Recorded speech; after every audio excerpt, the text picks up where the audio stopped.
before 7 p.m., but we will call the meeting to order, please. And the first that I have is the moment of reflection. Councillor Trail. I can't. There we go. All right, I'm going to try. I am using my rural internet, so I may have to turn off the video, but please join me in a moment of reflection. May we cherish and protect the freedom and peace that we enjoy in Clarington. May we be mindful of the cost of freedom and peace. May our deliberations be respectful, and may our decisions be informed and wise. May our work be focused on and lead us toward the betterment of our communities. Thank you, Councillor Trail. And I wonder if you would do the land acknowledgement statement, please. Sure. The municipality of Clarington is situated within the traditional and treaty territory of the Mississaugas and the Chippewas of the Anishinaabe, now known today as the Williams Treaties First Nations. Our work on these lands acknowledges their resilience and their long-standing contributions to the area now known as the municipality of Clarington.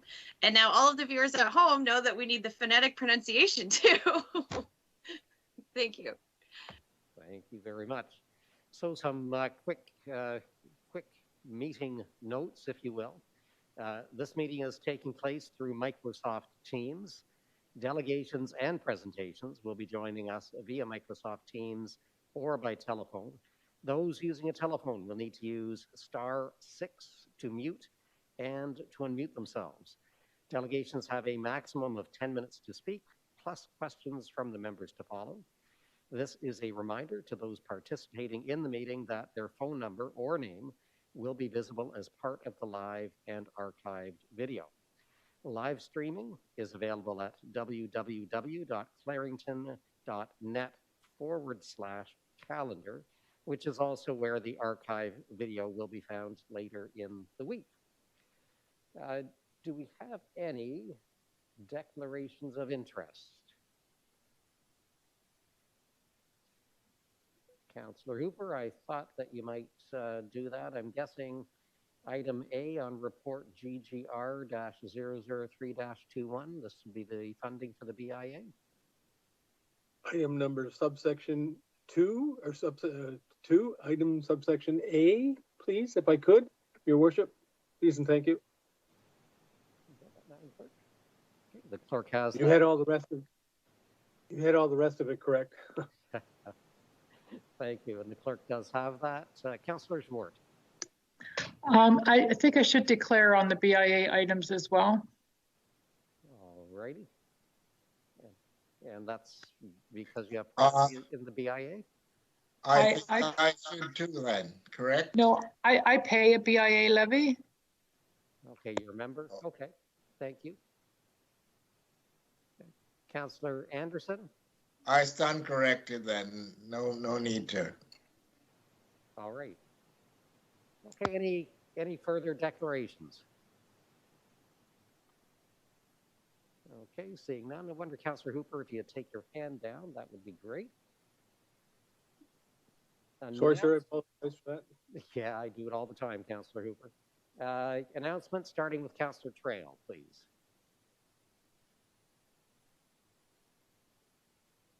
No announcements. Councillor Schwartz. No announcements. Councillor Anderson. No announcements. Councillor Hooper. Well, you know I have one or two. So thank you very much. Just like to make an announcement in regards to the Beaumont BIA. We'll be hosting an event starting sort of the 12th through to the 16th, I believe it is. And I won't give too much away. Just go to the www.beaumontville.com website, and it has, I can tips some information. It has something to do with emojis and families searching them out. So I'll just leave it there. But all the details will be published on that site. I also have, I would just like to make an announcement in regards to, and everyone probably got the Mr. Ford announcement today. We're not quite out of the woods as of yet. It's very, how can I say it? This time is very, nothing like I can say, shop local, please. If you get a chance, whether it's online or however you can, a lot of people out there are just holding on by their fingertips, and I mean fingertips. And it's unfortunate that we couldn't get into the controlled red zone, but you know what? We're all in this together. We're all trying to fight our way back. So I would just like to say, good luck to everybody out there. And I have one other thing, and I don't know whether to bring this up under other business or whether to bring it up now, Your Worship. If I could just have your a little bit of time here. It's probably not a good thing, but I'm going to do it anyway. Last week at our special budget meeting, part 2, as we all know, there was a much discussion and motions put forward in regards to council's expenses, in particular gas mileage claims.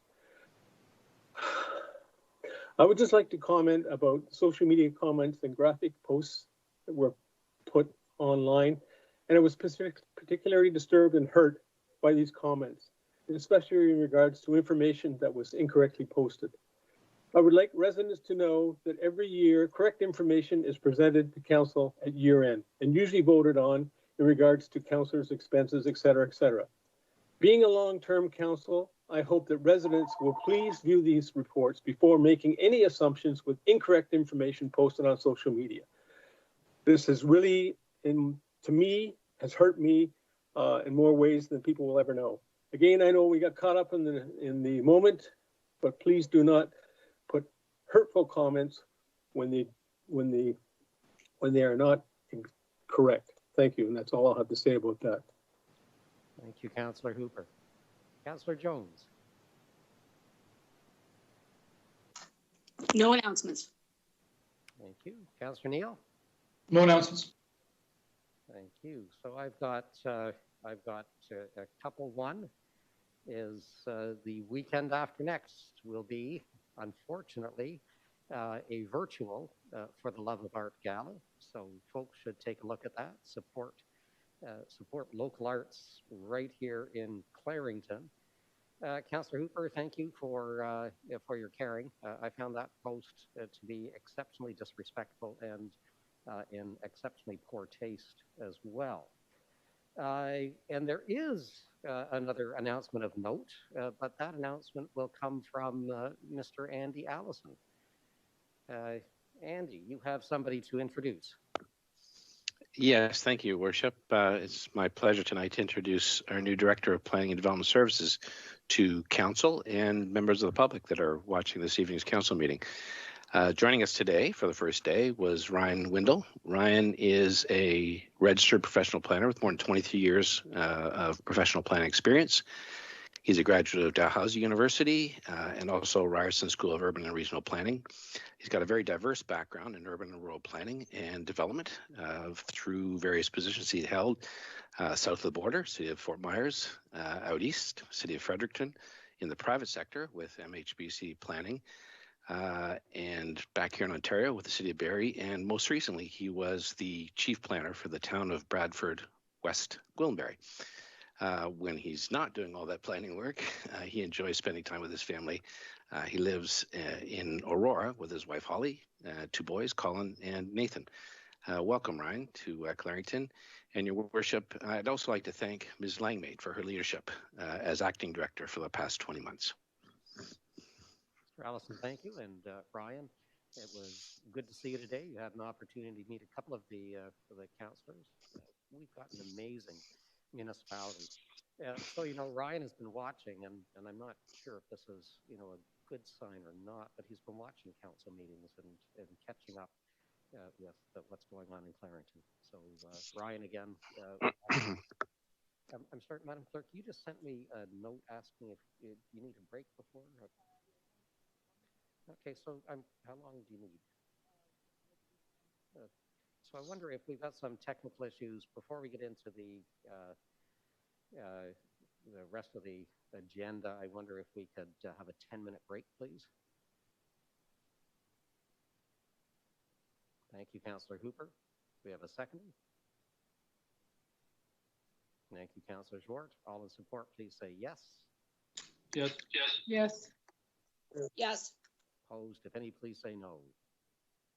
And that is carried. So we'll reconvene at 7:20, please.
Okay, so I think we'll go ahead and muddle through. All right, so we will call the meeting back to order.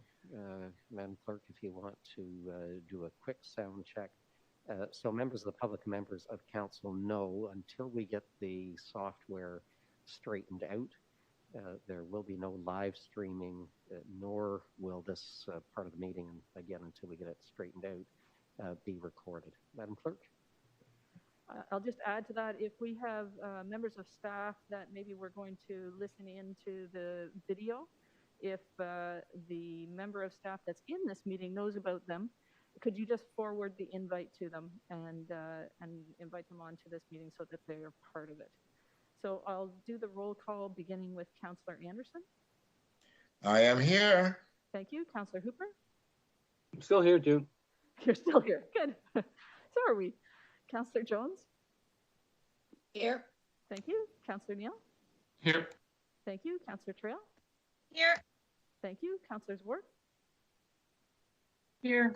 Great. Alrighty, Mr. Wendell was telling me how well Zoom was working at his previous place.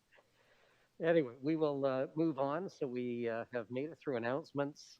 The next item on the agenda is the adoption of minutes. Councillor Trail?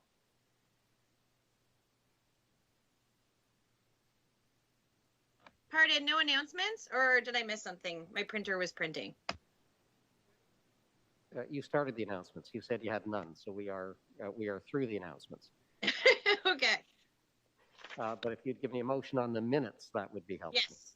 Okay, that's what I thought. This is seconded by Councillor Jones. Moved by myself that the minutes of the regular meeting of the council held on January 18th, 2021 be approved. Any questions, comments, errors, or omissions? Hearing none, I'll call the question. All in support, please say yes. Yes. Yes. Yes. Opposed, if any, please say no. And those are carried. Thank you. We have one presentation tonight. This is not nearly as much fun doing it virtually as it is when the individuals receiving the recognition are actually here. But I have a certificate of appreciation for Mr. Kirk Kemp, and this particular bit of appreciation is for his assistance with the Samuel Wilmot Nature Areas Pollinator Meadow Planting Project. The labor and equipment that was required to cultivate and plant the site was generously provided by Mr. Kemp. He is the owner of Algoma Orchards in Newcastle. The soil was turned over several times, beginning late in 2019. That was to minimize future feed growth. And the actual seeding was done by Mr. Kemp on November the 4th. So we would like to recognize Mr. Kemp's generosity, recognize his community spirit, and I would suggest that this is just one in a long list of things that he and his family have done to the benefit of our community. So, Mr. Kemp, you are truly appreciated, and I guess what I do is I pass this through to you, a digital meeting. I was speaking with Heather Kaisers and Mr. Kemp. Heather tells us that that you have a whole presentation for us, that you prepared a speech. And there's dead silence on the other side. So Mr. Kemp was actually a little concerned that he would have to do a speech. Kirk, I will look forward to giving this to you. When we can, I will look forward to seeing you and speaking to face. I'll hold this up for the camera. It's going to look rather tiny. Actually, no, I can't hold it up to the camera because we're not live streaming. So, Mr. Kemp, thank you. So we'll get into. Thank you. Sorry, is that Mr. Kemp? I was just saying thank you very much, much appreciated. So, Mr. Kemp, again, the appreciation and the thanks all flow one way, and they flow your way. Councillor Trail. Thank you. And I just wanted to say I'm sorry that we're not live streaming because I do know that most of, or a good majority of the Samuel Wilmot Nature Area Advisory Committee is watching or was going to be watching. But I'm assuming, Madam Clerk, that this will be available on the archive at some point. Is that right? And thank you, by the way, Mr. Kemp. We can still applaud. So apparently the software is now working, and given that, we are live streaming, and oh, except that not the part that we did. Mr. Kemp, I think we're going to move forward, and perhaps we need to have you at council and recognize the very many things. So the work that you're doing on the hospice, and we are so very close, are we not, Mr. Kemp, on that? That is correct. So We're on the home stretch, and we should be able to get going this year sometime. And you're doing a huge amount of work, and your family has been generous, you and your family on both in the hospital as well, along with so many day-to-day things. So again, Mr. Kemp, thank you ever so much. It truly is appreciated. All right, so we're going to move on to delegations. Before we get into the delegations, just a couple of things. We have a very long evening in front of us, so I would appreciate if delegates could keep their presentations to council as concise as possible. Delegates have 10 minutes to speak. You don't need to use all 10 minutes if you don't need them. And then councillors will ask questions. On the issue of the green belt, I will tell the delegates up front, there seems to be a bit of confusion. Clarington is not trying to get any land in the green belt. We have not asked the province. We have no intention of asking the province to do so. I've spoken with the region. The region has no intention to do so. So I'm sensing a great degree of angst that something is happening, and on putting lands into the green belt, nothing is happening right now. So with that, we will move on to the first delegate, and this is regarding backyard hens. Ms. Emily Allison, the floor is yours. Thank you very much. I'd like to thank you, Council, for having me back to speak regarding backyard hens. I'd also like to thank Councillors Trails, Wart, and I understand Councillor Anderson as well for their support, and hope to look forward to the support of the remaining councillors as well. I hope that everyone had the opportunity to read through the article from the Toronto Star that Councillor Trail sent out a few weeks back, entitled Backyard Hens, Not the Scourge Predicted. It outlined Toronto's journey into backyard chickens that, like our situation, started with some pretty heavy concerns from City Hall about smell, noise, and disease. But the article outlined again that experience and education taught them that, they were imagined concerns that just weren't backed up by the actual lived experience. In fact, after a few years of allowing folks to keep 4 chickens, they realized that chickens are friendly, easy to keep. They brought neighbors together, and there was no influx, of calls to bylaw complaining about noise or smell. In fact, the reality is that many didn't even realize their neighbors even had chickens.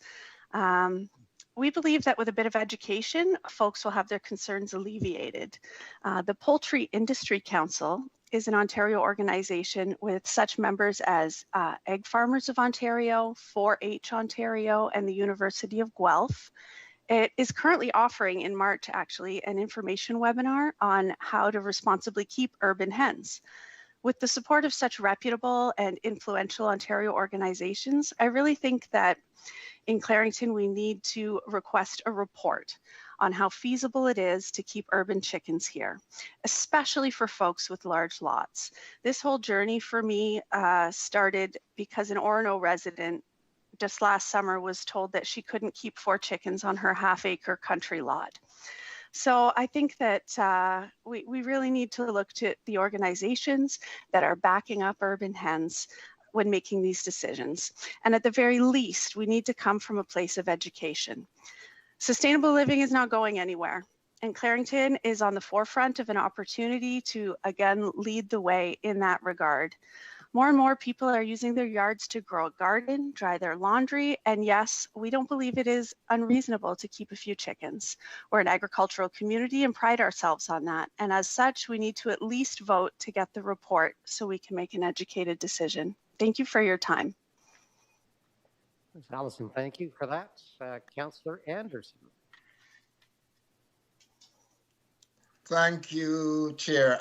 Slight correction. I said I would look at it if it's in the agricultural areas. I wouldn't probably support it in the urban setting and in, develop subdivisions, small subdivisions. I couldn't do that, but in the rural areas and you have an acre of land or 2 acres of land, I would support it under those circumstances. I just wanted to make that correction, Mr. Chair. Okay, thank you. Councillor Trail, and we are looking for questions. Thank you. So Miss Allison, is it your understanding that if we vote to proceed tonight that the chicken bylaw would be permitted, or that we're just getting a report? We're just getting a report tonight. We just want to come at it from a point of education. A lot's changed in the 11 years since we tried to do this before. And, a lot of other communities have incorporated backyard hens into their urban living. And we need to look at what, they've attained and how it's affected them and the folks in their community. Thank you very much.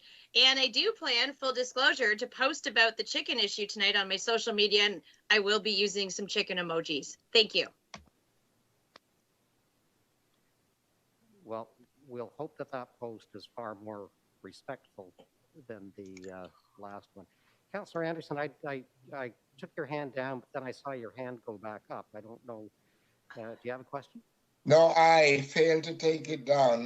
No further questions. Thank you. Councillor Neal. Thank you, Mr. Chair. To the delegate, through you. So are you advocating that a urban landowner or tenant should be able to have backyard chickens regardless of where they live in the urban area? Sir, as we've discussed with our previously brought forth paperwork, I guess you could say, we're proposing that there be a deferral from property lines. We're proposing that, yards be big enough to handle the, 4 by 8 foot footprint that a coop would take up. So what size of lot are you suggesting through the chair?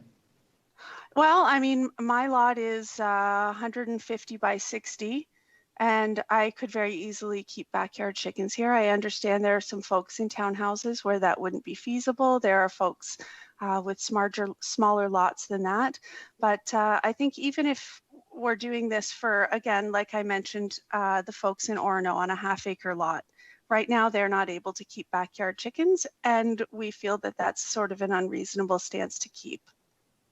Are they in the urban area or outside the urban area, do you know? Sir, I've never been to their home. I've only corresponded with them over email because of course, COVID-19. But they are on a half-acre lot, which is quite large. So what I'm trying to understand, though, are you suggesting there should be some sort of minimum lot size? I'm suggesting a deferral from property lines, and that will maintain whether or not you have a lot size large enough. Okay, what's the you call it deferral? I believe that, well, the deferral for a shed is currently 1 meter from your property line, and we feel that 1 meter, I believe it was 1 meter, it might have been 2. It might be 2 meters from a property line for a coop to be kept. And again, this is 4 chickens. It's not 20 chickens. It's smaller than your average size dog when you combine their weight. Okay, so you don't think just being allowed to keep them in the rural area is enough? Well, I would like to keep them at my own house. I mean, I'm happy to get a few pigeons, but eggs would be more useful for me and my family. And again, I feel that the lot size in my house is in an older section of Bowmanville, and I feel that it's absolutely appropriate to keep 4 hens on a lot the size I've got. Okay, thank you. You're very welcome. Thank you, Councillor. Do we have anything further? Councillor Hooper.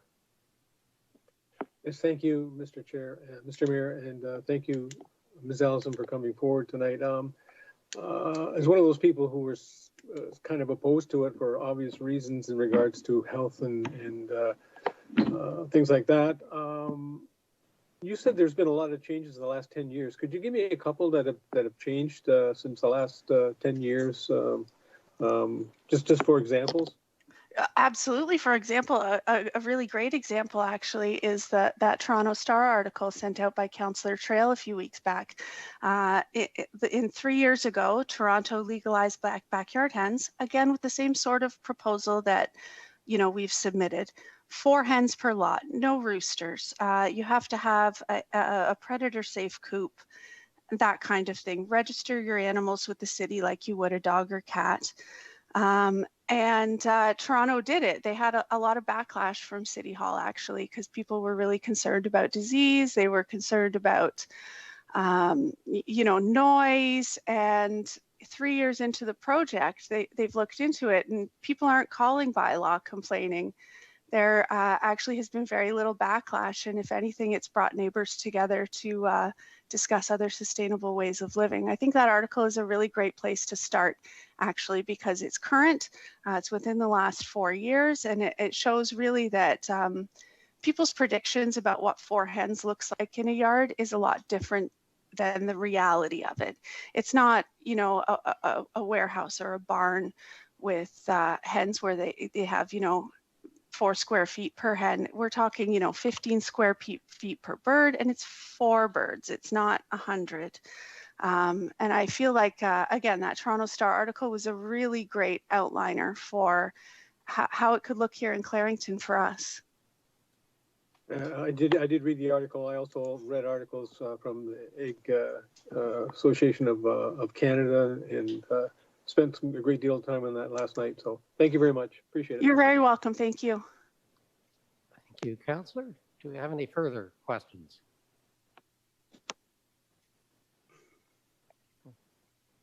Don't see anything further. Councillor Trail, you've already gone once.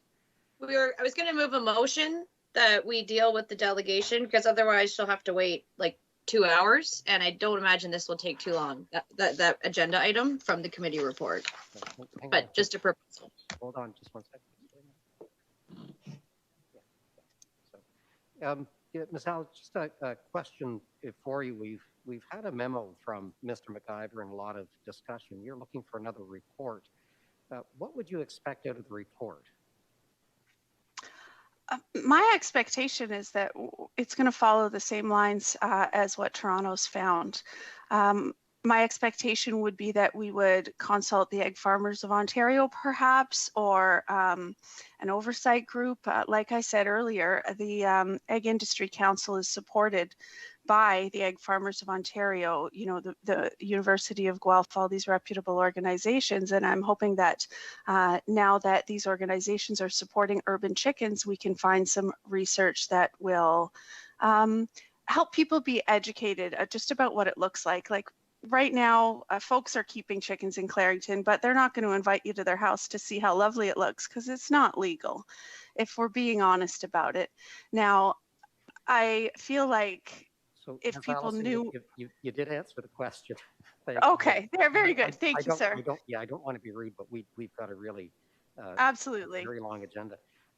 And you're aware that we did reach out to egg producers?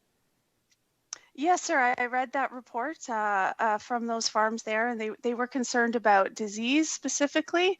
And I'd like to point out that Ontario already has laws concerning disease and the number of hens you can keep before you have to be inspected. They've already determined that risk level.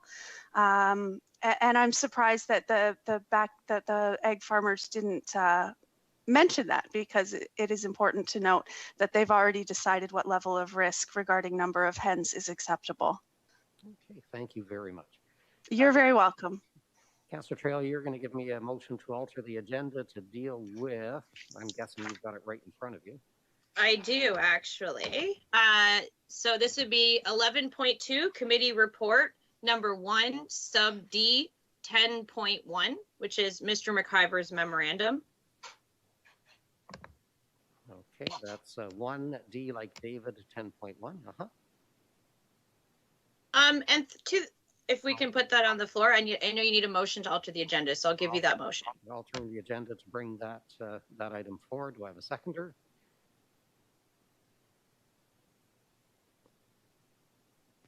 Thank you, Councillor Zwart. That's on the floor, Councillor Trail. Okay, so through the Mr. Mayor, through you to the clerk, I don't actually see an sorry. item. You know what? We've got to vote. Yeah. Oh, sorry. This is why we have a clerk. All in support of altering the agenda and bringing that that item forward, please say yes. Yes. Yes. Yes. Opposed, if any, please say Yes. no. That is carried. Councillor Trail, my apologies. Go ahead. That's okay. I just don't see that there's actually a recommended action in this. It says at its meeting, I have the January 13th report from Mr. McIver, unless I'm missing something. There's no recommended action that actually says not to proceed with investigating the potential bylaw and reporting back, or am I missing something? I believe that was a receive for information.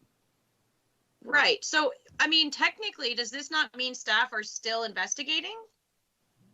Generally, when we receive something for information, that means if we were interested, we looked at it, thank you, and that's all that we're doing. So, Right. So I just want to confirm if staff's direction remains to investigate as per resolution GG 346-20. It's not my understanding, yes, Madam. through the chair, this was a bit of a two-step process, if you might recall. The way it went was initially there was going to be a request for a report, and then the resolution came out that before you go ahead and do any report, hear from the egg producers, come back to council, and now it's before council to decide whether to proceed with a report. So that's why it's received from information from a staff perspective, because we don't have any, we fulfilled what we needed to do, so now it's before council. So what's the resolution on the floor? The original one, like the first part from GG 346-20, and could that be put before us, please? Because I think there is a bit of confusion. So, Councillor Hill, I think the easier thing for you to do would simply bring forward a motion that you would like to do, whether it's to give direction to do a report, whether it is direction to allow backyard hens, but that's going to be the easier way of coming at this.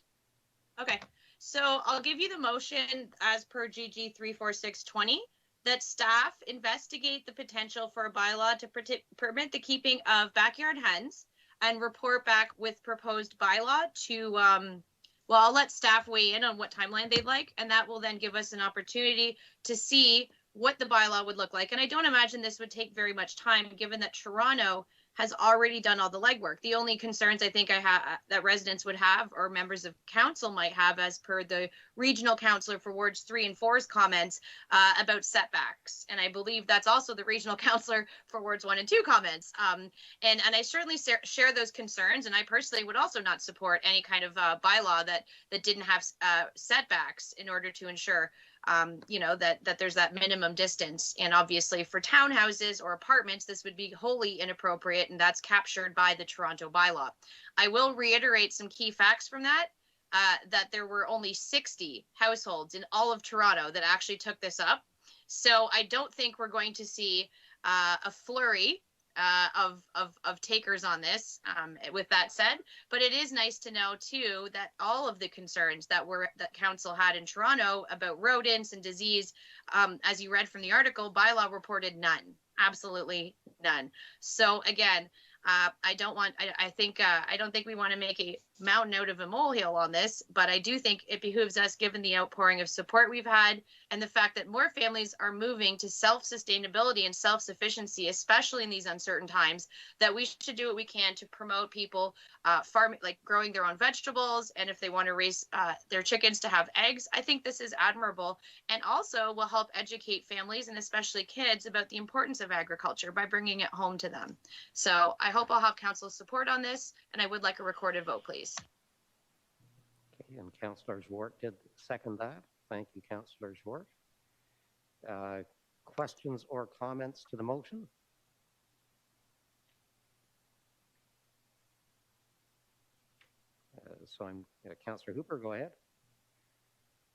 So whatever we vote on this is not in support of either way. Is that correct? I'm to understand that. And who will be doing the report on this? Is this a planning initiative, or is this going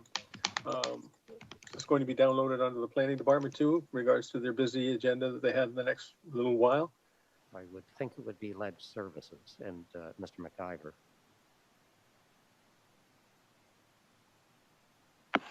Okay, thank you. All right. Councillor Neal next. Yes, thanks, Mr. Chair. I just took a quick look at Toronto, and I see it's not like in the entire city of Toronto. There's certain defined areas where you can do this, but the difference with Toronto is they don't have a rural section that we have, so it's kind of a different kettle of fish than Toronto. So I don't know why we would want to bring those issues into the urban area. That's all. Like, so I gave examples of where I think, for example, I would have issues with a neighbor, fairly small backyard. So I'm trying to picture a 4x8 coop in my backyard. It may be, 1 meter off the property line. It's going to affect my neighbor definitely. So I'm not sure why my neighbor has to, I'm just saying if I did it, so why should my neighbor have to deal with that? Fortunately, I don't support it. Thank you. Thank you. Councillor Anderson, you had your hand up?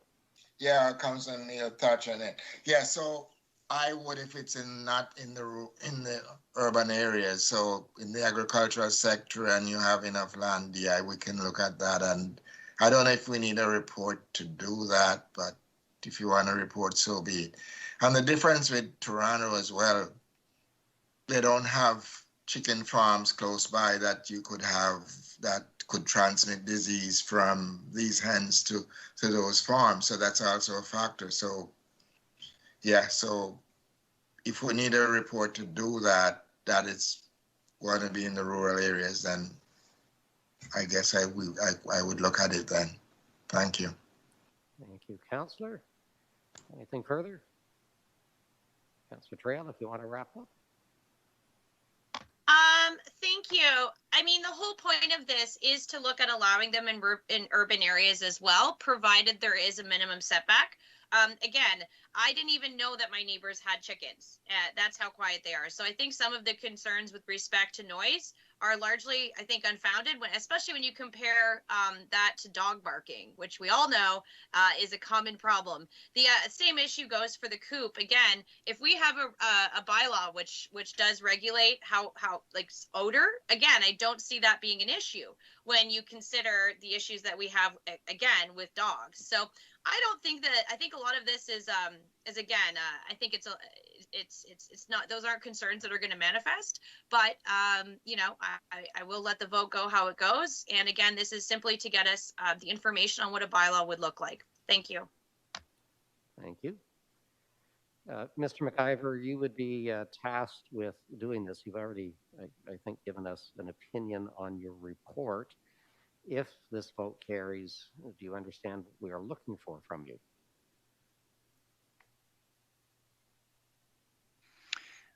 Thank you, Mr. Chair.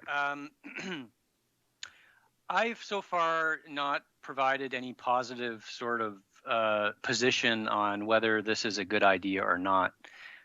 All I've really done is ask the people who know better than I do, which are the Agricultural Advisory Committee, and staff in the animal shelter, about their views on it. And that's what's reflected here. There was a staff report back in 2010 that involved the same players.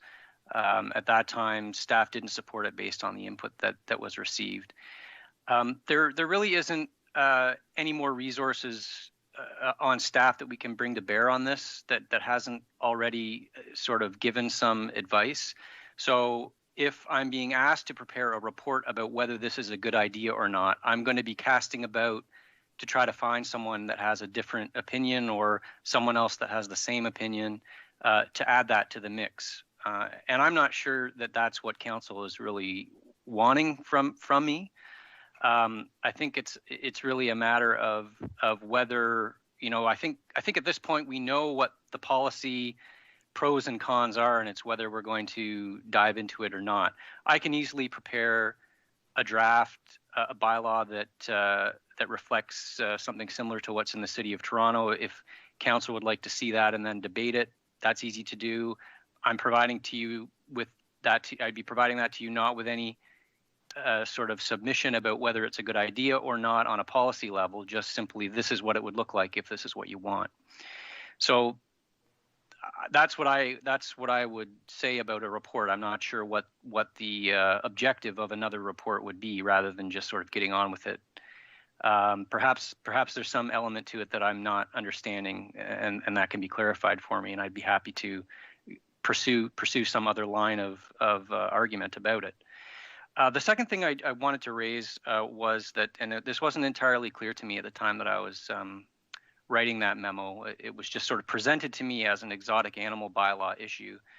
It's sort of latterly come to my attention that it's also a zoning bylaw issue. And if I'm not mistaken, in addition to an amendment to the exotic animal bylaw, it would require a zoning bylaw amendment. So that adds another layer to the permission that would be needed for this activity. Okay, and Mr. McIver, if I'm listening to our regional councillors, there seems to be a desire to look at minimum lot sizes. And so I think there might be an appetite to do this. But I think that appetite, certainly expressed by councillors Neal and Anderson, I think might be predicated in the country versus urban areas, and or minimum lot sizes, so that if there is a problem with the coops, we're not impacting neighbors. Okay, Madam Clerk, Councillor Trail had asked for a recorded vote. On the resolution moved by Councillor Trail, seconded by Councillor Zwart, that staff be directed to investigate the potential for a bylaw to permit the keeping of backyard hens within the urban areas of Clarington for the purposes of egg laying, beginning with Councillor Trail. Yes. Councillor Zwart. Yes. Councillor Anderson. No. Councillor Hooper. No. Councillor Jones. No. Councillor Neal. No. Mayor Foster. No. And that's 2 to 5 lost. Okay, and that motion does not carry. Thank you. We will carry on with the delegation. Mr. Chair? Yes, sir. Do you need a motion now to receive for information? I'll give that to you. Oh, right. We haven't dealt with that. Thank you very much, Councillor Neal. We have a seconder on the receive for information, so we can. I second that. Thank you, Councillor Anderson. Questions or comments? Call the question. All in support, please say yes. Yes. Yes. Yes. Yes. Opposed, if any, please say no. No.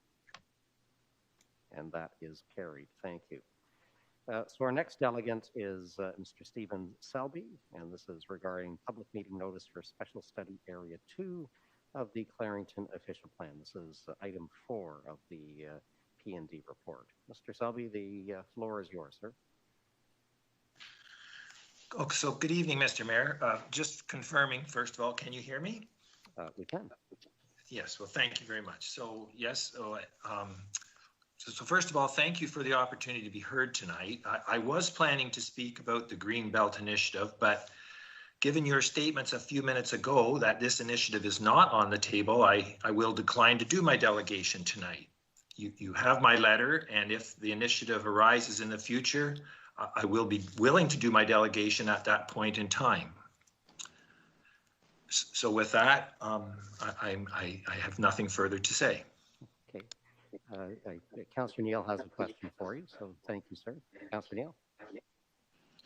Yeah, just so you understand, sir, the motion that's on in one of the reports tonight is to delete that special study area, to have a public meeting to consider the deletion of that special study area from our official plan. Do you understand that? Yes, sir. So I'm not hearing that there's a commitment, for example, to delete that special study area. That's still up in the air. So I'm not so sure, like, do you think you really fully understand what the issue is still on the table? Well, maybe I don't, if that's the case then. Well, there may be no sort of immediate initiative to write back to the Minister of Housing, for example, and request the inclusion in the green belt for the land in Special Study Area 2, but that's not saying Special Study Area 2 is going away then. I hope you understand that. Like, it's still, in a sense, on the table if it remains in the official plan, that Special Study Area 2. So, well, is my delegation at this time, is it badly timed then? If I should do it, then I will do it. But I am responding to what the mayor said initially, and if I'm confused, then so be it. I am. But if there is a better time for me to do it, then we will wait and do it at a better time. Well, the issue tonight is whether the motion that's on the table should go ahead, and that is to have a public meeting under the Planning Act to consider that the deletion of Special Study Area 2, right? So you should be asking questions if you want. Well, that's what I'm trying to elicit is, do you think you clearly understand that, you know, it doesn't mean, it doesn't mean that that's off the table. That's all I'm saying. So do you think maybe you should still give your comments? That's all I'm asking. Okay, well, okay, then we could go ahead then and proceed. You have my letter. I could present it at this time, but I would just be open to questions from council regarding my letter. Well, I could say I thought your letter was well thought out. I guess I'm asking you, do you clearly understand that there's other delegations that are going to speak tonight, and that motion that's in the report could get changed by council, and you may not have had your say. That's all I'm trying to point out. Well, I do want it to go away, so maybe I should have my say. How is that? That's okay. Well, that's up to the chair whether he wants to. Mr. Selby, the floor is yours. Members of council, the waters on this are being so deeply muddied. So, Mr. Selby, so that you do not regret not doing your delegation, I would encourage you to do your delegation. And then I'm going to look to suspend the rules and ask for Ms. Langmaid to speak to this, to bring some clarity to it. It seems apparent to me that people's angst is really being raised on this when it does not need to be. So, Mr. Selby, please go ahead. Okay, thank you very much, Mr. Mayor. So I am quite concerned about this simply because of the impact it will have on our business, my wife Patty and myself. So as to my letter, we farm 1,075 acres of land in and immediately adjacent to Special Study Area 2. And we've purchased this land over our 42-year farming career. And we operate a progressive, competitive, and succession-focused family farm business. And we built our existing farm business through continued investment in land, equipment, and hard work. Agricultural land is the backbone of our business, and we borrow against the equity in our land for operating expenses, including farm inputs, to purchase modern equipment that enables us to produce more for less, and to expand our land base. We also borrow against our land for personal living expenses and did so to raise and educate our children. Today, we can service this indebtedness because our business is profitable. But the costs to operate our business are increasing exponentially. As a progressive business, we have capably absorbed those increasing costs, along with the burden of payroll tax, value-added tax, municipal land tax, corporate tax, carbon tax, personal income tax, and capital gains tax. Our lands were competitively purchased and borrowed against based on a value that does not reflect a green belt designation. Green belting would destroy the value of our lands, a gut-wrenching thought. Our lenders will demand greater security over the debts that we have incurred to build our business, which we simply cannot provide. That makes green belting an existential threat to our business. If we cannot offer the new security that the lenders will demand if the value of our land is destroyed by a green belt designation, liquidation becomes inevitable. Undermining farmers and farm business with green belt regulation undermines the objective of preserving land for agricultural use. For example, 2% of our affected lands within the study area is a parcel of 215 acres that Patty and I recently purchased for long-term agricultural use. We were able to purchase these 250 acres because we could borrow against the value of our existing land base. We could not have done this if our existing land base were green belted. Only a non-agricultural commercial real estate buyer intent on developing the land for non-agricultural uses would have been able to capably purchase the 215 acres. The idea that destruction of equity in farmland helps to protect farmland for future use is far-fetched. How can it possibly be considered good public policy? If the best use of our land is for agriculture, then farmers need to own the land. To greenbelt farmland will cause the rapid sale of farmland to purchasers that do not have a vested interest in production agriculture. It will cause the rapid decline of multi-generational farms in Clarington without achieving the objective of protecting farmland for future generations. And that is my delegation. Thank you. Sylvie, thank you very much.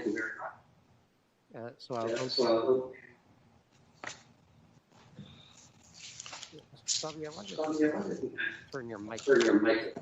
Oh, I beg your pardon? I wonder if you could turn your mic. Oh, off. Is that what you said? Turn it off? Yes, please. Yes, please.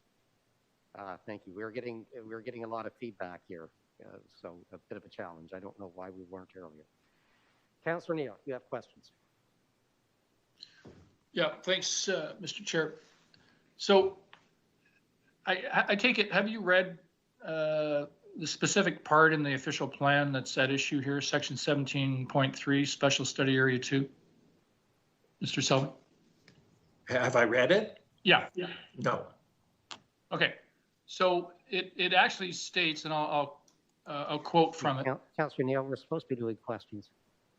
Right. It's leading up to the question, sir. So it says, quote, greenbelt expansion, and it says we want to identify, it says we want to look for an appropriate science-based study of agricultural capability to identify high-yielding agricultural lands to be added to the greenbelt for permanent protection. So does that describe your land, high-yielding agricultural lands? Well, that's a relative term, but I would say relative to what? Yes, I guess, like, yes. Okay. So, so when I read this, it's pretty clear to me that the intent is to add your land, for example, to the greenbelt for permanent protection, or consider it, right? So I take it what you're saying is you don't feel that you need to have the greenbelt expanded into lands that you own for, quote, permanent protection. Am I hearing you correctly? That is correct, yes. Okay. So if we're not going to do that, if as a council, for example, we have decided that we don't want greenbelt expansion and bring in land such as yours into the greenbelt, does it make sense to you that we should continue to study that? As a municipality, that we continue to study whether to bring your land into the greenbelt? So no, okay. Right. Like, it's a difficult question, but on the surface, I guess the answer is no. I don't think you should waste your time doing it if that's the question. Well, that's why I read, cert, to you from the actual text. It says it's supposed to be a study area, right? So in other words, continue to study it. So I guess what I'm asking you is, does it make sense to you for the municipality, the planning department, continue to study that when, for example, to my knowledge, no councillor, and I think the mayor indicated there's no intention of including lands in the green belt in your area. Why would you continue to study it? Does that make sense to you? Yeah, okay, I understand now your point. So no, I don't think there's any need to study it. Yeah, I do not. And so from my viewpoint, the farmers will protect the land. You leave it in, if good agricultural land is in strong hands, if it's in the hands of the farmers, they'll protect the land for long-term agricultural use. The farmer will do it. Okay.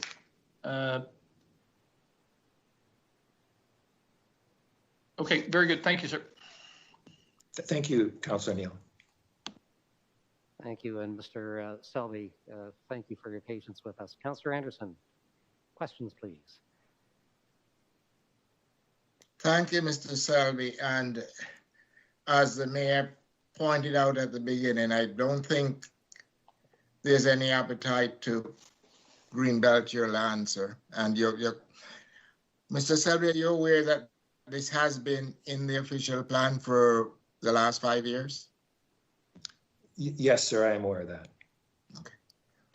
And how did you become aware of that, Mr. Selby? I suppose I heard it through the grapevine.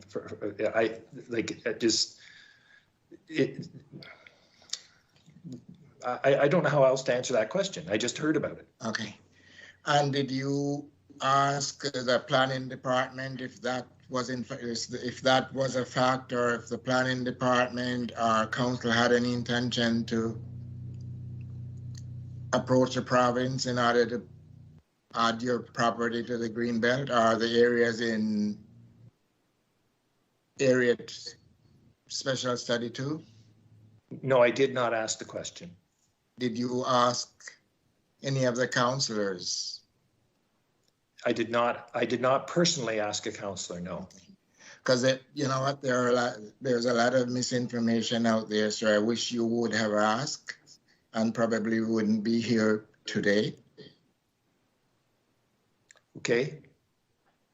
Thank you for that. Okay, sir. So thank you very much. And you know what, we need farmers like you, and we need people that think the way you do about farming your land, and there's no intention to devalue your land. Not from, I'm speaking personally, and I don't think any member of council would want to do that. That wouldn't be good. I need questions, So Councillor. would you think by us doing that then, sir, would that be in the best interest of the municipality to go around devaluing whether it's farmland or lands in this municipality?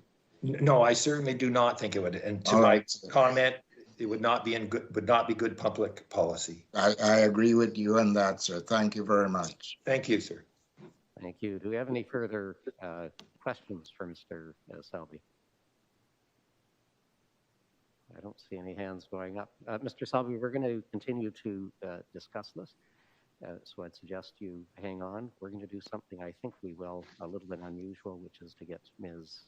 Langmaid to maybe discuss, explain the situation. And Mr. Selby, you do know that you can reach out to staff or council or myself at any time? Yes, sir. Thank you very much. Yeah. Yes. And thank you for being here. I think this was more stressful than maybe you thought it would be. So thank you. Thank you for the delegation. You're very welcome. Thank you. I wonder if we can get a motion to alter the agenda to allow Ms. Langmaid, particularly for the rest of the delegates, to speak to this issue. Councillor. I'll move that motion, sir. Okay. I second it. I believe Councillor Hooper moved it. I second it. Okay, thank you. Wait one moment.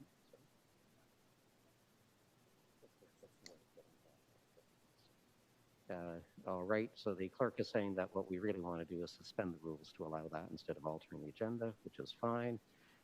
Questions or comments on that? Point of clarification, Mr. Chair. Would that mean we'd be able to pose questions to Ms. Langmaid or not? Yes, I think that's going to be important. Okay, thank you. Okay, anything further? Call the question. All in support, please say yes. Yes. Yes. Yes. Opposed, if any, please say no. That is carried. Ms. Langmead, do you want to lead off and try to bring some clarity to the process? It's OP, so there are things that we must do before we change the OP. And if you care to opine or not on the likelihood of lands going into the Greenbelt anytime in the near future. Ms. Langmead?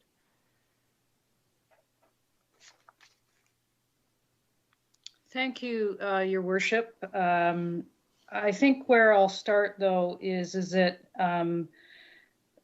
this special study area policy was added to the official plan in 2016, and it was the result of a request that Council had made to the province when the province was reviewing the Greenbelt in 2015. And the province had not finished reviewing the Greenbelt at that point, and so it was a request that Council made at that point, and staff felt that they needed to include that in the official plan because it was a direction from Council at the time. There are other special study areas in the official plan. Special study area number 1 has been in the official plan since 1996, and no further action has ever been taken on it since 1996. Staff is not currently studying the special study area 2. We have many other things on our plate that we are pursuing. Just because there's a policy in the official plan as a special study area doesn't mean that we actively are working on that at any given time. So if I can start there and try to clear that up. The second thing is that the province does not have a process for growing the Greenbelt. Some think it does, but at this point it has not issued any kind of process that would allow you to actually make a request to them to have the Greenbelt grown in any kind of way. And they are not about to study it again, having just done that in 2015. With regards to the official plan, we have to follow the rules that are set out in the Planning Act. And there are different rules for different types of things.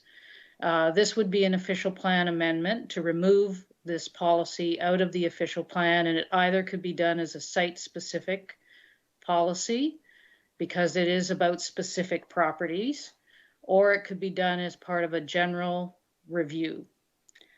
Staff is already going to be undertaking a general review, depending on budget approval, later this year, and we could be kicking off that general review with an open house in June, and we could deal with this issue first up in the fall, normal course.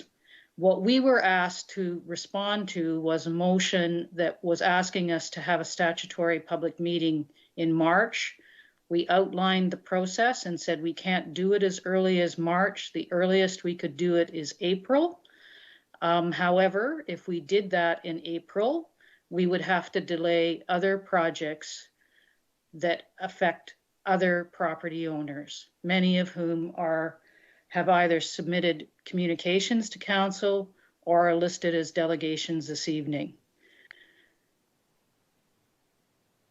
I think that covered everything that you asked me to, Mr. Mayor, but if I didn't cover everything, please remind me what else I need to cover. Well, let's see if councillors need some clarification. Councillor Anderson. Yeah, thank you, Mr. Chair. So, Ms. Langmead, when this went in 2016, the province was approached, is that correct, to inquire whether they had any interest input in this, in the Greenbelt, correct?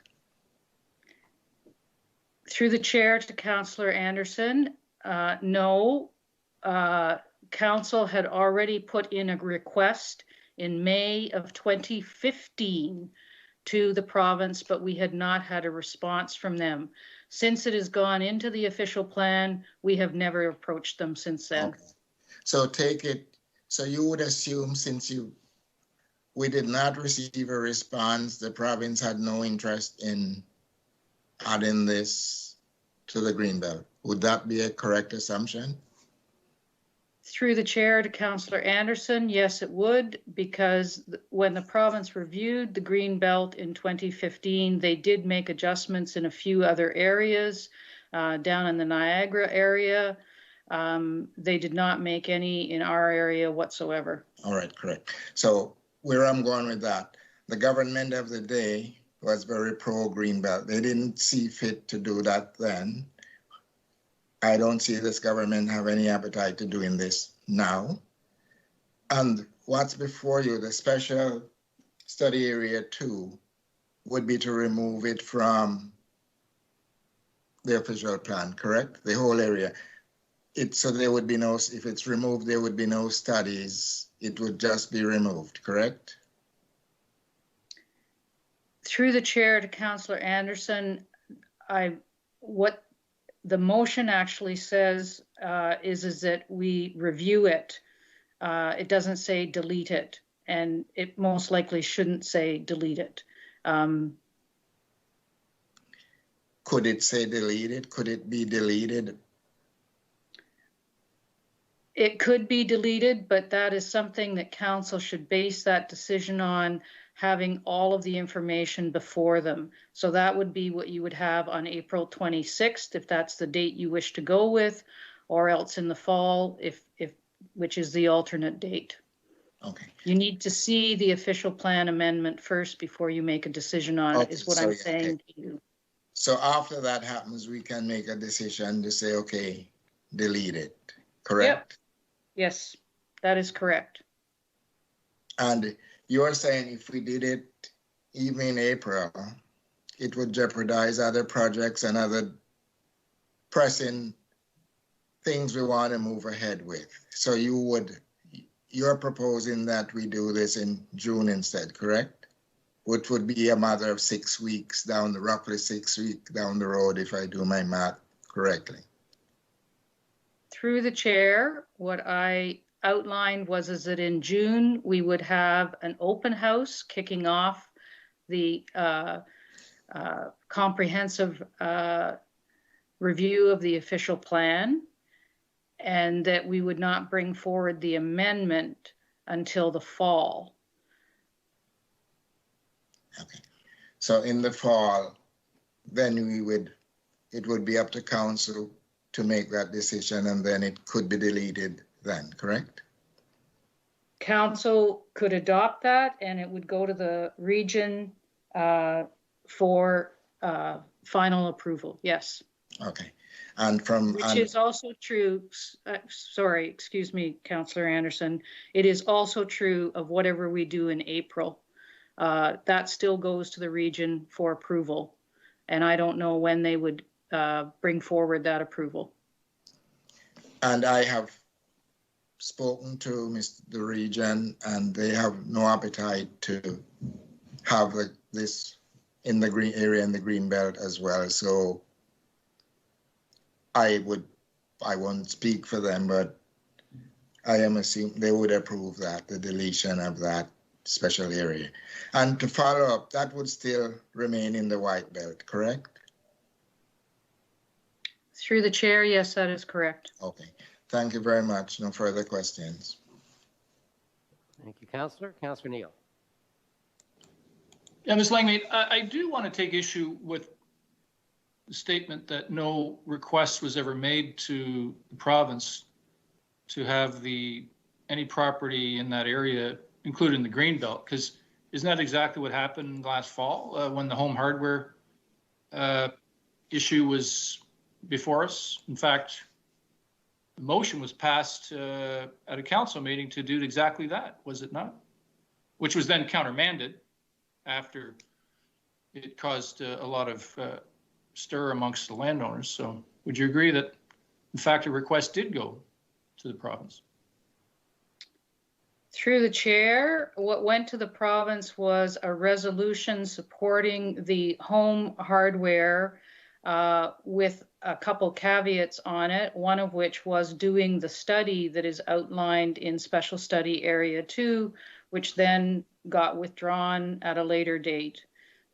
But was that not, in fact, the study was for potential inclusion in the Greenbelt, was it not? That was the request. Through the chair, that is correct, yes. Right, so. That was not, I would like to clarify, however, Councillor Neal, that was not put forward by staff. No, but it did come from council and I voted against it, but then the letter was pulled back after we, in essence, changed the motion, right? So all I'm trying to suggest to you is, in fact, there have been moves on this area to include it in the Greenbelt, and you can call that whatever you want, misinformation if you want, but I would say anybody should take a look at what in fact happened there. So here's my concern is you're saying we can't have a public meeting in April. I think it's April the 26th, which is 3 months away. And to consider what to me is a fairly simple issue, whether we delete the special study area or not. Like you're saying that would hold up secondary plans. I'm having an issue or a problem understanding how that's going to hold up the Brook Hill secondary plan, any other secondary plans which have outside consultants which are leading them, and how is that going to hold that up? Sort of putting out a notice saying, come and have your say on whether this special study area 2 should be deleted. Councillor Neal, I'm going to go through the items that you've brought up in order if I can. The first one that you brought up was what had been submitted to the province. What was submitted to the province was not a request to go into the Greenbelt, but rather a request for the province to do the study about the high yielding agricultural land. That is what was submitted to the province from my understanding. Then the second one that you're asking about is we could have a statutory public meeting on April 26th. That is the earliest possible date to ensure that we have done the notifications in the way that is required through the Planning Act. If we had that meeting on April 26th, staff has to prepare the official plan amendment that would be coming forward for that, circulate it to all of the agencies, send it out to the notification out to all of the property owners, answer questions on all of that.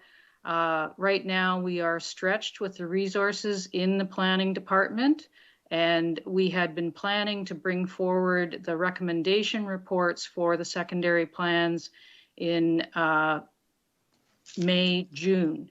We will not have time to work on them because we will be working on this instead.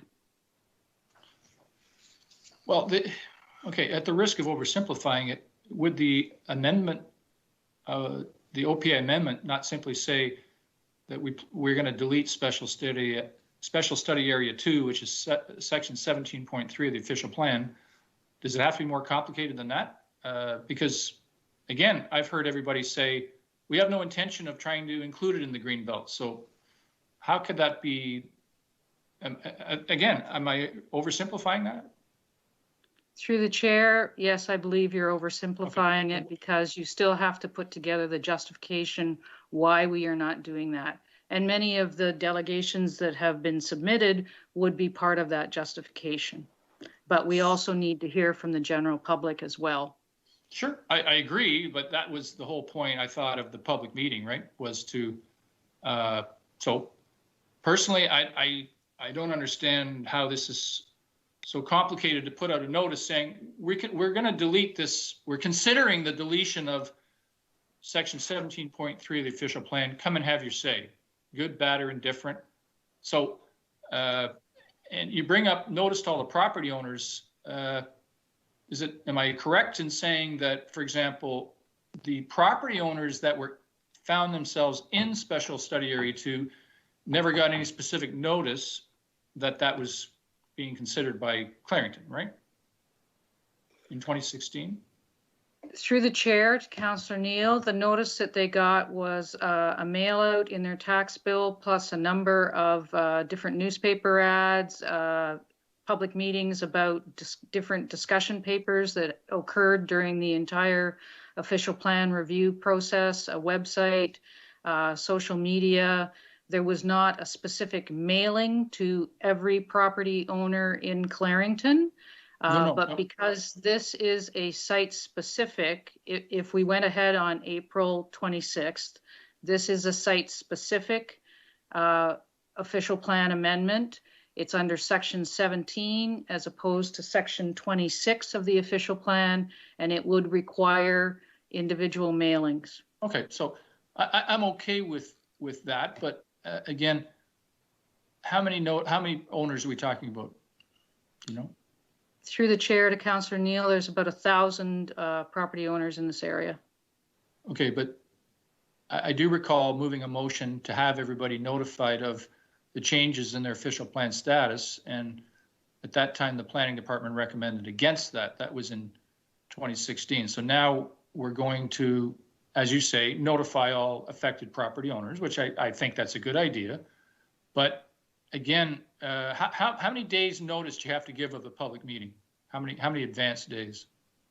Through the chair, it is typically 20 days. Okay, so we've got 3 months. And are you suggesting that the planning department cannot pull together the notices to send out to those property owners and advertise it on the website and the newspaper about a public meeting that would happen in April? And you've got, like I said, 3 months lead time to give a minimum of 20 days notice? Through the chair, I didn't say that to begin with. I said that we also had to write the official plan amendment and notify all of the commenting agencies and collect their comments so that we had all of that information for the statutory public meeting. Okay, so again, the meeting was led off by a statement from the chair that there's no intention to include anybody's land in the Greenbelt. So do you understand my concern, how this could become so complicated when it's been stated that there's no intention of including anybody's land in the Greenbelt, in spite of what section 17.3 says, yet it's going to take months to write an amendment to basically say we're going to take a Sharpie and delete section 17.3? Through the chair to Councillor Neal, I wish it were that easy. However, this is a Planning Act application and it's an official plan amendment and they are complex items. Okay, thank you. Thank you. Do we have anything further? Councillor Hooper. Yes, thank you, Mr. Mayor, and thank you, Ms. Lemay. And my question would be through you to Ms. Lemay. Ms. Lemay, before Councillor Neal put forward that resolution, I had some discussion with you, and I had a motion that I thought was going to be, you know, a good motion, and we passed it back and forth, and you had come up, you still believe in that motion, that work motion that you provided to me is a good, and the reason that I didn't support Councillor Neal's, no offense to Councillor Neal, but because if his failed, I had something that I was going to bring forward. You still firmly believe in that as a good motion to move forward? Through the chair to Councillor Hooper, the motion that you and I had worked on is essentially the same as the process that I have outlined in the memo that went to Council on January 30th. It is doing the official plan, provided that the funding for it is included in the budget that you'll be dealing with later this evening.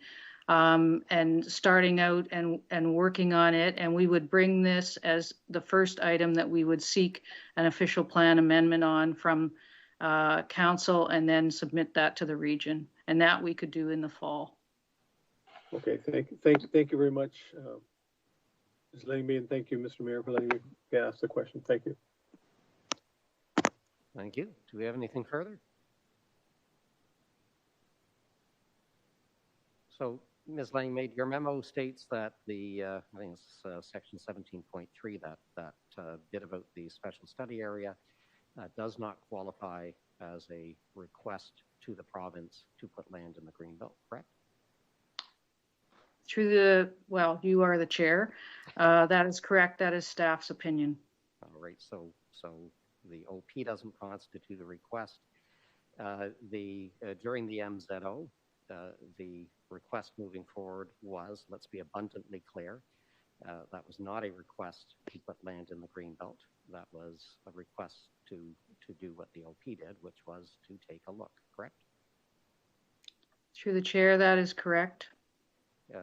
To your mind, does council have any will right now in moving forward and asking the province to put any of these lands in the Greenbelt?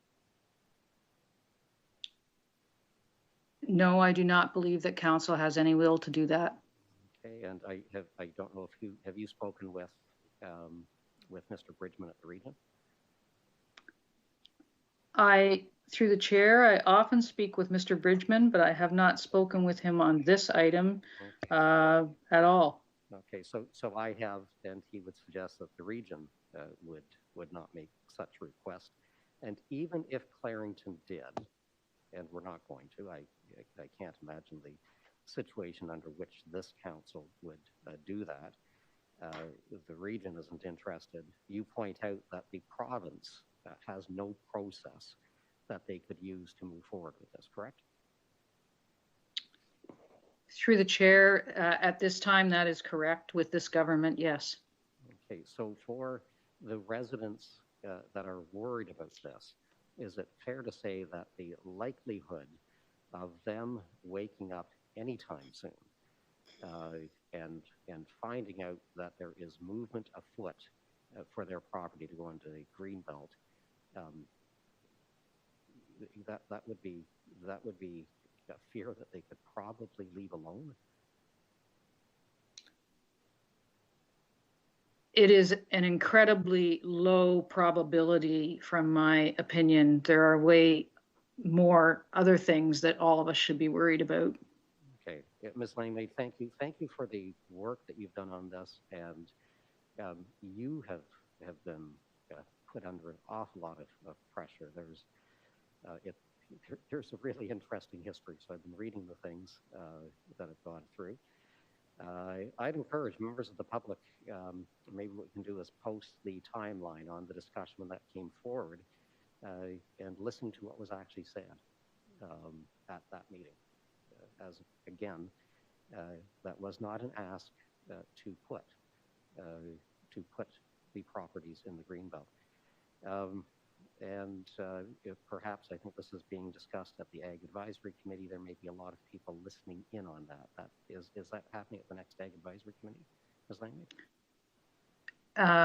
Through the chair, it is happening on Thursday evening at the Ag Advisory Committee meeting, and the agenda for it is posted on the Clarington website with the link for the Teams meeting, and any of the public can attend. Okay, perfect. Thank you very much. Thank you, Ms. Langmaid. So with that, we'll get back to the delegations. I really hope that helps a little bit. The next delegate is Bob Schickendance, Fireside Homes, and this is the same issue, Special Study Area 2. Mr. Schickendance, thank you for your patience, sir. Good evening. Am I being heard? Yes, you are.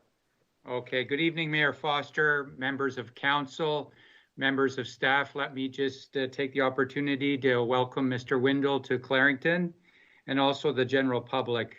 My name's Bob Schickendance, and for the record, I'm appearing this evening actually in my capacity as a president of the Ontario Home Builders Association, and the OHBA represents the residential building and professional renovation industry right across the province.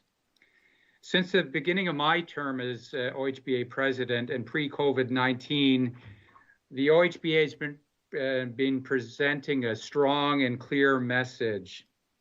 And to help me deliver this message in my travels across the province and meeting with elected officials, policymakers, industry leaders, and the general public, I have a little friend that I brought along for my travels. I'm not sure whether people can see this little stuffed elephant. And this little elephant is a proverbial elephant in the room.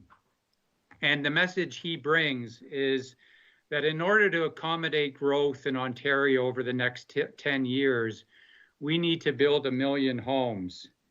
And while this may be considered a great business opportunity, more importantly, we consider this a great responsibility, not only for our industry, but those stakeholders who impact the supply of housing across the province.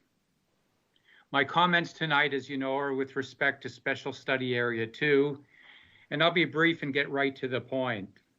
According to the staff report, the proposed official plan amendment will delay important work currently in process in a number of secondary plan areas, and I'll quote right from the staff report, will also have the consequence of constraining the housing supply and building activity within the next few years in Clarington. As I said, we need to build 1 million homes, and all municipalities need to do their part to accommodate this growth. Secondary plans, along with all planning work, needs to be concluded without delay. Constraining housing supply is not an option, particularly since I understand that the Clarington-Oshawa area is one of the strongest growing areas right across the country.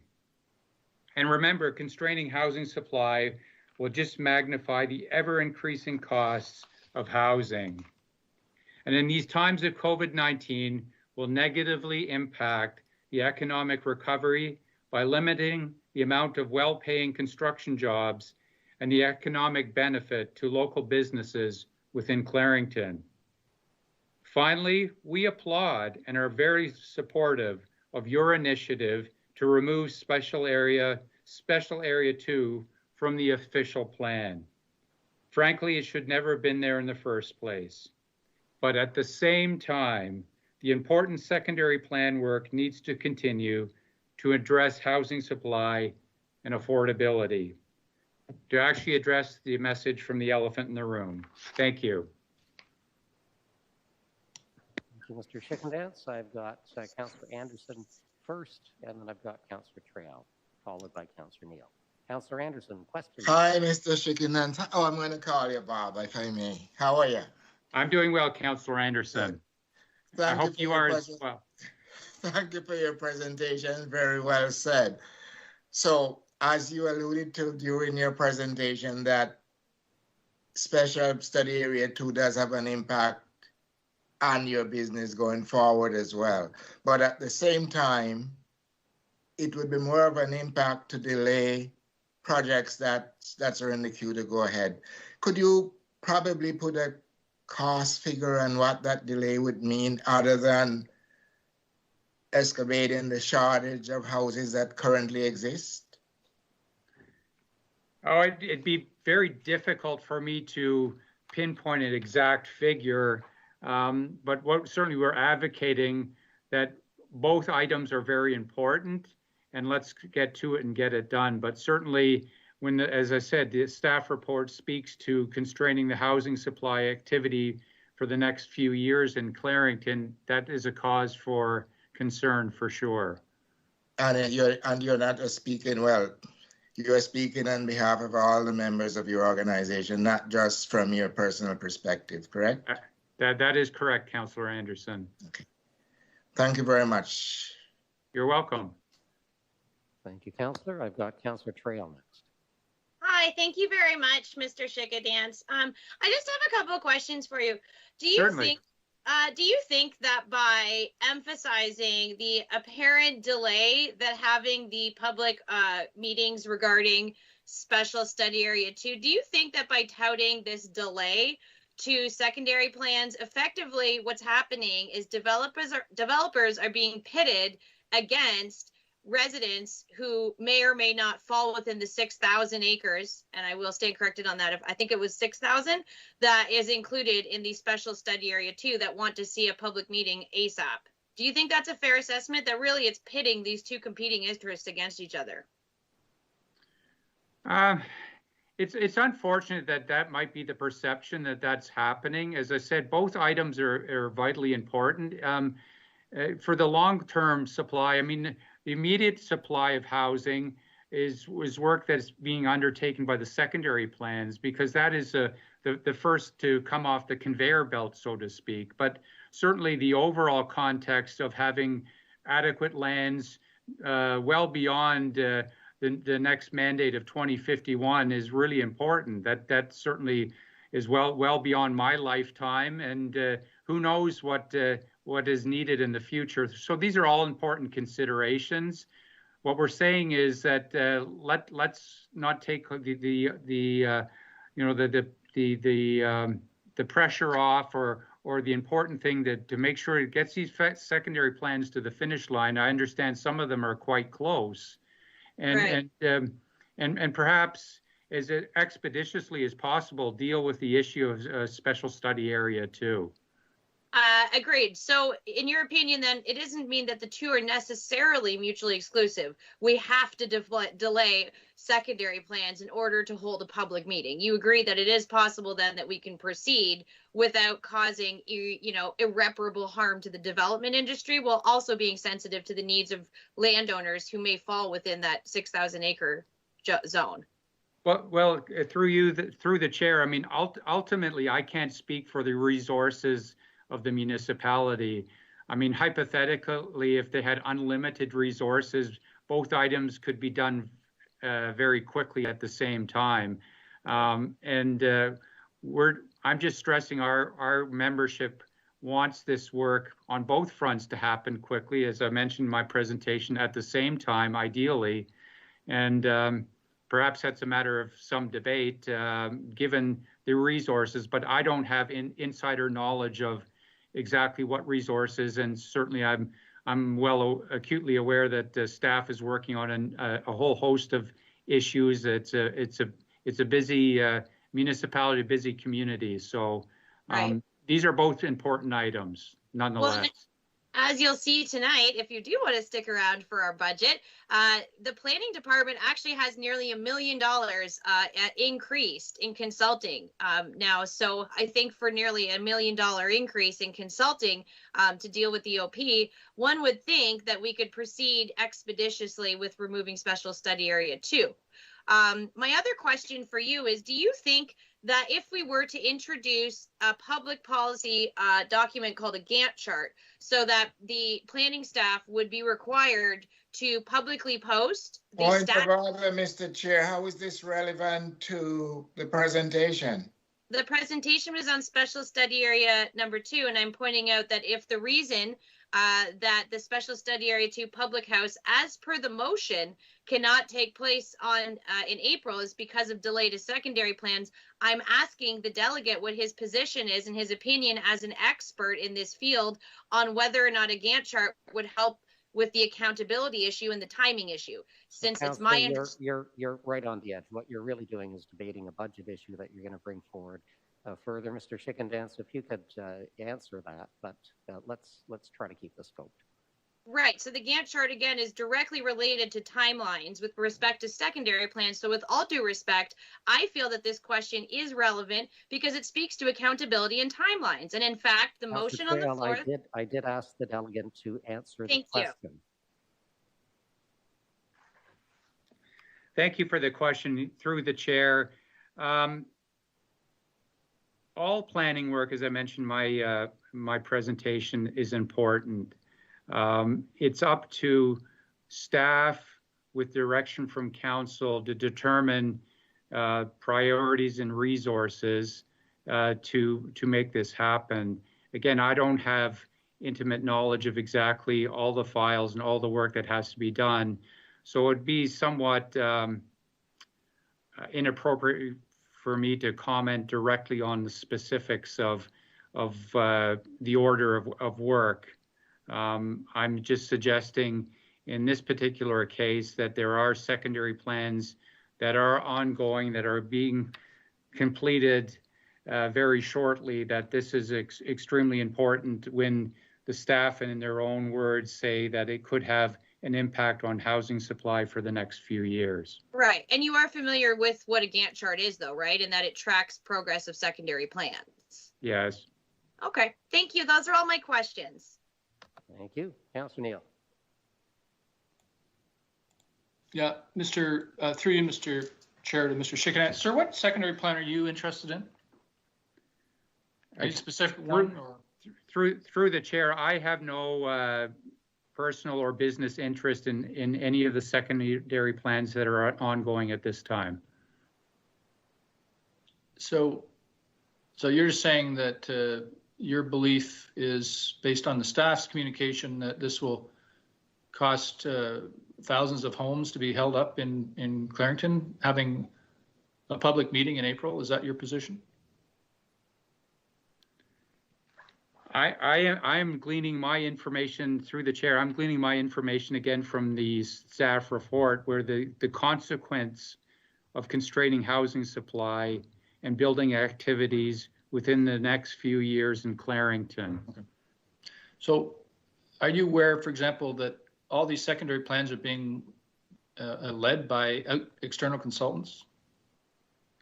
I have knowledge that a good deal of them are. I'm not I can't say for sure whether all of them are, but I know a fair number are, yes. I am aware of that. So everything seems to be pretty well resourced. I mean, the outside developers or the landowner groups, to my knowledge, are funding these outside consultants to essentially lead the process.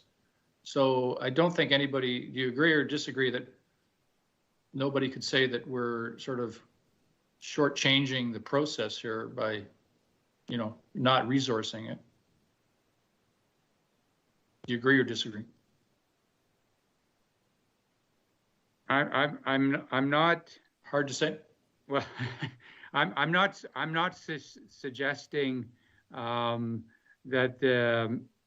you're deliberately trying to do one thing or the other.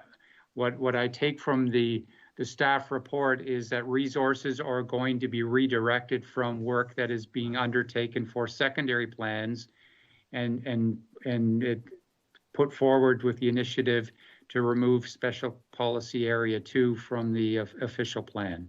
Okay, well, the thing that troubles me a bit about this is I'm looking at, for example, one of the reports tonight is Planning Act or planning activity in 2020, and a lot of it sort of dropped off quite a bit. Like,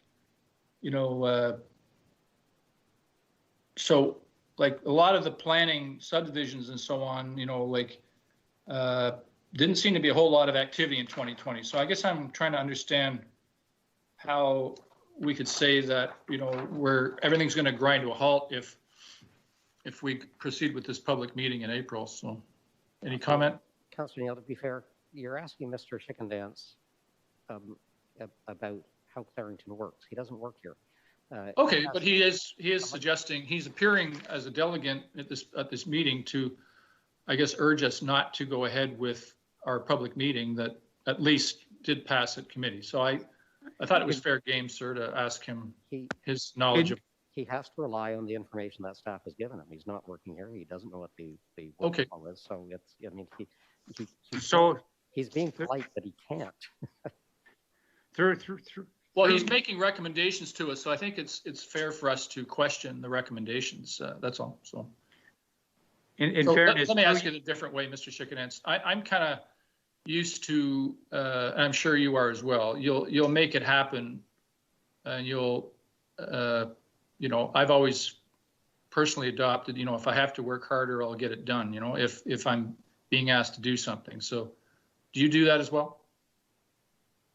I certainly do, Councillor Neal. But a point and a lot of the farmers, I think, are the same way that are affected by this, right? Like they have to work hard as well. And do you not think it's fair to them to get closure on this issue and not wait for the fall? At least start to move ahead with this and get closure on something that everybody is saying we don't want. So why do we need to wait until the fall to get moving on a public meeting that everybody's saying in the room that we don't want it anyway? So can you help me out with that? So going back to my remarks, I said we are very supportive of the initiative to remove special policy area 2 from the official plan. And I also went on to mention at the same time, the important secondary plan work needs to continue. Sure. And I don't disagree with you on that, that I don't see, but you have no view into whether we can't do both at the same time, other than what you're reading in the staff report. Is that fair to say? Well, I don't have insider knowledge of what has to be done, but as I said, I'm repeating myself. I said, but at the same time, the important secondary plan work needs to continue. So let me ask you this. Like, for example, we've heard about the Brook Hill plan, secondary plan. Do you know how long that's been with staff? I don't know the precise date. I would imagine perhaps 2 years, something of that order. Okay. All right. And what's your sense of what's the normal length of time for a secondary plan to get in front of council? Oh, that's a difficult, if not impossible, question to answer. Secondary plans can be very straightforward, or they they could be very complex, depending where they're situated, how many landowners there are, how much servicing constraints there are, how many planning issues there are, how many environmental constraints there are. These all have factors into how large and how complex secondary plans can be. Right. Okay.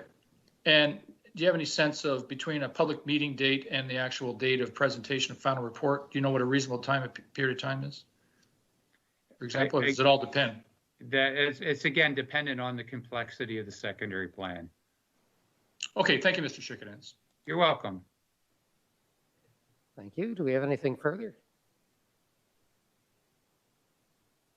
I don't see anything further, Mr. Schickedanz. I think the theme this evening is delegates may be being put under more stress than they expected. I will apologize for that. But thank you for joining us this evening. Thank you for the opportunity. Okay, and our next delegate is Jonathan Schickedanz. Good evening, Mayor Foster. Can you hear me? Yes, we can. Thank you.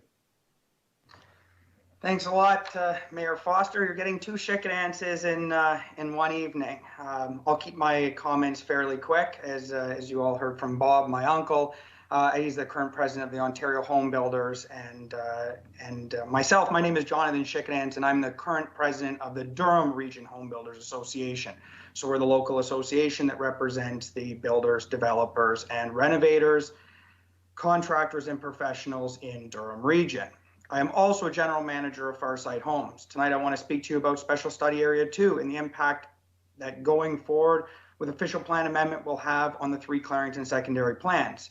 Just as a note of transparency, I would like to mention that Farside does not have any land inside the 3 secondary plans, and that my presentation I am providing is based on the voice of our membership. According to the staff report, if council votes to move forward with the Special Study Area 2, staff will have to be diverted from the Brook Hill, Southwest Curtis, and Southeast Curtis secondary plans, resulting in delays finalizing these plans. The Durham Region Home Builders Association would like to support staff's recommendation to make the official plan amendment part of Clarington's comprehensive official plan review process, to be initiated later this year.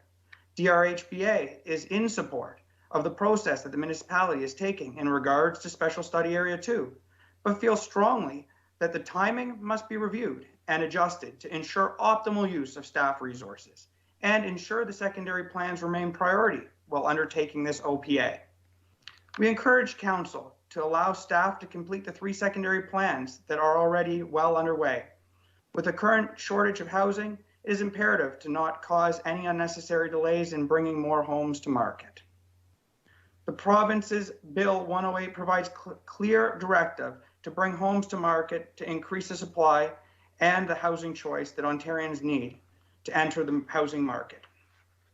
Delaying the approvals of the 3 secondary plans will add costs to those developments, which could ultimately be passed on to the homeowners, negatively impacting affordability. It is also to be noted that any delays in the approvals will result in delays on getting shovels in the ground. As we are all aware, the new home construction industry brings so much more than needed housing to the market.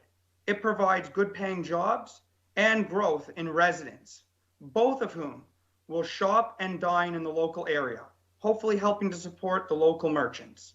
In these uncertain economic times, the housing industry will continue to provide strength both locally as well as nationally. When voting tonight, please consider adjusting the commencement date for the OPA to allow staff the opportunity to complete these 3 secondary plans and vote for improving affordability and bring more homes and more choice to Clarington on time. Thank you very much. Thank you. Councillor Neal. So, Mr. Schickedance, is it your position that we should sort of put the landowners in the special study area 2 at the sort of at the bottom of the list, or what are you actually suggesting here? Through you, Chair, to Councillor Neal. At this point, when we're looking at the 2 items, the secondary plan process is crucial in continuing the wheel of housing and getting that needed housing online. The process of council's intent to remove special study area 2 out of the official plan is a worthy activity, and I'm sure the landowners in the area will appreciate that. And as you've said, council is all on board to do this. At this point right now, though, it's hard to see why there is an urgency that it has to happen in April, as opposed to that happening just 2 to 3 months later. You'll still result in the end of the year getting the same thing done. At this point right now, I find it challenging to see why council is hung up on that date, the sooner date being the one that needs to happen. I'm only asking at this point that council listen to the concerns that staff has brought forward and just look at revising that date. It's a slight adjustment, and at this point I feel that is a very slight adjustment, and it'll still achieve the same end run or end goal. So do you own any land in any of the secondary plans? No, Farsight Homes does not own any land inside of any of the secondary plans. Okay, and do you own any land in special study area 2? We do own land in special study area 2. And are you in favor of having that considered for inclusion in the Greenbelt? No, I am not, but Okay. That's not what's up for discussion right now. When you say it's not up for discussion, why do you say that? Because council, nor staff, nor the region have said that they would like to include it in the Greenbelt. And on top of that, there's no mechanism, as Ms. Langmaid has already pointed out, in the province to actually let that happen. So at this point, farmers' lands or my land is protected at this point from going in that Greenbelt. So were you aware that in the fall, a motion was passed in this council, moved by Mayor Foster, seconded by Councillor Hooper, that the province commit to reviewing the land south of Highway 2 between Highway 418 and Maple Grove Road for inclusion in the Greenbelt? Are you familiar with that motion? I was not aware of that until tonight, but you know what? To be quite honest, you can make that recommendation, but at this point, like Ms. Langmaid has said, the province has no mechanism to deal with that. So a request may be made, but it goes nowhere. So why would we want to continue to study something that, at least since this motion was changed, okay, it had to be amended. We amended something already adopted. Council unanimously voted to rescind that letter, okay, that did go to the province. Why would we want to continue to study that, in your estimation, when everybody says we're not even going to do it? So currently, does that make sense to you? Yeah, through you, Chair, to Councillor Neal. Currently, staff is not studying it. No, I'm asking you. I'm not saying. I'm asking you. Why would we want to continue to study something that everybody unanimously says we're not even interested in doing it anymore, in spite of what happened in the fall? Well, Councillor Neal, correct me if I'm wrong, including yourself, there's no one on council right now that says they want to study that. Right. I'm really talking about the timing difference and when you start the process. That's what's up for discussion. How complicated is it, do you think, to put a notice out saying we're going to delete this item from the official plan? Do you think that's really complicated? Oh, preparing a notice to go out in a mailing, that's quite simple. I think your staff is more concerned, if I may say, I think they're more concerned about the correspondence. I think it's very clear tonight that the message can get mixed very quick. And if you have 1,000 residents, as Ms. Langmaid says, that's going to receive a letter, or maybe more, because the notice area may count for people that are within a certain meterage from that area, I think you're going to have a lot of calls coming into the municipality that somebody is going to have to deal with. So I think that's where staff's concern is, if I may say. But I don't have a crystal ball on what staff's activities are from day to day and what resources council has or staff has at their disposal to manage that call volume or email volume from concerned residents that may get mixed messages. Because up to this evening, it's very clear that clarity hasn't been provided and concerned. In what sense, sir, that it hasn't been provided? Please help me out with that. When you say clarity hasn't been provided. I think it's clear with your first delegate this evening, if I may say, that they were not fully aware of what council was trying to do with the removal of Special Study Area 2. So you think he was confused about wanting it removed? Is that? I'm trying to understand your viewpoint. I think he was confused about council's intent. Okay. I see. Okay, thank you. You're very welcome. Thank you. Councillor Anderson, questions, please. Thank you, and thank you, Mr. Shickenhans, for being here, the number 2. You quite elegantly stated the position of the Home Builders Association, and yeah, we both want both things to occur. This has been, as you alluded to, has been in the official plan I need a question. Yes, it's a question for 5 years. So you are right when you're saying the urgency of 2 or 3 months. It's not, you think it's going to be detrimental to any of the farmers or anyone that own lands in Special Area 2?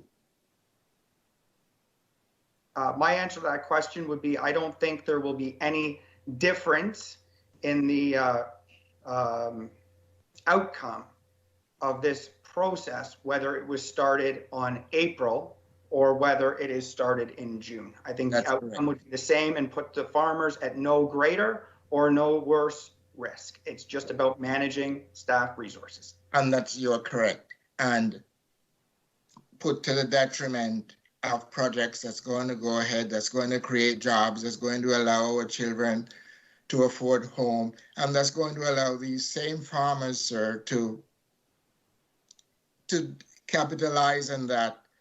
Correct, sir? Wouldn't that benefit the farmers and the folks in Special Area 2 to see these developments? That would be correct. Go ahead. That would make sense to me. So we are in agreement on that, correct? That is correct. And this wasn't something that was brought by the mayor. He took it directly from the plan. So it wasn't something that he brought up, and he didn't say, or no one in council say, Councillor Hooper, when he seconded the motion, did not say. We really need questions, please. I know you didn't know the motion. The motion did not say, let's put this in the green belt. But we know where this is going, and I will wrap up. We know where this misleading information to the public is coming from. Now I have a better idea from listening to the delegates tonight. Thank you very much. Thank you, Councillor Anderson. Point of order, Mr. Chair. Yes, Councillor Neal, what's the point of order? Okay, so Councillor Anderson is accusing somebody of providing misleading information. Does he want to state who that is? Is it me, or because I want to hear, like, he's throwing a comment like that out. And I'll leave that.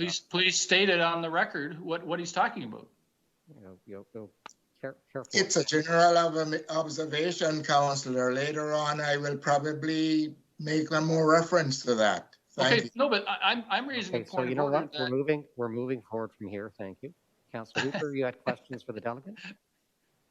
Please educate me on that, Mr. Chair, on the misleading information. Councillor Hooper, you have the floor. Well, You have questions for the delegate. Yes, thanks, Mr. Chair, and thank you, Mr. Schickendance, for coming forward tonight. I'm just a little bit concerned in regards to, you mentioned something about you do have property in the special study area too. And were you aware of the fact that the Home Hardware was potentially, was going for an MZO in regards to the property that they were looking at? And were you notified of that? Through the chair, I wasn't well knowledged on that MZO process and what transpired through that process until recent days. Okay, so no one really contacted you from Home Hardware or anything like that in regards to that development? Not myself directly, no. Okay, thank you very much. Appreciate it. Thank you for coming forward tonight. Thank you, Councillor Hooper. Do we have anything further for Mr. Schickendance? And again, Mr. Schickendance, thank you. Perhaps a little more stressful than what we prefer when delegates come to town. But again, thank you for being with us this evening. Thanks a lot. Thanks a lot, Mayor Foster. Can I just add one thing? The Durham Region Home Builder Association would like to welcome the new Chief of the Planning Department, Ryan Windle, and we do look forward to working with him, as we have enjoyed working with all the other staff, and we look forward to working with him on a going forward basis. So welcome to the town on behalf of Durham Region Home Builders. Well, thank you. I will say thank you on his behalf. Thank you. So the next delegate is Robert Webb, and he is representing the Brookhill North, and if you look at your agenda, it's the landowners group. Mr. Webb. Good evening, Mayor Foster, members of Clarington Council, ladies and gentlemen. Thank you for the opportunity to make this brief deputation to you this evening. As the mayor said, my name is Robert Webb. I'm the group manager for the Brookhill North Landowners Group.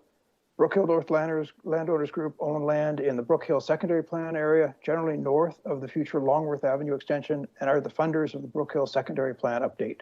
I'm here to make a single request. Please do not delay the approval of the Brookhill Secondary Plan update.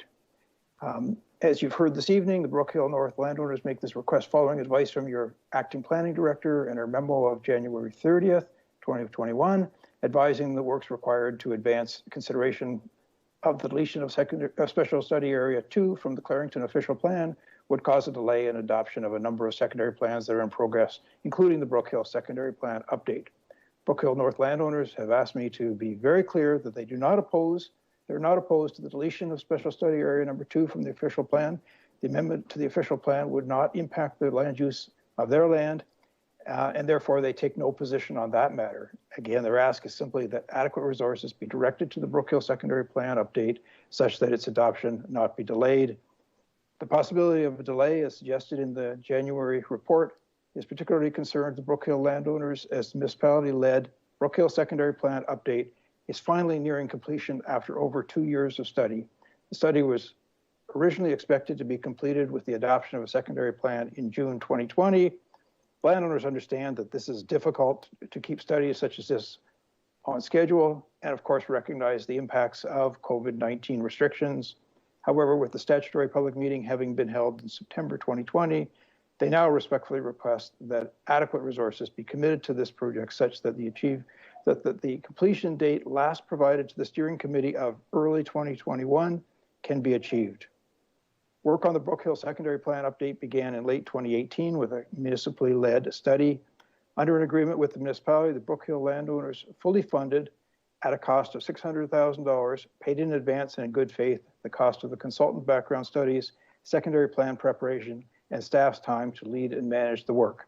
Brookhill North landowners agreed to this approach based on the municipality's corresponding commitment to proceed with the secondary plan update in an active, diligent, and expeditious manner, all as enshrined in the December 2018 agreement between the municipality and the landowners. Completion of the Brookhill Secondary Plan update in a timely manner is one essential element of maintaining the supply of service lots in Clarington in the pipeline, particularly as demand for housing in Clarington is at an all-time high and its inventory of service lots is dwindling rapidly. Without secondary plans such as Brookhill Plan, Clarington could face a shortage in housing supply. Both the previous speakers, both of Mr. Shigadansis have spoken to that extensively. For your information, Brook Hill North, the area generally north of the Longworth extension, will yield some 1,000 residential units and about 80,000 square feet of supporting commercial development. According to statistics from the Building Industry Land Development Organization, BUILD, and the Ontario Home Builders Association, OHBA, this will bring the following economic benefits to the community and beyond. With respect to the housing construction, 1,055 direct person years of employment in Clarington, and 2,200 direct, indirect, and induced person years of employment. Those above numbers are averages for the GTA based on the housing mix that we see across the GTA, with a higher percentage of single-family homes likely in Brook Hill. The actual number will be considerably higher than I've stated. With respect to commercial development, it will bring both additional construction jobs and permanent employment. In summary, we reiterate that we're not taking a position on whether council proceeds with a public meeting for a possible official plan amendment if it deems worthy of pursuit. Rather, we are respectfully requesting that regardless of the position taken on that matter, that the necessary resources continue to be directed to the Brook Hill Secondary Plan update such that it can be completed in early 2021. Thank you for your time and consideration. Mr. Webb, thank you. Councillor Trail. Awesome. Thank you very much. So, Mr. Webb, how long have you been a planner? I am not a planner. I'm the group manager for the group. Okay. And how many years experience would you say you have, though, with respect to your involvement in development? I regret to say more than 40. Okay. Well, that's commendable. Tell me, do you have much experience with respect to amending official plans? Sorry, my computer's a little bit strange. Not directly as I'm not a planner, but certainly I'm involved in a number of projects that have gone through official plan amendments. Okay. And do you have an idea, could you give me an idea just briefly of how much work is involved in deleting section 17.3 special study area 2 out of the official plan? I certainly am not as well qualified as many people that have already spoken on that. So I'm happy to talk about Brook Hill, but I do not have experience to talk about that. Okay, thank you. I'll ask another delegation. I just wanted to get an idea of an approximate timetable, but if you don't feel comfortable, then I'll ask another developer. Thank you. Thank you. Thank you, Councillor Trail. Councillor Neal. Yes, sir. When did the Brook Hill plan start? Very late in 2018.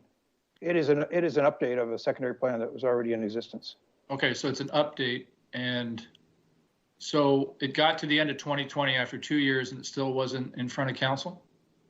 The final report. I do recall a public meeting on that. That's correct.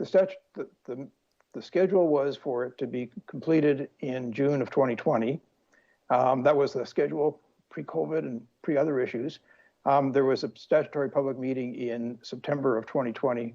And as I said in my presentation, the expectation was, the last expectation we had from staff was early 2021. Of course, we treat early as probably different than the sender of the message.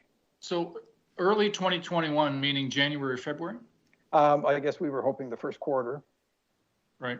So if this went ahead in April, are you saying the original plan, which had nothing to do, like nothing council did had any impact on it not getting in front of council by early 2021? Is that a fair statement?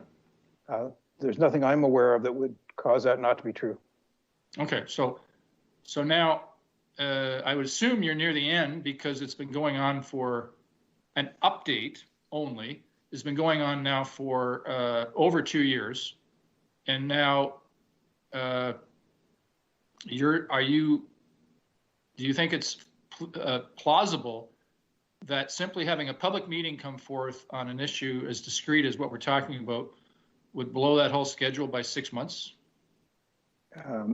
Again, through you, Mr. Mayor, that is what we're reading in the staff report. I'm not aware of all the mechanics that goes on. I've listened to the conversations today. I've listened to Ms. Langmaid and understand what she has said. And as I said to the previous councillor, I am not a planner, so can't really comment on that. So do you think it was, and who's leading the the update, is there an outside firm, outside planning firm, leading it from the municipality standpoint? Yes, there is. And who's that? Planning partnership. Okay, and how many staff members are working on that from that firm? I do not know. Well, you're the project head, right, from the landowner side. For the landowners, this is a municipally led secondary plan. And Right. Certainly the public meetings that I've been to, or the meetings I've been to, there have been half a dozen or so people from Planning Partnership. They have other consultants supporting them as well on the So team. half a dozen people from Planning Partnership. And so it sounds like a lot of forces being brought to bear on that secondary plan. To me. Yeah, again, through you, Mr. Mayor, certainly at open house meetings, at events associated with the processing of the plan, yes, people are there. Okay, thank you. Thank you. Do we have anything further? Mr. Webb, thank you. Thank you for joining us this evening. Much appreciated. Thank you. Our next, we have two delegates, and that is Ted Watson and Richard Recker. Gentlemen.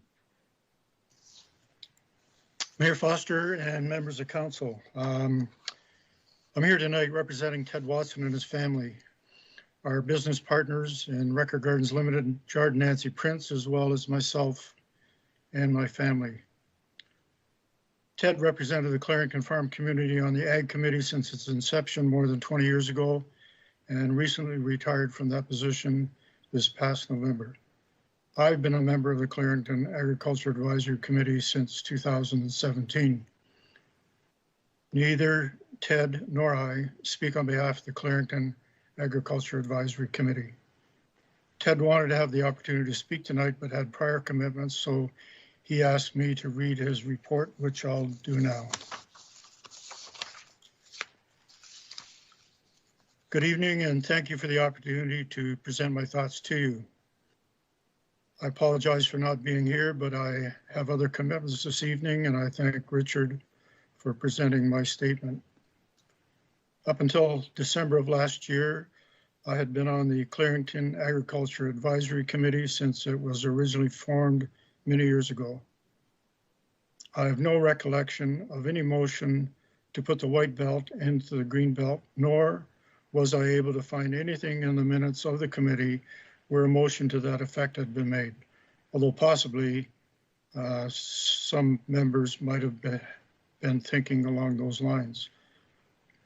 On August 25th, 2011, the Agriculture Advisory Committee passed a motion number 011-18, which was moved by Mr. John Cartwright and seconded by myself, that had 4 points in the resolved portion, and I'll quote those points.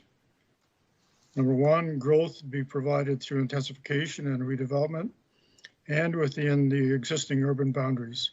I agree with that statement. It reduces the cost of urban infrastructure and some of the mixings of agriculture activities with urban ideas. Number two, the agriculture soil capability be included as an additional criteria for determining where future growth happens.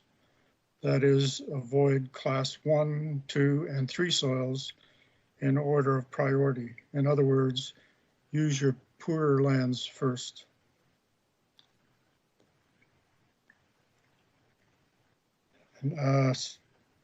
Next item, the impacts from settlement areas on agriculture operations be mitigated, and finally that all types, sizes, and intensities of agriculture uses and normal farm practices be promoted and protected in accordance with provincial standards.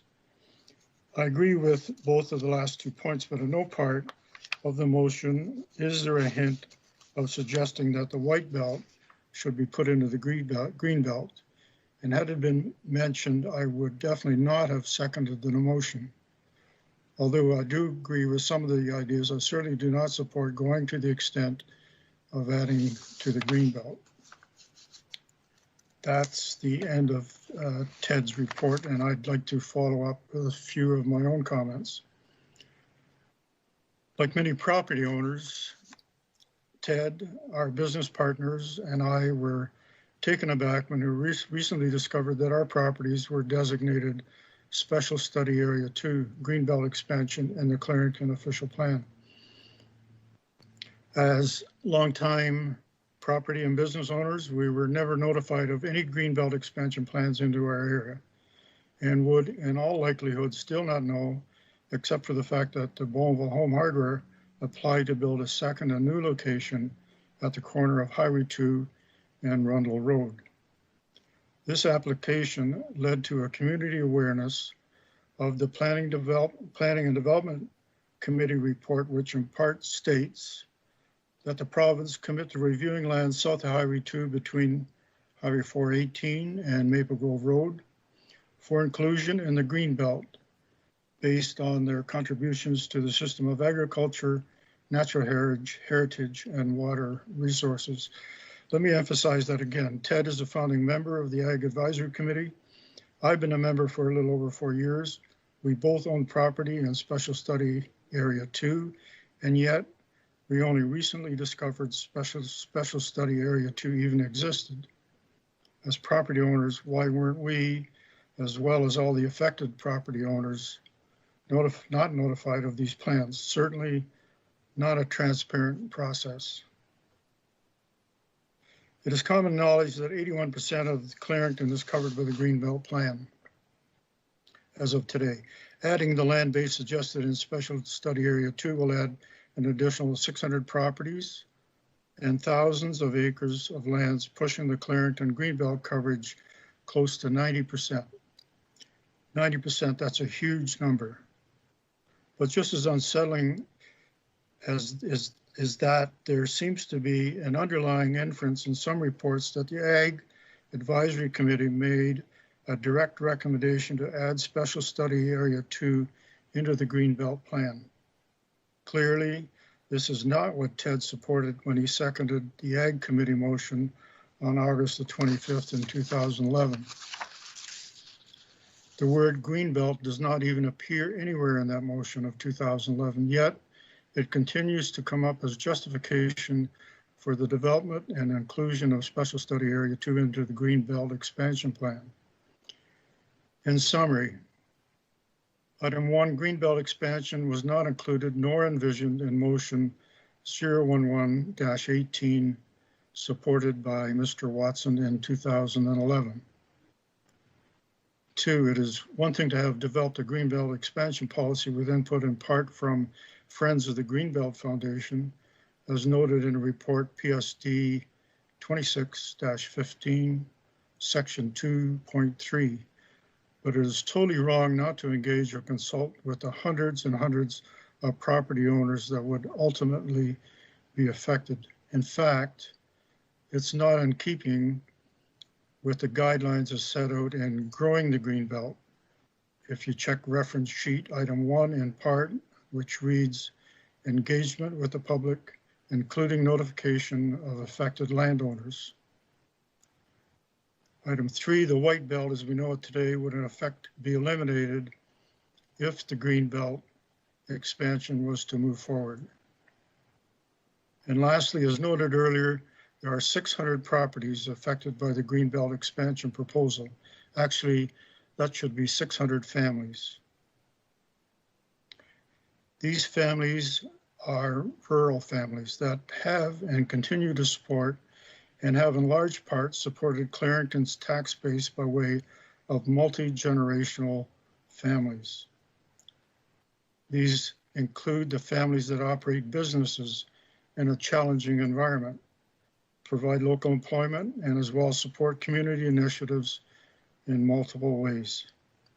These are the families that not too long ago were impacted and frustrated by the proposed expansion of an EP zoning, which would have had a huge impact on property values. These are the families that were not consulted, nor were they aware of this potential Greenbelt rezoning on their properties. These are the families that deserve better. These are the families that are entitled to Council's positive consideration. Based on what I've just presented, it is our ask that Council, without delay, remove in its entirety Section 17.3 Special Study Area 2 Greenbelt expansion from Clarington's official plan. I thank you for your time. Mr. Recker, thank you. Do you have any questions? Councillor Neal. Yeah, Mr. Chair, thank you. Sir, Mr. Recker, do you support the motion that was passed at committee to have the public meeting go ahead in April 26, 2021 for the consideration of deletion of Special Study Area 2? Well, I'd like to see it deleted right away. And again, I'm not a planner, but I find it hard to believe why it cannot be done earlier. I guess I come from a background, we deal with major chain stores, Costco's, Canadian Tires, Metros, and if they want something done tonight, it's done tonight. And so that's the background I come from. Okay, are you supportive or not supportive of having it go ahead and the public meeting portion go ahead in April 26, 2021? Well, if it can be eliminated prior to that. Yeah, I don't think it can. So I think then yes, I would. If that's the earliest possible date, I would prefer the earliest possible date. Okay, thank you. Thank you. Anything further? Mr. Recker, we haven't done a particularly good job of communications. Did you get the clear understanding that there is neither the will of council, nor the will of the region, nor the ability of the province to add these lands to the Greenbelt? Mr. Mayor, I understand that totally, but as long as it's in the official plan, it's always the possibility that it's revived again. So, like, I totally get the consensus tonight that right at the moment there's no interest in proceeding with this. So why not just get rid of it? I just don't see a reason for it staying there if there's no interest in pursuing it. It just doesn't seem to make any sense at all. Thanks, sir. I think we are all, and when I say all, staff, council, landowners groups as well, we're all agreeing. It's just a question of timing. And I would be remiss if I did not thank you again for your generosity to the community. So we will look forward to some building at some point in time happening on the east side of your property. Thank you very much. Thank you. I appreciate that that's a totally different subject, but we do appreciate the support. Thank you. Well, it's our thanks to you, and I don't know if that's been widely communicated, but just a huge, important donation that will impact our community in a positive way for many, many years. Thank you. Thank you. All right, members of council, we are at 9:30. I wonder if we could get a motion for a 10-minute break, please. Thank you, Councillor Jones. Do I have a seconder?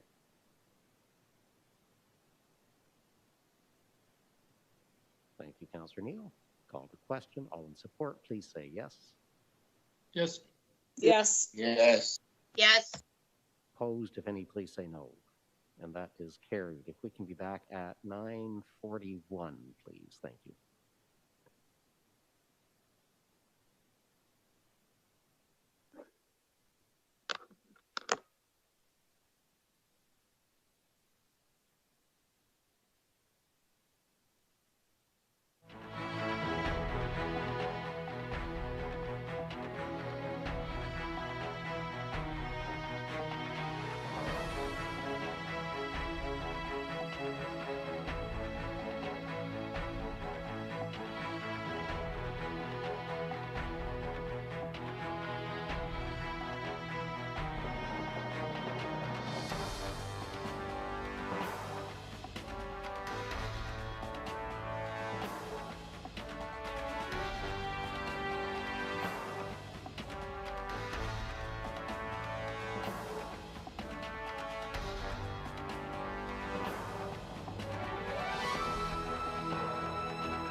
Alrighty then, we will call the meeting back to order. Madam Clerk, if you would do a quick sound check, please.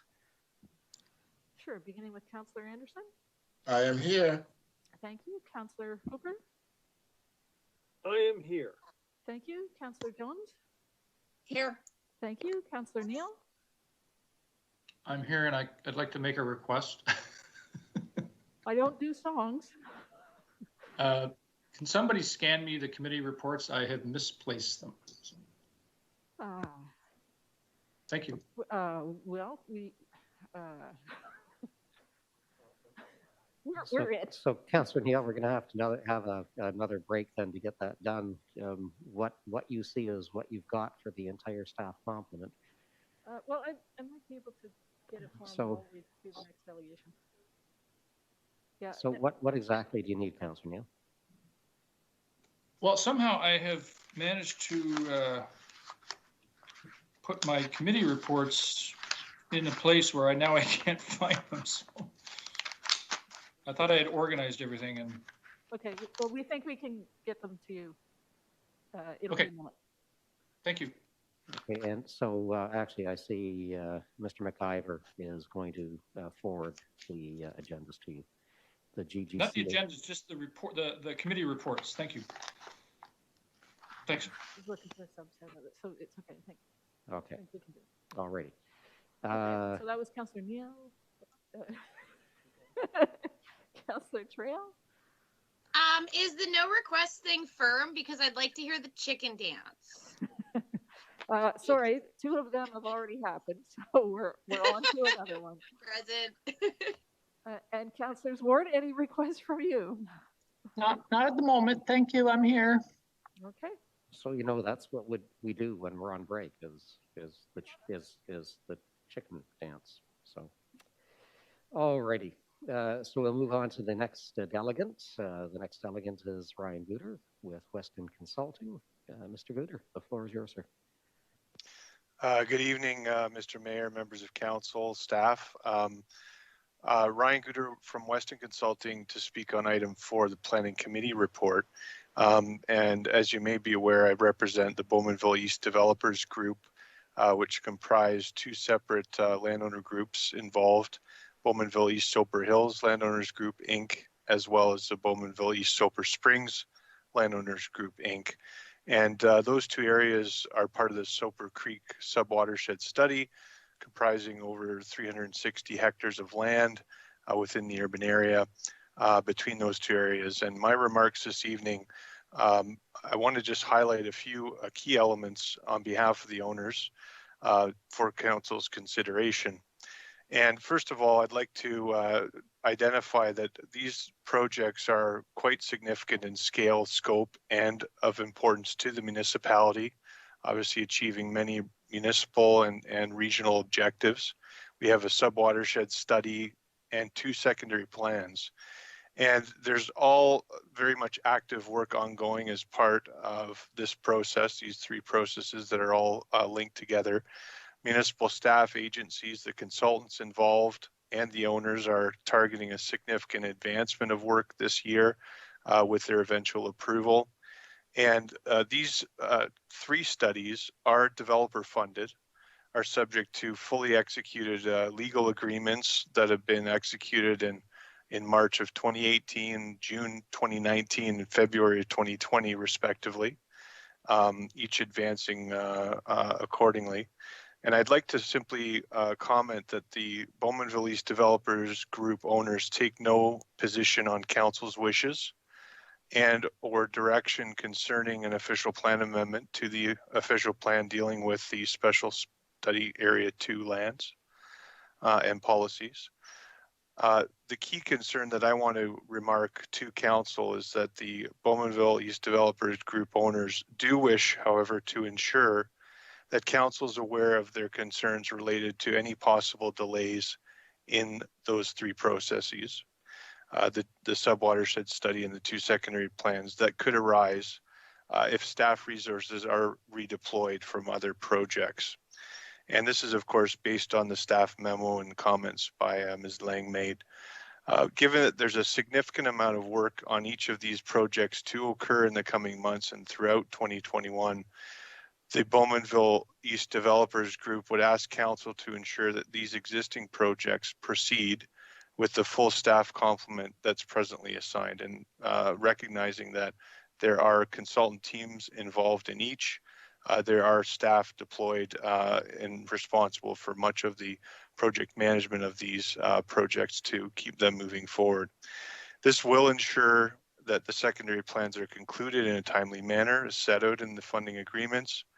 And ultimately, as you're aware, these lands within these secondary plans will contribute to the diversity of housing supply options within this community, will support other community uses and initiatives, trails, parks, etc., and will assist in providing housing supply to the market, which is in an ever-growing demand as we're seeing, and will meet future demand. So it's critical that they continue, and with the adequate staff resources.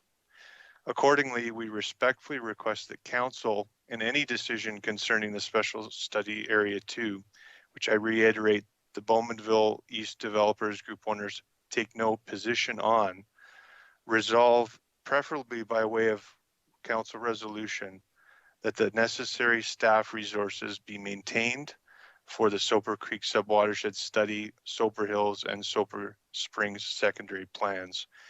And with those remarks, I'm very grateful to have the resources of your staff in working with the consultant team, and would ask for my remarks to be considered as input. And we're very thankful for the opportunity to provide these comments as you consider this matter. And also a welcome to the new director as well. Look forward to working with you on things going forward. So with those remarks, we ask for council's consideration of my comments. Thank you. Mr. Guter, thank you. I guess any guy called Ryan's got to be sort of right. Well, we share something in common, so looking forward to that. Do you have any questions from members of council? Councilor Trail.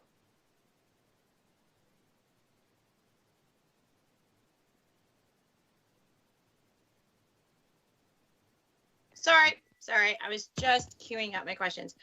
Okay, so hi Ryan, thank I am not hearing you, Councillor.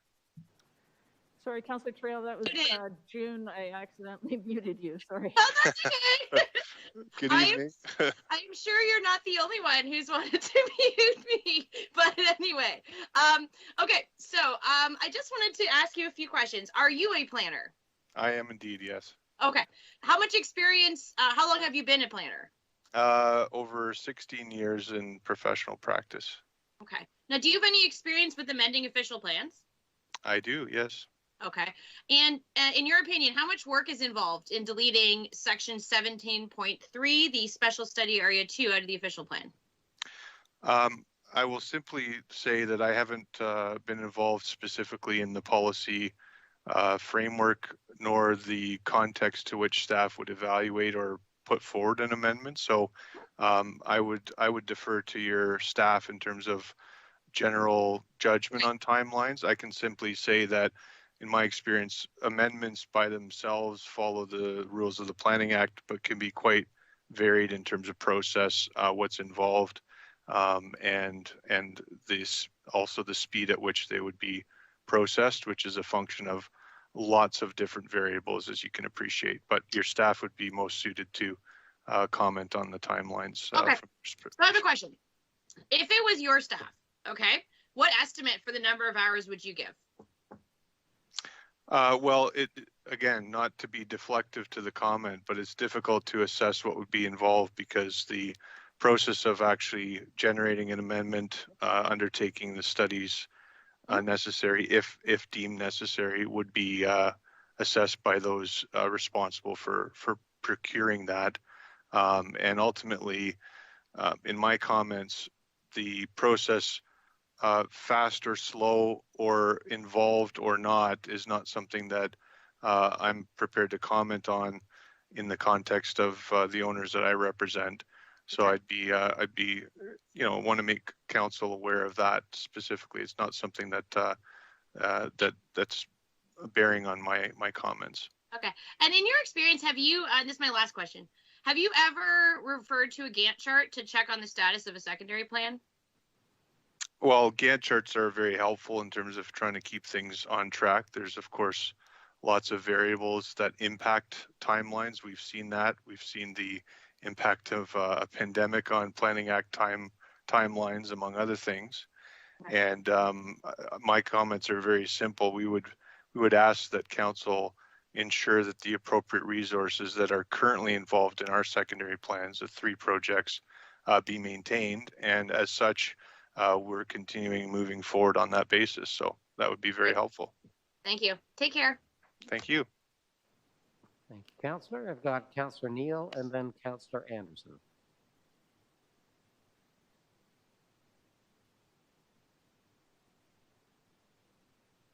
Yeah, Mr. Gooder, what secondary plans are you involved with?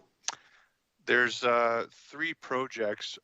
Soper Creek is the sub-watershed study that informs 2 secondary plans. One is Soper Hills and the other is Soper Springs.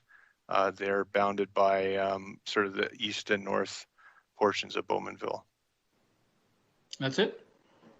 Those are the 2 that I'm involved in on behalf of the Bowmanville group. And do you see having a public meeting on this fairly discrete issue as holding all that up? I'm not concerned, but for staff being redeployed to other projects that would, as outlined in the staff memorandum, Councillor, the concern is very simple, and that is if we have assurances that the staff currently deployed to our projects are going to continue to be available to us and advance those. It's, so, you know, you don't staff think council should be able to direct priorities? No, it's in council's wish to do so. It's simply, we've got existing funding agreements that we would want to see continue in the manner that they have, and anything that would have the potential risk of impacting that is of concern to the owners, and that's the nature of my remarks. I'm not going to make a judgment, and the owners take no position on what should be done or shouldn't be done. It's a function of resource allocation, and we have a current process. We want to have those resources maintained. How long have those 2 things been going on that you mentioned? Well, as I said, the funding agreements have been in place, the earliest of which the sub-watershed was 2018, 2019 for one of the secondary plans, and then 2020 last year for the other secondary plan. And they have some interrelationships, so there's a lot of coordination that's taking place. They share a common sub-watershed, for example, and so that's been out there for 2 years. The sub-watershed study still not completed. That's correct, and that's not because council misdirected anything, right? No, there was all sorts of explanations for that delay, which is ever more the reason for us ensuring that we have the ability to finish the work. And how many outside consultants are involved in that work on the municipality side?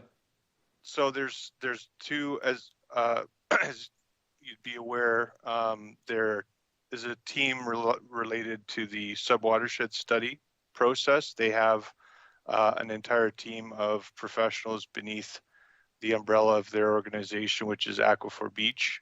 And then there's Sorensen Gravely Lowe's is the planning consultant team, again, with a series of other sub-consultants that are involved in the 2 secondary plans. So it is a fairly lengthy list and is typical of secondary plans with a variety of studies undertaken. Okay, and they're working on behalf of the municipality, right? They are pursuant to those executed funding agreements, which includes a staff complement and project management work within the staff as well. Okay, thank you. Welcome. Thank you. All right, I've got Councillor Anderson next. Hi, Ryan. Thank you for your presentation. Thank you. Hopefully you can answer this question for us. You are a planner by profession, correct? Indeed, yes. Okay. And as you're aware of, you've heard that no one has any intention of doing anything that jeopardizes our farmers or our residents in Special Study Area 2.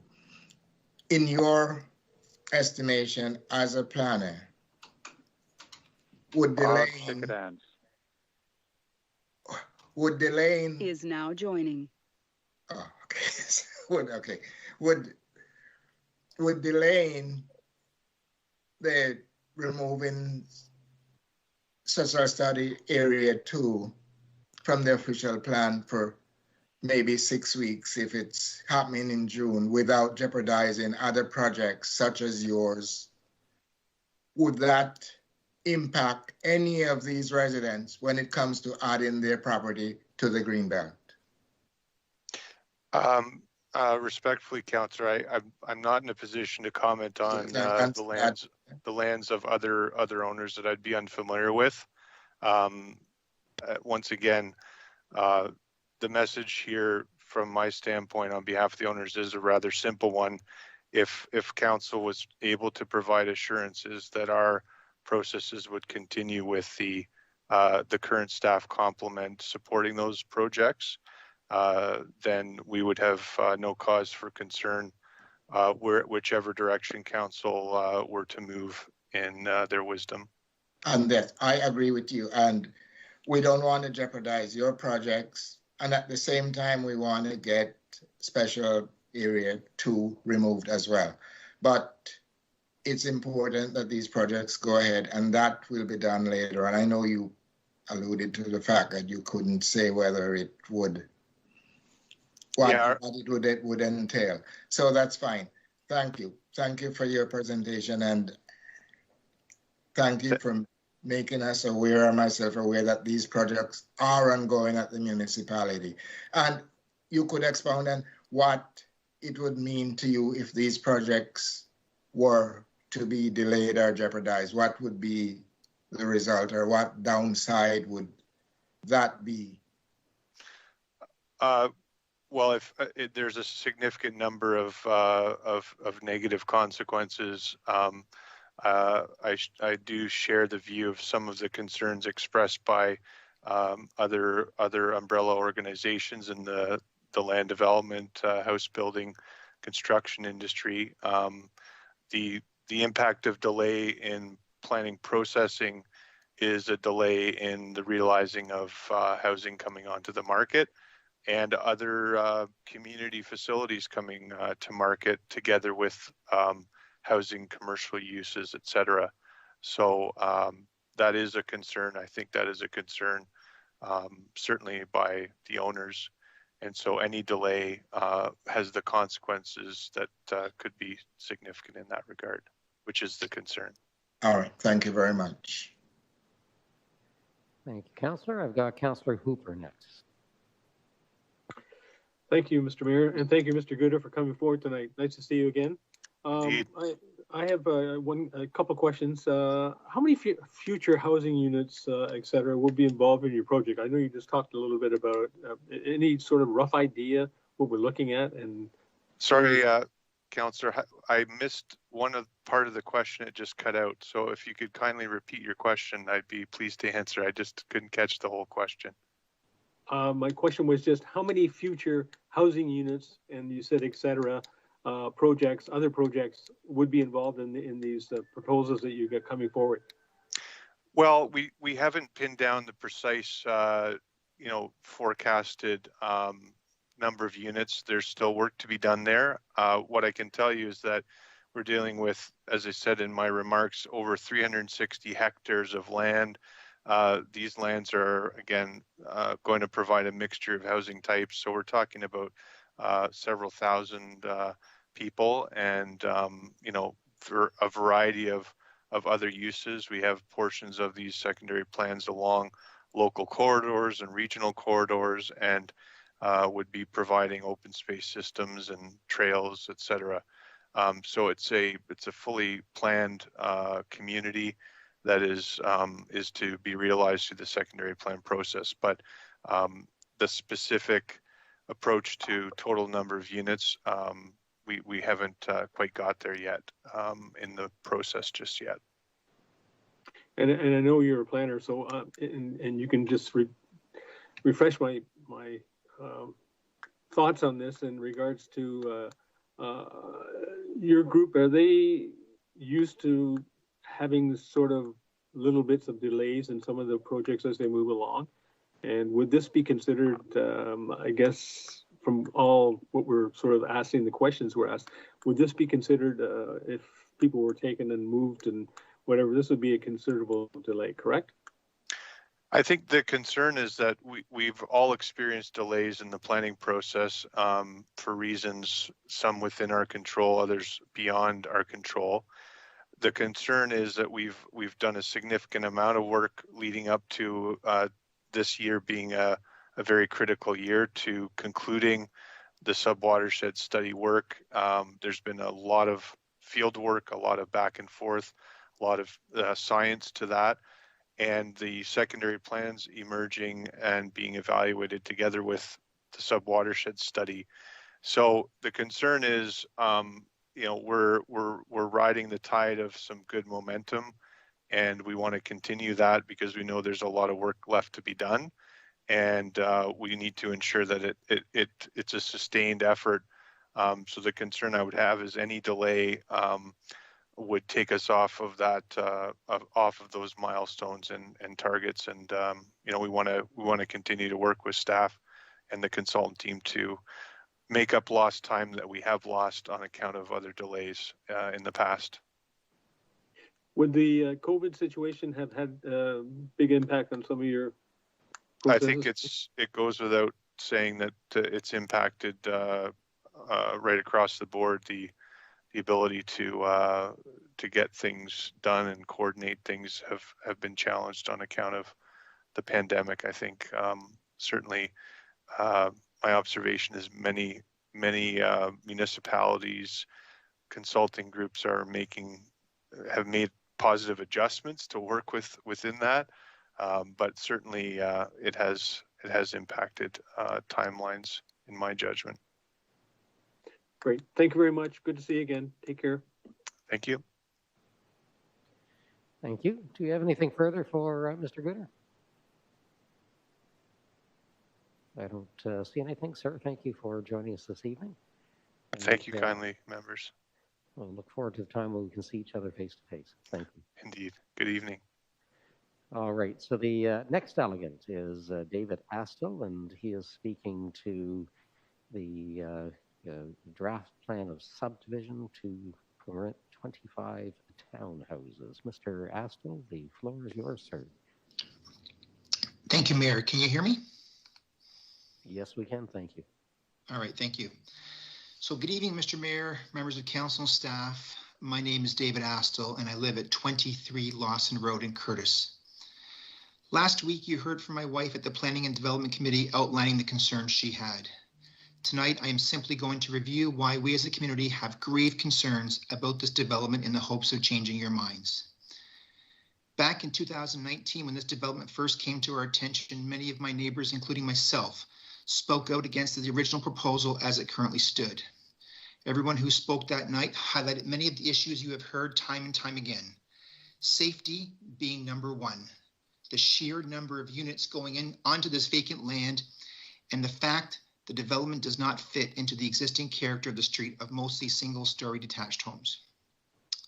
You have heard about the issues of safety, traffic, congestion.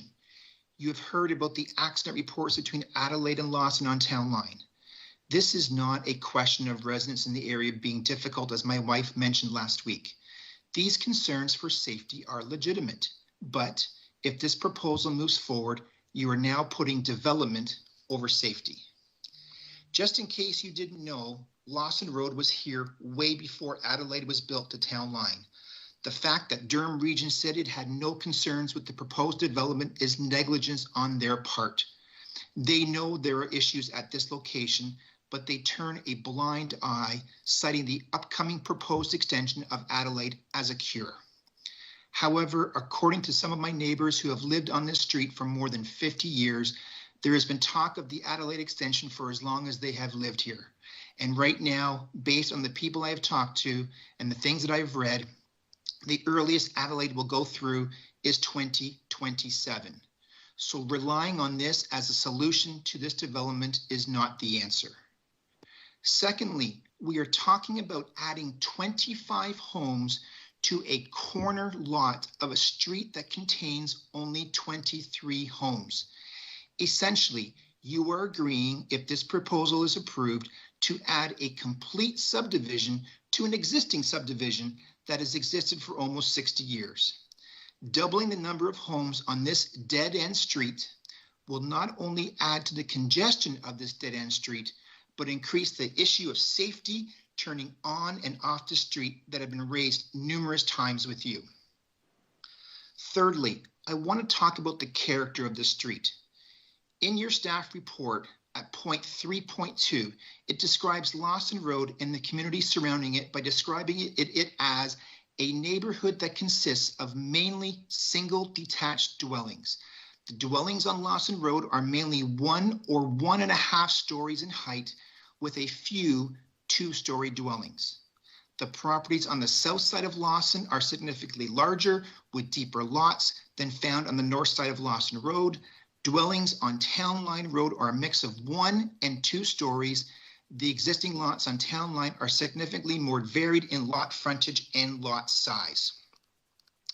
Furthermore, down a little bit further in your staff report at point 5.7, it reads, any intensification or infill development in established neighborhoods must be designed to respect and integrate with the physical character of the surrounding context. So I ask myself, how does a proposal of 25 townhomes that would be, as it stands, 36 to 39 feet high fit into a neighborhood of 23 homes of mostly 1 to 1.5 stories high? My wife and I are the owners of one of the few 2-story homes on the street. I can safely say my home is about 28 feet high, and the proposed townhomes in question will be approximately 10 feet higher than mine and tower over the majority of homes on the street and the neighboring community. Anybody, and I mean anybody, who has taken the time to drive by this site to witness firsthand the size of this land, number one, the neighborhood and the traffic concerns, cannot reasonably believe that this is an appropriate or acceptable development for this plot of land. It would be irresponsible, it would be negligent to proceed with this development. I want to conclude by saying the voices of this community must matter. Safety must matter. The size of this development must matter. The characteristics of our community must matter. As I stated in November when I spoke to the Planning and Development Committee, we are not opposed to development of this vacant lot. We encourage development. However, it must make sense. This development does not make sense in its current form. Relying on the Adelaide extension, which is a number of years away, as I understand, is not the answer. Safety, size, and characteristics need to be the answer. The safety of our families must be a higher priority for this council than this development. Therefore, I ask council to vote against this proposed development and the staff report recommending this to move forward. Thank you. Thank you, sir. Do we have any questions from members of council?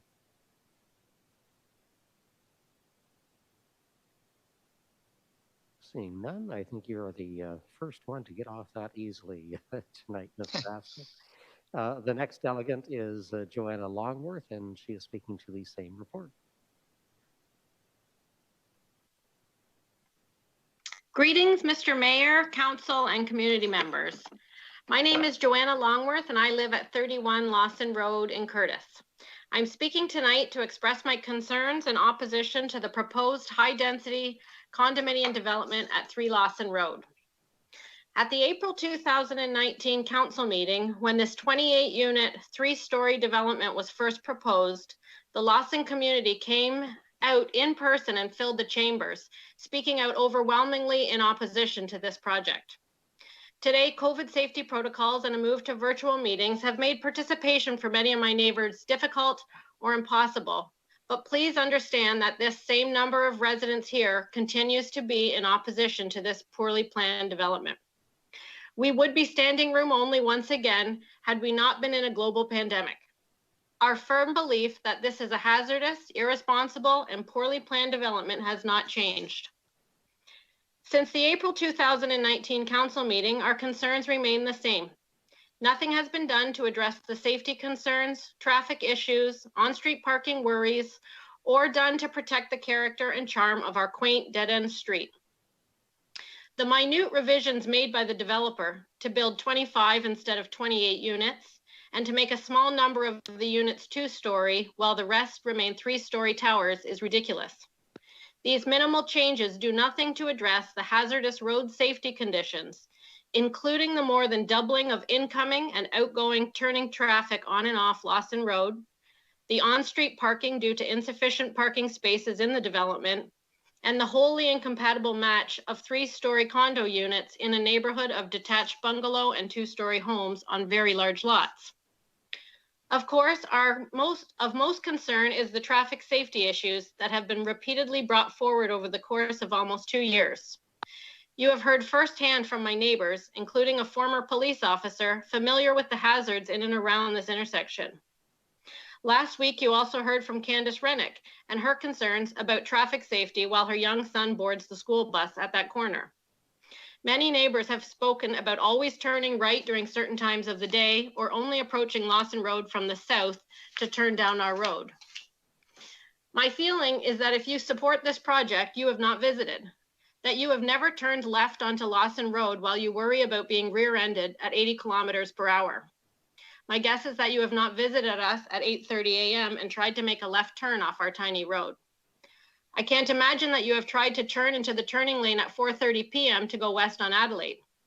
It is most certain that you have not visited or you would not be in support of a development that would more than double the number of cars coming and going off of Lawson Road, or a development whose private road is very close to that exact intersection of Lawson and Town Line. It would be absurd. I believe extra signage was suggested as a possible solution more than once. I want you to know that there is signage. There is a do not block intersection sign on the northwest side of Lawson. People still do block the intersection. And if they don't block your entrance or exit, it is next to impossible to safely see with 5 lanes of traffic and cars typically traveling between 60 and 90 kilometers per hour.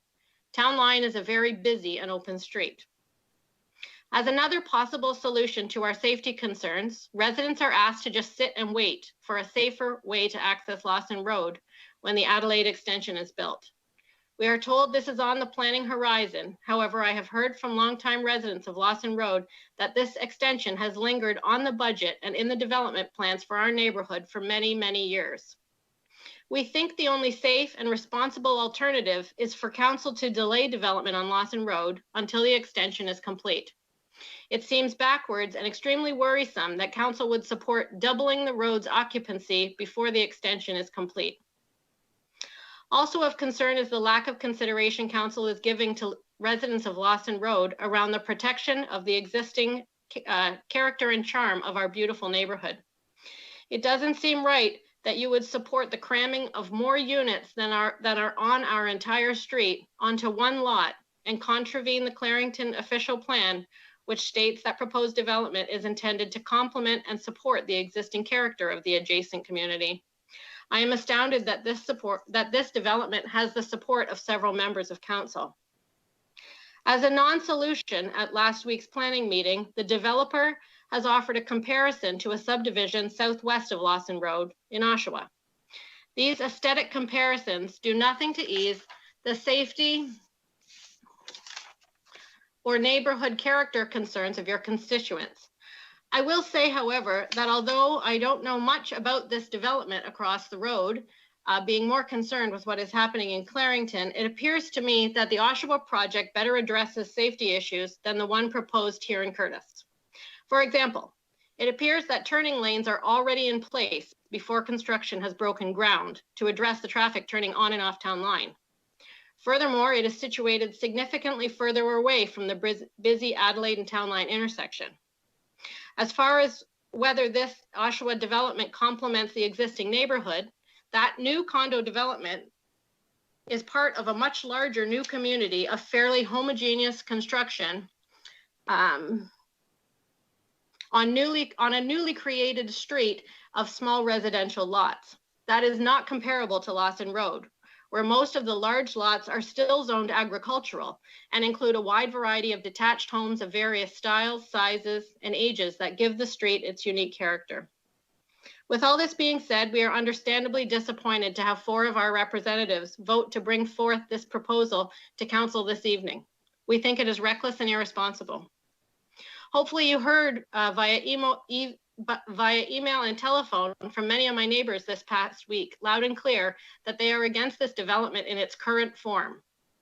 I was pleased to hear a response from one council member who visited our little street to investigate further my neighbors' claims about dangerous driving conditions turning on and off of Lawson Road. She stated that she was absolutely terrified by the traffic.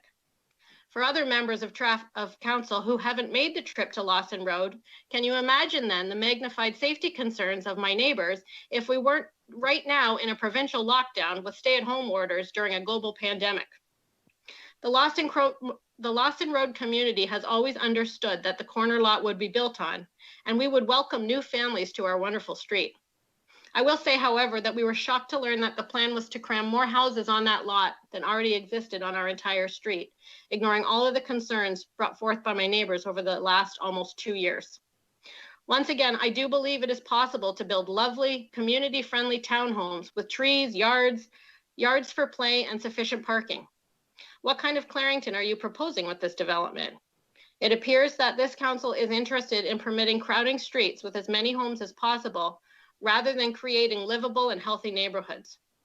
Do not allow your desire for growth and development in Clarington override common sense, safety, and healthy communities and residents.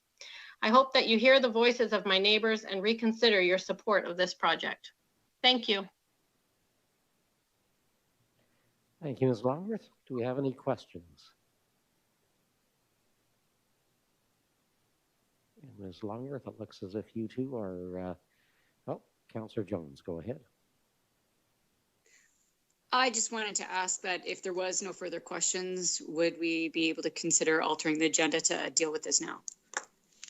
We could. I would suggest we deal with the communications, which should go very quickly, as some of those will refer back to the reports. Absolutely, I agree with that. All right. Okay, so Ms. Longworth, I don't think there are any questions, but I think we are going to be getting to your issue very, very shortly. So, Councillor Jones, you would actually be up next on the communications, and that is correspondence items 10.1 to 10.10 be approved as per the agenda. Yes, I will move that. All right, do we have a seconder? I second that. Thank you, Councillor Anderson. Any polls? Councillor Neal. So I have up to 10.7, so are there more? Yes.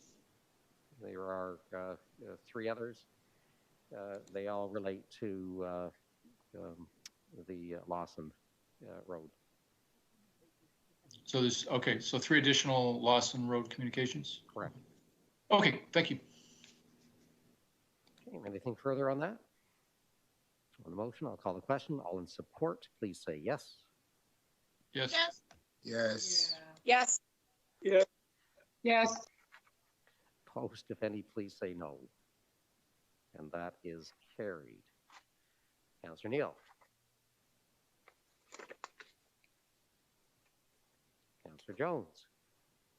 Sorry, you're asking me, sir? Your hand was up, but we'll... Oh, no, it was left up. Sorry. Fair enough. Councillor Jones? Is now the time for the motion to alter the agenda? Yes, please. Okay, I would move to alter the agenda to deal with number 5 of the Planning and Development Committee meeting of February the 1st. Seconded by Councillor Neal. All in support, please say yes. Yes. Yes. Yes. Yes. Opposed, if any, please say no. and that is carried. So for any members of the public that are curious about the Lawson Road development, this is that report. Councillor Jones. Thank you. So I do have a motion for that the report PSD-050-20 be received, that report P-S-012-21 be received, that the application for a draft plan of subdivision submitted by Lenstrath Developments to permit 25 townhouse dwellings be denied, and that all interested parties, any delegations, be advised of council's decision. If I had a seconder for that. I see Councillor Neal's hand up. Thank you. So if I could just speak to that. So I voted against this at the planning meeting, and I have been on Lawson Road many, many times for different reasons. I have listened to all the residents, and I have absolutely tried my best to see what an alternative would be here. That we have gone back to the developer, asked them to, they did decrease at one time down to the 25 townhomes, but we also sent that back to them and there was no further movement from there. I did meet with them, and although they were great at explaining things, and I really appreciate the time they spent with me, really all they could do was say that, you know, it fits with the new developments that are on the Oshawa side of town line.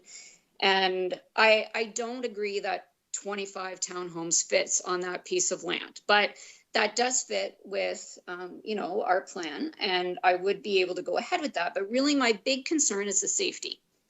And once again, I really have tried this week. I have talked to the acting director of planning to see what else we could do. She did give me some suggestions.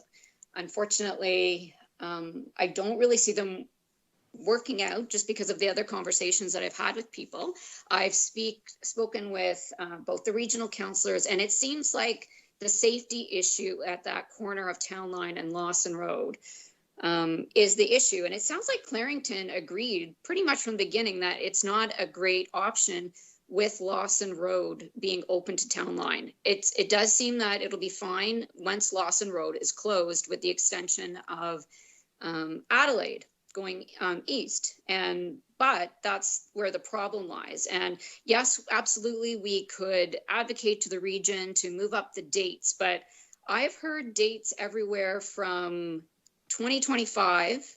And today I actually was speaking with staff from the region, and it was the region that actually told me that in their books it's 2028 to 2029 before that's going to be done, and before the Lawson Road will be closed off.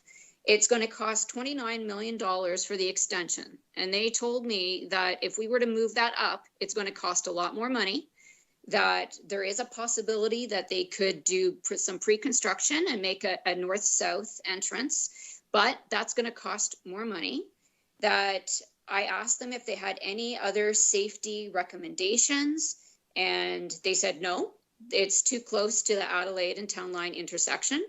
That the only thing they can do is they can work with the signals. They were very willing to do that, but altering the signal timing at that corner, you know, I really don't think that it eliminates the safety issue. So tonight, I'll leave it at that, and I hope that the councillors, all of council does, you know, really think about this. And I was speaking to another councillor today, just saying that when I vote on something, I want to make sure that I can live with myself the next day.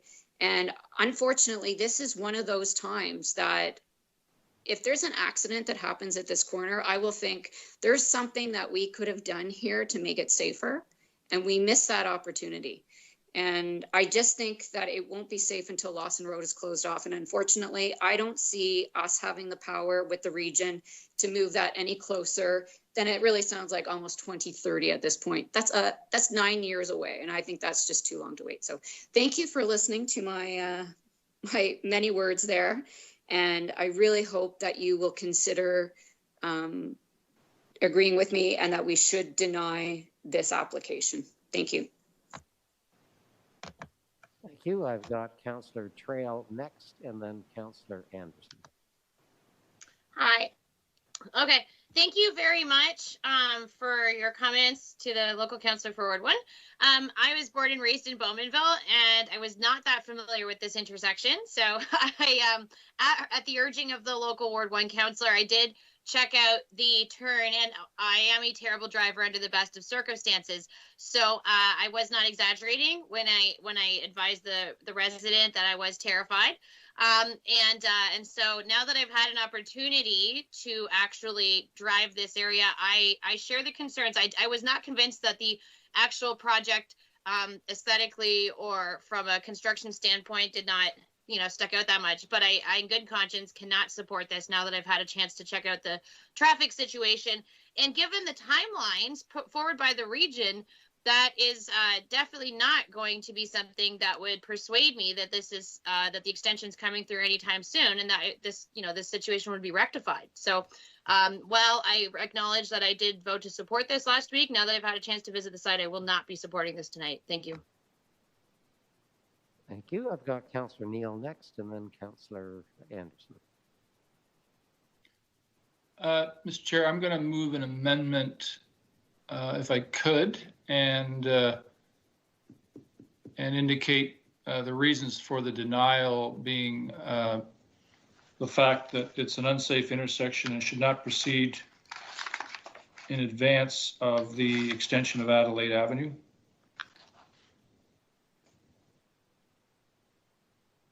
By the region.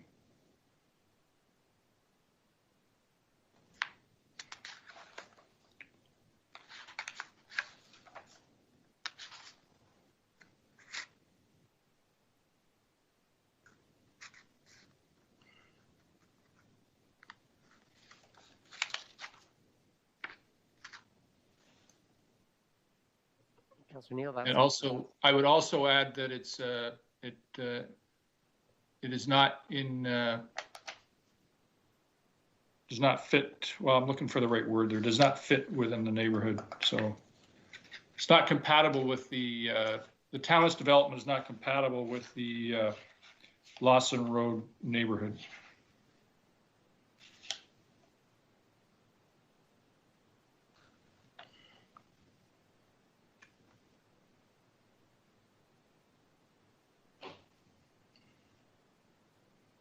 Clerk captured your comments, Councillor Neal? Yes, sir. Do we have a seconder on that amendment? Councillor Jones, thank you. Go ahead, Councillor Neal. So it's a very strange intersection there right now, the way it works. And when you're going south, for example, on Town Line, you go through the intersection, then you got to make a quick left-hand turn. There's no way to get out of the lane of traffic. So I think the big issue is you as soon as you get through the Adelaide intersection, you're going to have cars coming up right up behind you, or trucks or whatever. That's definitely going to increase if this is approved. And I guess one of the things that I find confusing is when you proceed farther south on town line, you come across an actual left-hand turning lane that's built, but it doesn't seem to turn into anything. So I'm wondering if maybe is our staff aware why that was done and why it's like a left turn lane to nowhere, or is that a future road? Or it struck me that they seem to, the region or whatever who was responsible for that design seemed to be prepared to get ready for some other change in the roadway, but Lawson Road's being left until, with nothing done to it until Adelaide somehow gets extended, which is probably not going to happen for a good 8 or 9 years. And so. Thank you.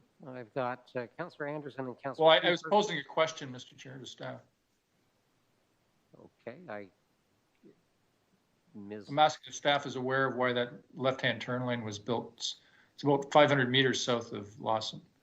See, Ms. Richardson, you're probably the best to answer that? Is she with us? However, she's not with us. Mr. Brake? Through the chair, obviously it is a regional intersection, regional road, and the rationale for that left turn lane that would extend from Lawson Road southerly for quite a distance is just to accommodate the volumes traveling northbound on the Town Line Road and attempting to turn left onto Adelaide to go westbound. The volumes there would substantiate the need for that length of turn lane. I'm asking about, Mr. Chair, I'm asking about the left-hand turn lane going south, which doesn't appear to turn into anything, that's all. So that's the one I'm talking about. Does anybody know about why that was built? Mr. Brake?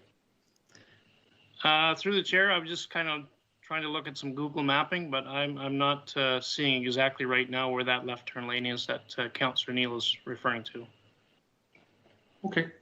Anyway, thanks, Mr. Chair. I will be supporting this motion and ask for a recorded vote. Thank you. All right, so we are on the amendment right now. Okay. Yeah, thank you.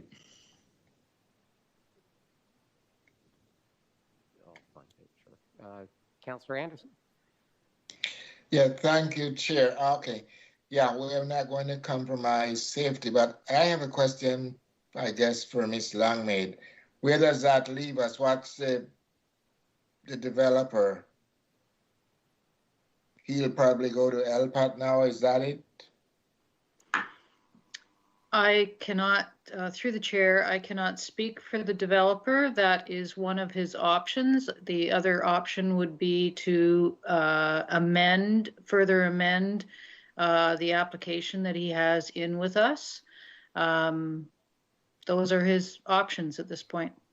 Oh, another question. Would it be possible for your department to work with the region to see if it's possible to move up the date for the Adelaide expansion? Would that be an option? Through the chair, it is a question that was asked of the region during the review process of this application, and it would be something more fitting for the Public Works Department to work with the region on than the Planning and Development Department. Okay, thank you. Thank you. Councillor Hooper, you had your hand up. Now we are speaking to the amendment. And that's why I took my hand down, sir. Oh, great. On the amendment, anything further? So Ms. Langmaid, I've got a couple of questions.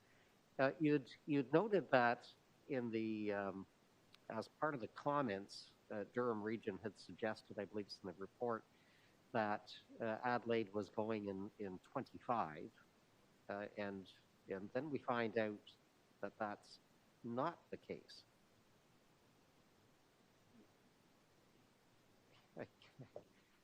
Through the chair, or to the chair, when we do the pre-consultation meetings with the developers, the region, both planning and works, is always invited, and the comments that we got from the region at that time was that the road was going ahead at 2025, which is what is listed in the report that you had before you. We have since then learned that they have pushed it off in their capital budget to at least 2027, and then, as Councillor Jones has commented in her discussions with them today, that may be even further out. Well, I think Councillor Anderson got the same information, so it's not your fault, but it is a little bit concerning that you base a decision on information from the reporting authorities and you get incorrect information on that. Ms. Langmaid, I have no problems with the amendment, but for that the townhouse development is not compatible. Can you speak to that, because we hear this on a regular basis, and planning's idea of compatibility is different, I think, from how the world interprets that. Through the chair, the wording in your amendment is from Councillor Neal. It's not my wording. What staff had worked really hard with the developer to do was to actually have the townhome step down from 3 stories along Town Line Road, which is a type B arterial, to 2 stories that then fit in better with the neighborhood. Okay, but compatibility in planner ease does not mean that things look the same or have the same form as the existing neighborhood, correct? Through the chair, that is correct, yes. So I've really got to wonder if when we're looking at some of our policies, OP, as we describe things, if we could maybe do a better job of describing them in a way that the public will understand, because we frequently don't speak the same language. Go ahead, Ms. Lang. Could I make a suggestion that, depending on Councillor Neal, is whether you would change the wording that the townhouse development is not the same character as the Lawson Road neighborhood? Councillor Neal, would you be? Yeah, that sounds good. Okay, perfect. All right. So were you looking for a recorded vote on the amendment, Councillor Neal? Yes, please. Okay. Ms. Langmaid, you have some more to share?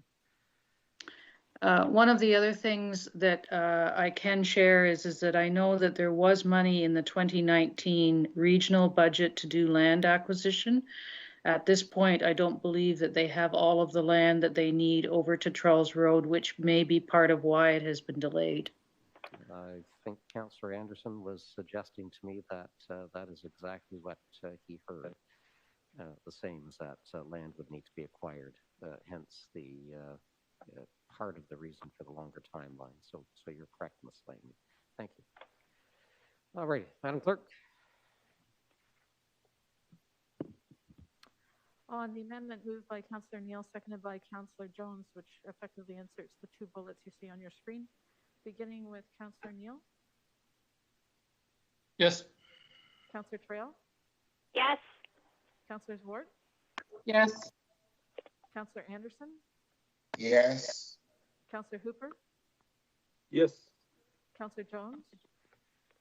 Yes. Mayor Foster. Yes. That passes 7 to nothing.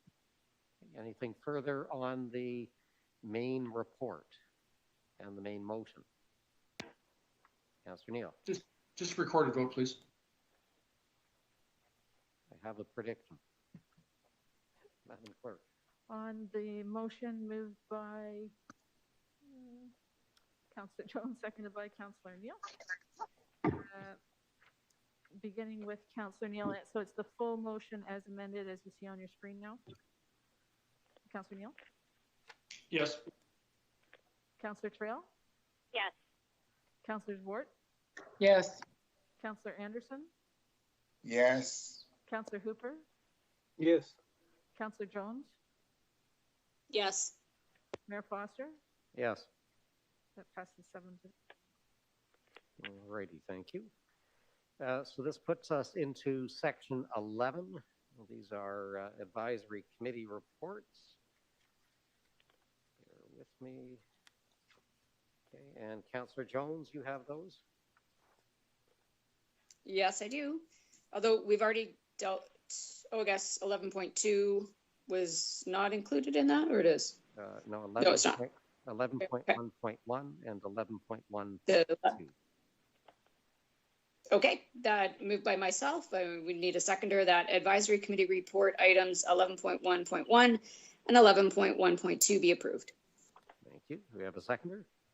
Councillor Hooper, thank you. Do we have any polls? Councillor Hooper? No. All right. Call the question. All in support, please say yes. Yes. Yes. Yes. Yes. Opposed, if any, please say no.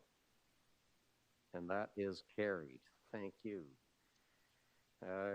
Takes us to the GG report, General Government Report, 11.2. Councillor Neal. Yeah, I'm going to move that. It be recommendations contained in the General Government Committee report, January 25th, 2021 be adopted on consent. I will pull items 1F, I believe, and 2. 1D has already been dealt with. That was the backyard hen issue. So Councillor Neal, 1F, that is the voters list, and 2 is the Board of Trade. Yes, sir. All right. Do we have anything further to be polled? Call the question on the balance. Oh, hang on for a minute. We seem to have lost Councillor Trail. Oh, I'm here. I'm just on by phone. I have no internet right now. Okay. So I'll call the question on the balance. All in support, please say, oh, sorry, Councillor Hooper. Yes, Mr. Chair, I just wondered if, could you read those numbers back to me again? I was a little slow getting to the... Sure. So that have been pulled. So the poll is 1F. That is the F, voters. right. Yeah, F Yeah, like Frank. got it. Voters list for Number municipal 2. elections. And number 2 is the presentation from the Board of Trade. That's the only 2? Thank you. Yes. Thank you, sir. So I'll call the question on the balance. All in support, please say yes. Yes. Yeah. Yes. Yes. Yeah. Oh, sorry. You know what? Councillor Hooper, you seconded that, right? Yes, sir. Thank you. Opposed, if any, please say no. Those are carried. 1F, Councillor Neal. So, Mr. Chair, I'm going to move that, again, it be received for information and that their voters be required to provide by either scanning or personal delivery a copy of identification for 2022. Do we have a seconder for that? Councillor Jones, thank you. I'm also going to move, Mr. Chair, if I'm conscious of the length of tonight's meeting, and I had, so I'm wondering if it would be in order to move to refer this to the back to staff to indicate what the cost of that would be. Referral motion is always in order. Okay, anyway, I just, part of the concern is the length of the meetings of tonight, so we've got, so that's all.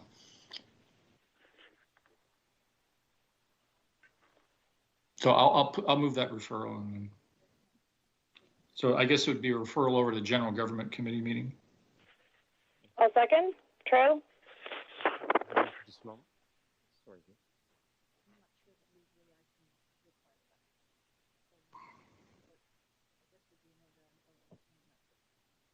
Okay, so the referral is on the floor. Moved by Councillor Neal, seconded by Councillor Trail. Questions or comments? So, Madam Clerk, you were just sharing some information with me.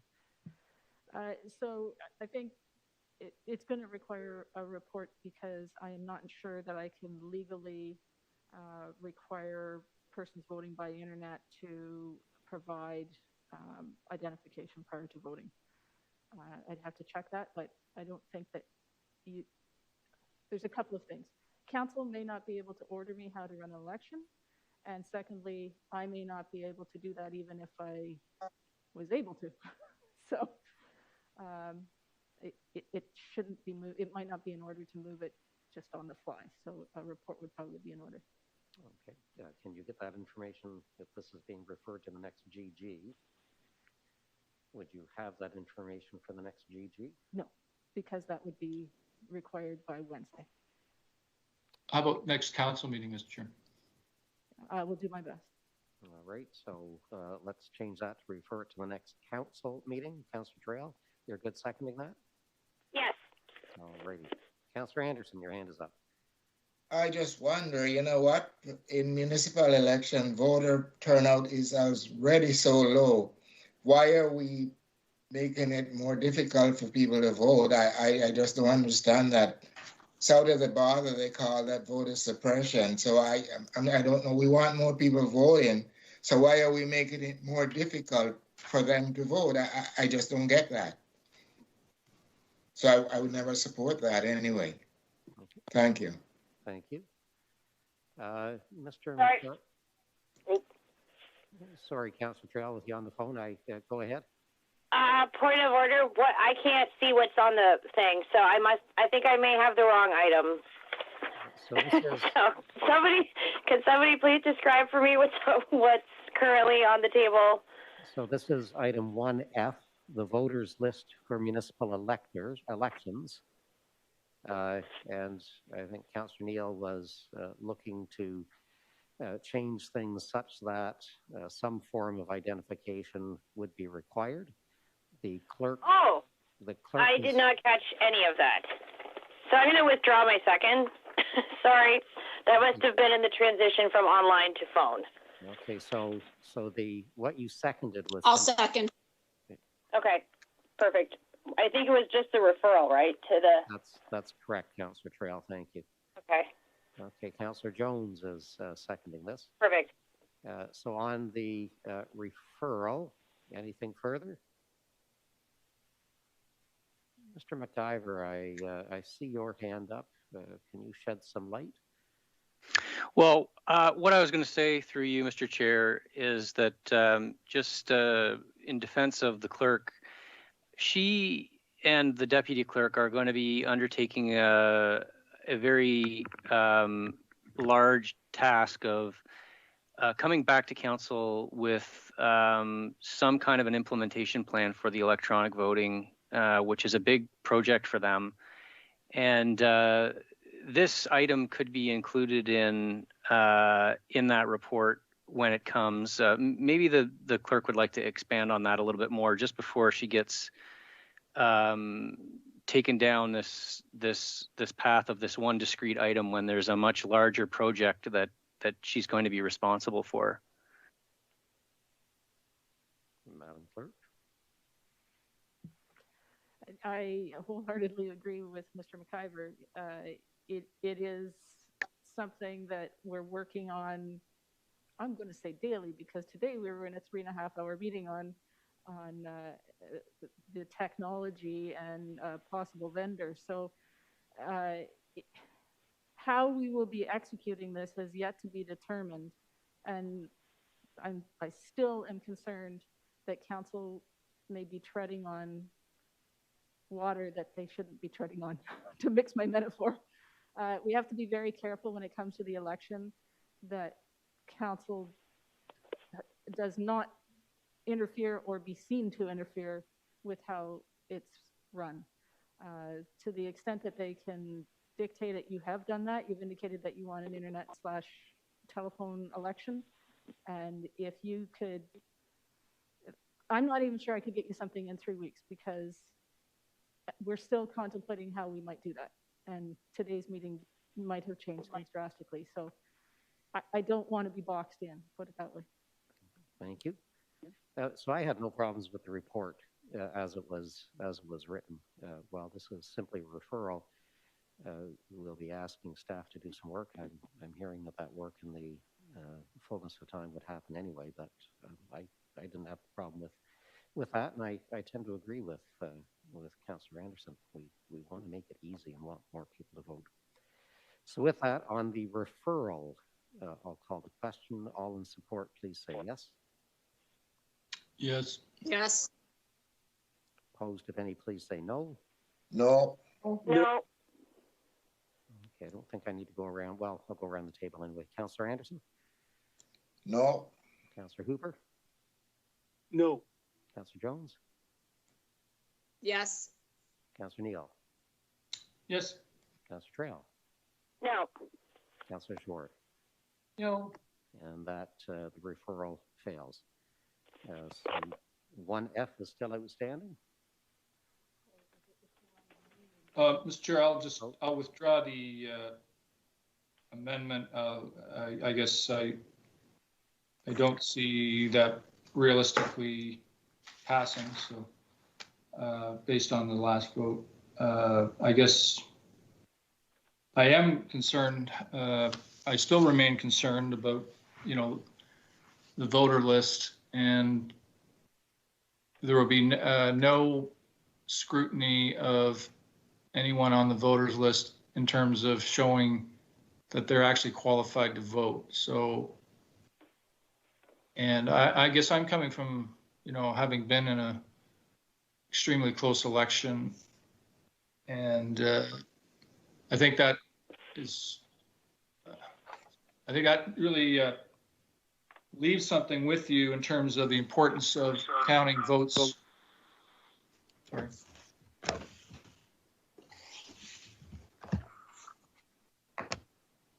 Was somebody speaking or something? No, I think Councillor Trail is just getting. Okay. Anyway, the importance of counting votes and making sure that they are properly qualified to vote. So there's going to be a lot of, regardless of what happens with the list, whether it comes from MPAC or wherever, there's going to be people on the voters list that aren't qualified to vote. There's going to be no control over there's going to be no control over whether they, in fact, when they voted, were they living in the address they show on the voters list? I can just say that if any councillor or any member of council is in an election, where the margin of the margin is like single digits or, anything close to that, then they'll be concerned. But, it's clear that the concern isn't there from the majority council. But, the other thing is the federal and provincial elections don't run this way. You have to show proper ID. And is it really that big of a ask somebody to scan their ID or bring it with them if they want voter assistance at a polling booth where there's going to be computer voting. So I guess the other thing is that concerns me about this is, will there be pop-ups appearing on people's computers when they go to vote? That hasn't really been discussed, but I can see where, with the way that people run the internet, that pretty soon when somebody goes to vote, there'll be a pop-up vote for, certain candidate just before they cast their vote. I'm sure the technology is there that could be done by sophisticated companies. So I can see that happening. So I'm not against just receiving it I'm against just receiving it for information. I'll ask for a recorded vote. Thank you. So, Councillor Neal, you withdrew your resolution. I need a motion on this. Councillor Hooper, are you giving me that? Yes, sir. I'll give you the motion to receive for information. I have complete faith in our clerk and staff to handle this, as Mr. McIver's already explained. So thank you. Okay, so that's receive as written, correct? That's correct, sir. Thank you. You're seconding that, Councillor Anderson? I am. Thank you. Questions or comments on the motion? You wanted a recorded vote, Councillor Neal? Madam Yes, please. Yep. On the motion, moved by Councillor Hooper, seconded by Councillor Anderson, that the item, item 1F, LGS 006-21, regarding the voters list be received for information. Beginning with Councillor Neal. Nope. Councillor Trail. Yes. Councillor Ward. Yes. Councillor Anderson. Yes. Councillor Hooper. Yes. Councillor Jones. Yes. Mayor Foster? Yes. That passes 6-1. All righty. The next item is going to be a motion to extend unless we are looking at coming back a different day. Motion to extend to midnight? Hang on for half a second. I've just got the clerk talking to me here.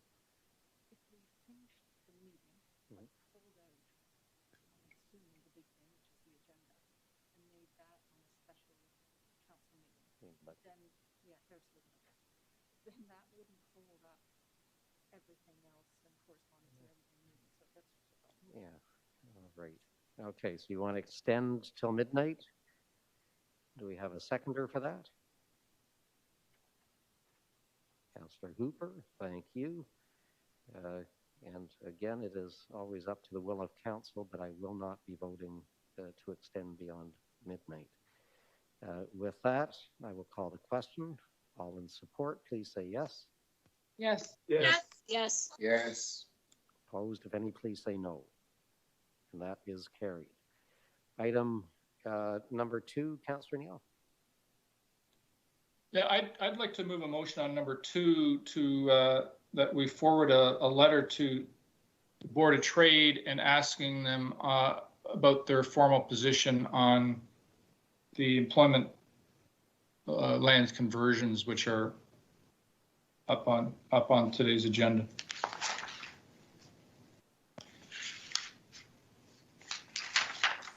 Seconded by Councillor Trail. Questions or comments? Councillor Jones?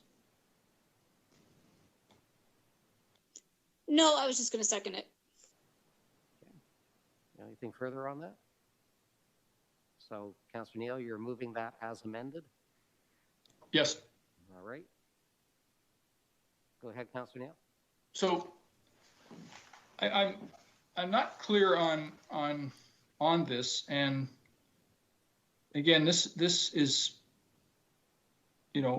is the planning department is recommending, for example, these conversions. The Board of Trade, I'm not sure where they stand on this, and including expanding the residential into the commercial area, for example, in near the Curtis GO station. I am concerned about the lack of, they talk about the lack of service land, but are we not making the problem somewhat worse? That's all. Thank you. All right. Anything further on that? Great. I would encourage all members of council to have a chat with planning staff about this. Mr. Salazar in particular, as he is working closely on the GO train file, but those conversions are helpful to getting that train station here in Curtis. Fighting those conversions could become problematic in terms of getting the GO train station here. So I, again, would encourage all of you to have a chat. So with that, I will call the question. All in support, please say yes. Yes. Yes. Yes. Yes. Opposed, if any, please say no. And that is carried. Thank you. No. No. Thank you, Councillor Hooper. All right. The next is, why don't we move down to P&D? So why don't we alter the agenda instead of dealing with the budget? I've got a feeling that might bring us back to another meeting. So if someone would give me that motion to alter the agenda, deal with item 11.1, the Planning and Development Committee report.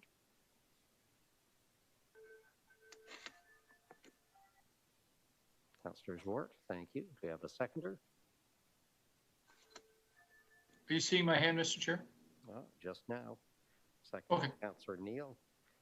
On the motion to alter the agenda to deal with item 11.4, the Planning and Development Committee report of Feb 1, 2021. I'll call the question. All in support, please say yes. Yes. Yes. Yes. Yes. Opposed, if any, please say no. And that is carried. And I am guessing that Councillor Anderson, you have that 11.4.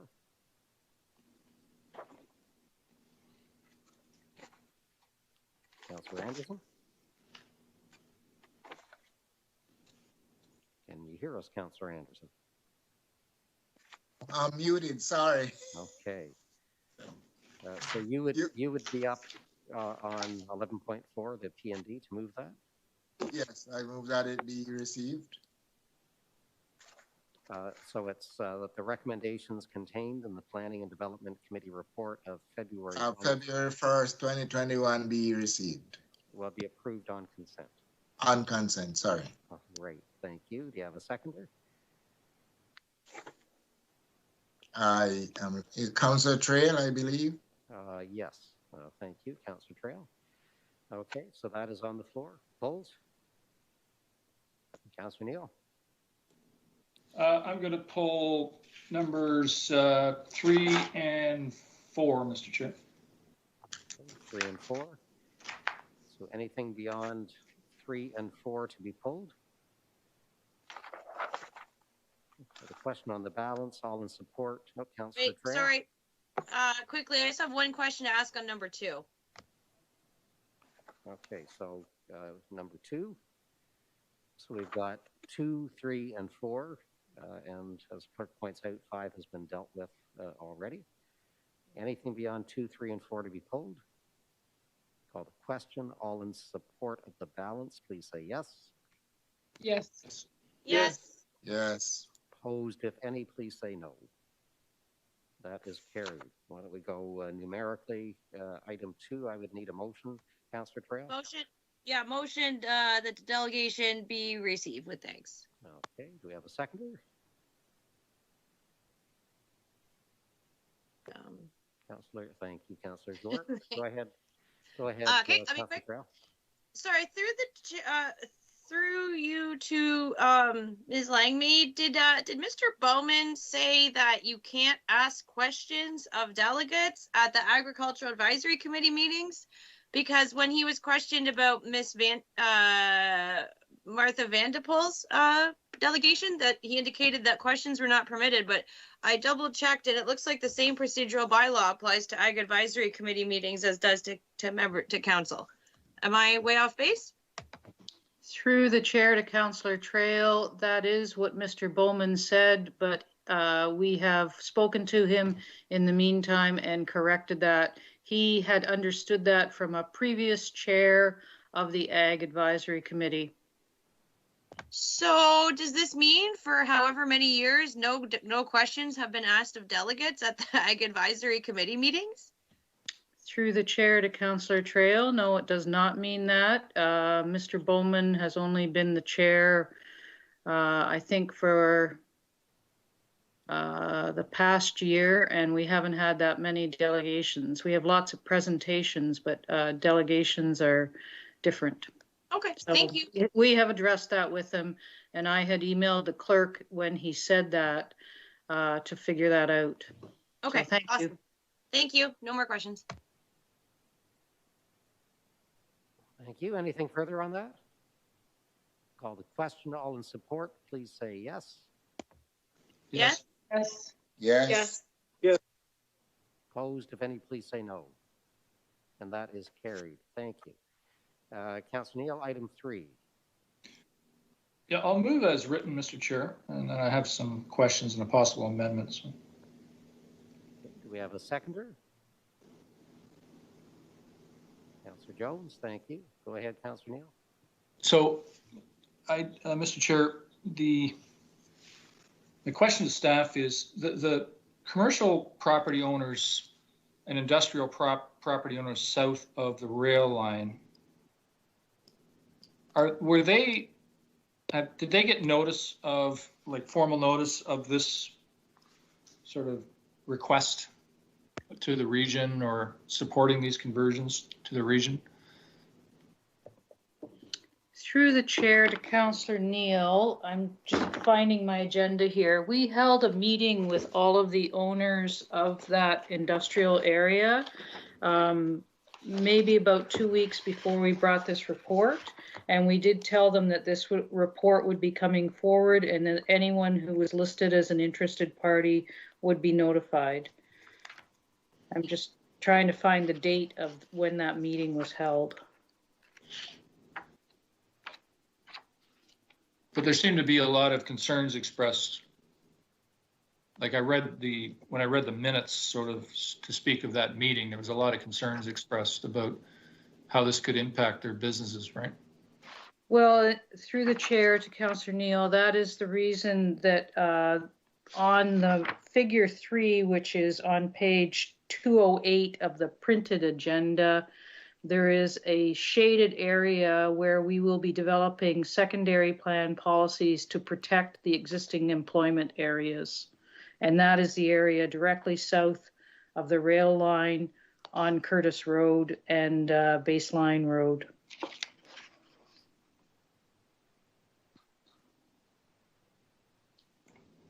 But there's, I mean, what's not discussed in here is there's also a conversion request going on south of the 401, right? Essentially, is there, I assume there's going to be a conversion request coming forth for that land as well. At this point, we do not have a conversion request for south of the 401. Where are you thinking, Councillor Neal? Well, I thought there was a secondary, as part of the energy park secondary plan. I thought there was a inclusion of land to the west side of Curtis Road, south of 401, for possible conversion to residential uses. I thought that was happening. Well, through the chair to Councillor Neal, it is being examined as part of that secondary plan. And also the energy park secondary plan is being updated at the same time. But that is not a conversion. I see. Okay. So my understanding is the region is going to have a policy for these major transit stations of like a 10-minute walking radius will be up for conversion / residential / a mix of commercial and residential.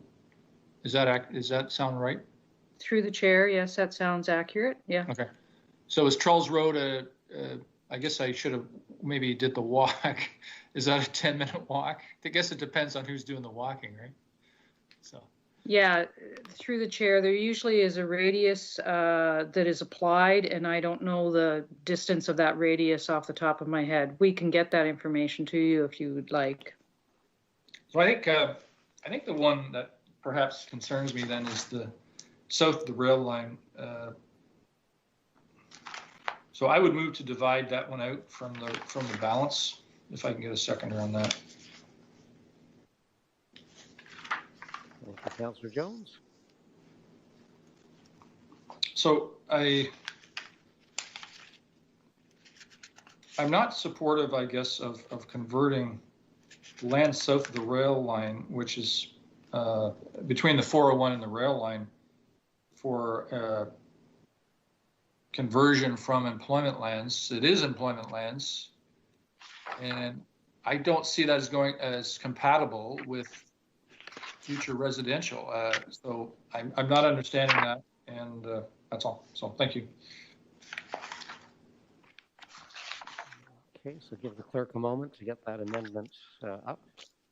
Oh, sorry, I guess we got to vote on the division. Sorry.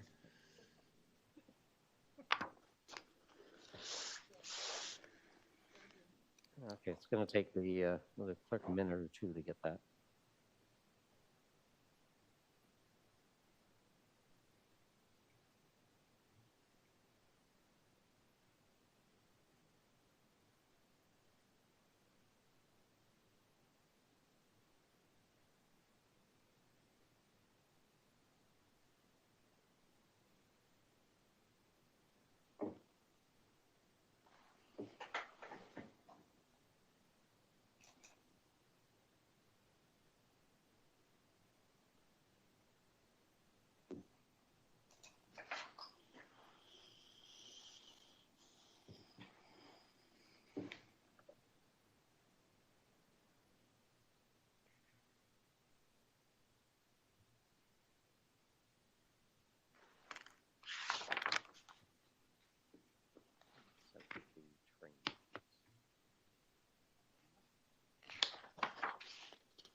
Councillor Neal, can you see that on your screen?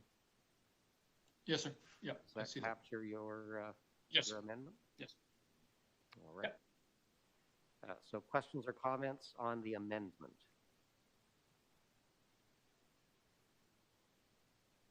I don't see any. Ms. Langmaid, go ahead, Councillor Anderson. Just for clarifications, are these the lands that's right around the GO station? Through the chair, Proposed GO station, sorry. Yeah, through the chair to Councillor Anderson, these are the lands that would be directly south of the GO station on the other side of the railway tracks. Okay. And these would be within walking distance of the GO, correct? Yes, actually, I've been able to look that up, and it's 400 meters is usually a 5-minute walk. Okay, thank you.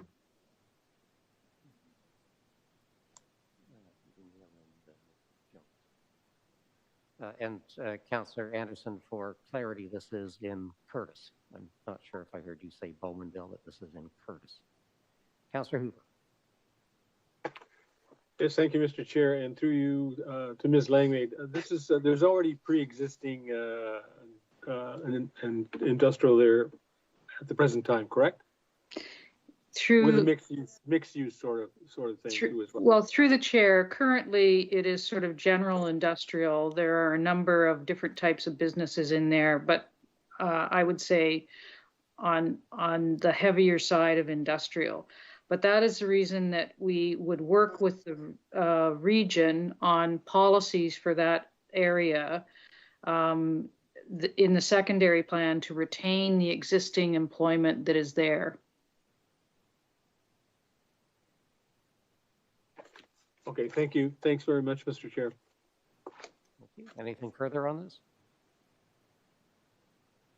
So, Ms. Langmaid, as I had indicated earlier, I was speaking with Mr. Salazar, and he agrees, particularly given the province's desire that developers pay for or a portion of the train stations, that pulling this out of the conversion could put at risk or at least delay the Curtis station.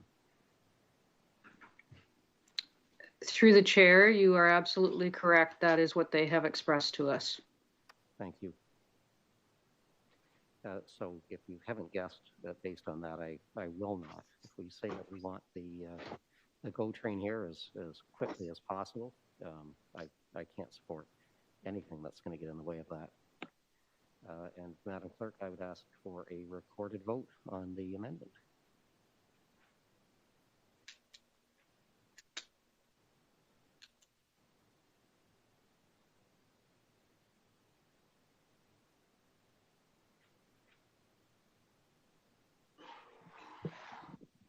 On the amendment shown in red here, moved by Councillor Neal, seconded by Councillor Jones.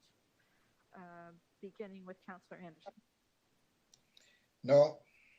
Councillor Hooper? No. Councillor Jones? Yes. Councillor Neal? Yes. Councillor Trail? Yes. Councillor Zwart? No. Mayor Foster? No. This is 3 to 4. All right, so we have the main motion in front of us. Questions or comments on that? Councillor Neal. Yeah, Mr. Chair. So I got a map from Ms. Langmaid and showing, the extent of industrial lands, I guess. And my concern is, what is available to get serviced. And this is probably easily serviceable land versus what we're going to be left with, and where is the quote replacement employment lands going to go? That's my big concern. And so again, we hear very much about having not enough of this, and I understand the concern around the GO station, but the same time, are we just going to be a bedroom community? Is that what we're going to turn into, or be? I always thought we were trying to be something more than that. And I'm sure if you went through our official plan policies, there's probably all kinds of language in there about, you know, working in your community and so on. But I just see us going the opposite direction here. That's all. Thank you. I mean, I will support the motion, but and I know that you may wish to, Mr. Chair, you may wish to speak to past votes, which I'm certainly happy to do. But like, where is the overall direction we're heading in here for employment lands, and where is that going to end up? Like, is it going to end up in an area, for example, where you can't get services to, and you know, I did have another concern, and it actually would require going into closed session here, but because it involves a legal issue we're involved here, so I would move that we move into closed session, because I have a question that relates to a legal issue.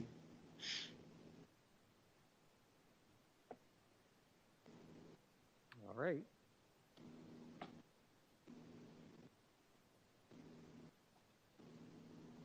So, Councillor Neal, as the clerk is looking for the sheet, is this a question that is going to impact the vote? And if not, can you simply talk to the solicitor or whoever you need to speak to offline?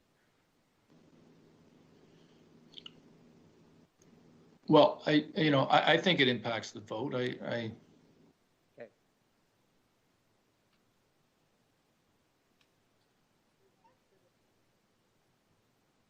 Do that. Right. By the time you guys get set up in camera and we get in out, we're done. So is it litigation? Is it? Yes. Okay. So if I could have a motion that in accordance with section 239(2) of the Municipal Act 2001 as amended, the meeting be closed for the purpose of discussing the following matter, and that is a matter that deals with litigation or potential litigation, including matters before administrative tribunals affecting the municipality or local board. Moved by Councillor Neal. Do I have a seconder? I second it. Thank you, Councillor Anderson. Questions, comments? Call the question. All in support, please say yes. Yes. Yes. Yes. Opposed, if any, please say no. That is carried. You need about 10 minutes, Madam Clerk. We'll need about 10 minutes. There should be a link in your calendar for you to join us in the closed session. So give us about 10 minutes to get things set up. Thank you.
Call the meeting to order. Do a quick sound check, please, Madam Clerk.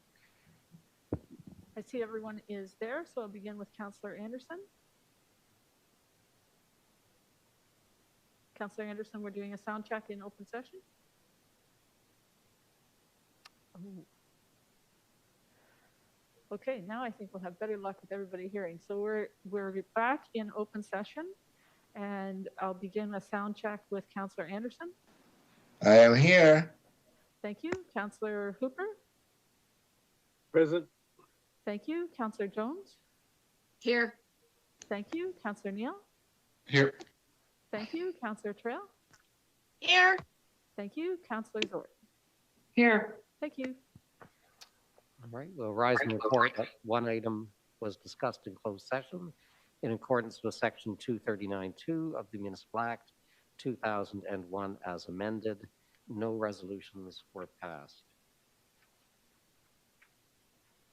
All right, so we are still on item 3 in the Planning and Development Report. Do we have anything further on that? Councillor Anderson.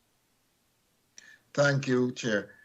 So the report as written, I just wanted to ask Ms. Langmaid if you will still be allowed to have office space opening as well as residential. You can still have offices, correct? I just wanted to make sure. Through the chair, that is correct, Councillor Anderson. Okay, so that would be employment anyhow. Thank you. All right, anything further on that? So Ms. Langmaid, can you give us, there's a concern, I think I heard that we're going to be a bedroom community. We've got, OPG right down the street. The energy park will be opening up. This is mixed use. We are hoping that the province will give us the conversion on the east side of Curtis Road. We're looking hopefully at the not too distant future servicing in the Science and Tech Park. From a planning point of view, are you overly concerned with the amount of employment lands available? Through the chair, I am not overly concerned with the amount of employment lands available, especially given the fact that part of this resolution is also to endorse the urban boundary expansion in Curtis eastward to Highway 418. Thank you. Madam Clerk, if we could have a recorded vote on this, please.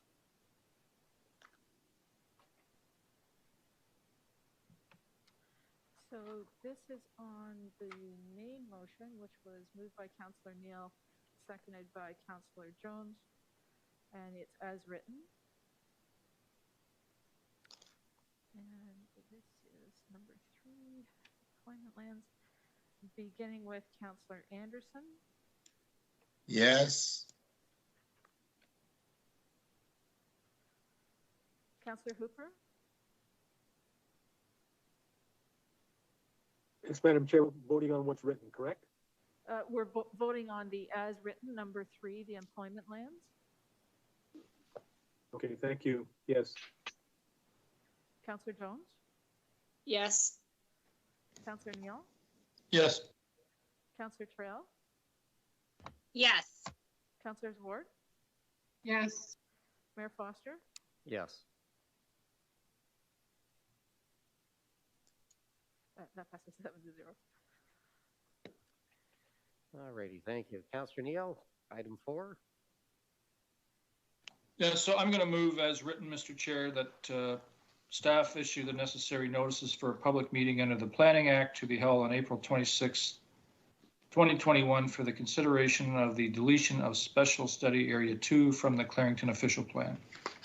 Do we have a seconder? Councillor Jones, thank you.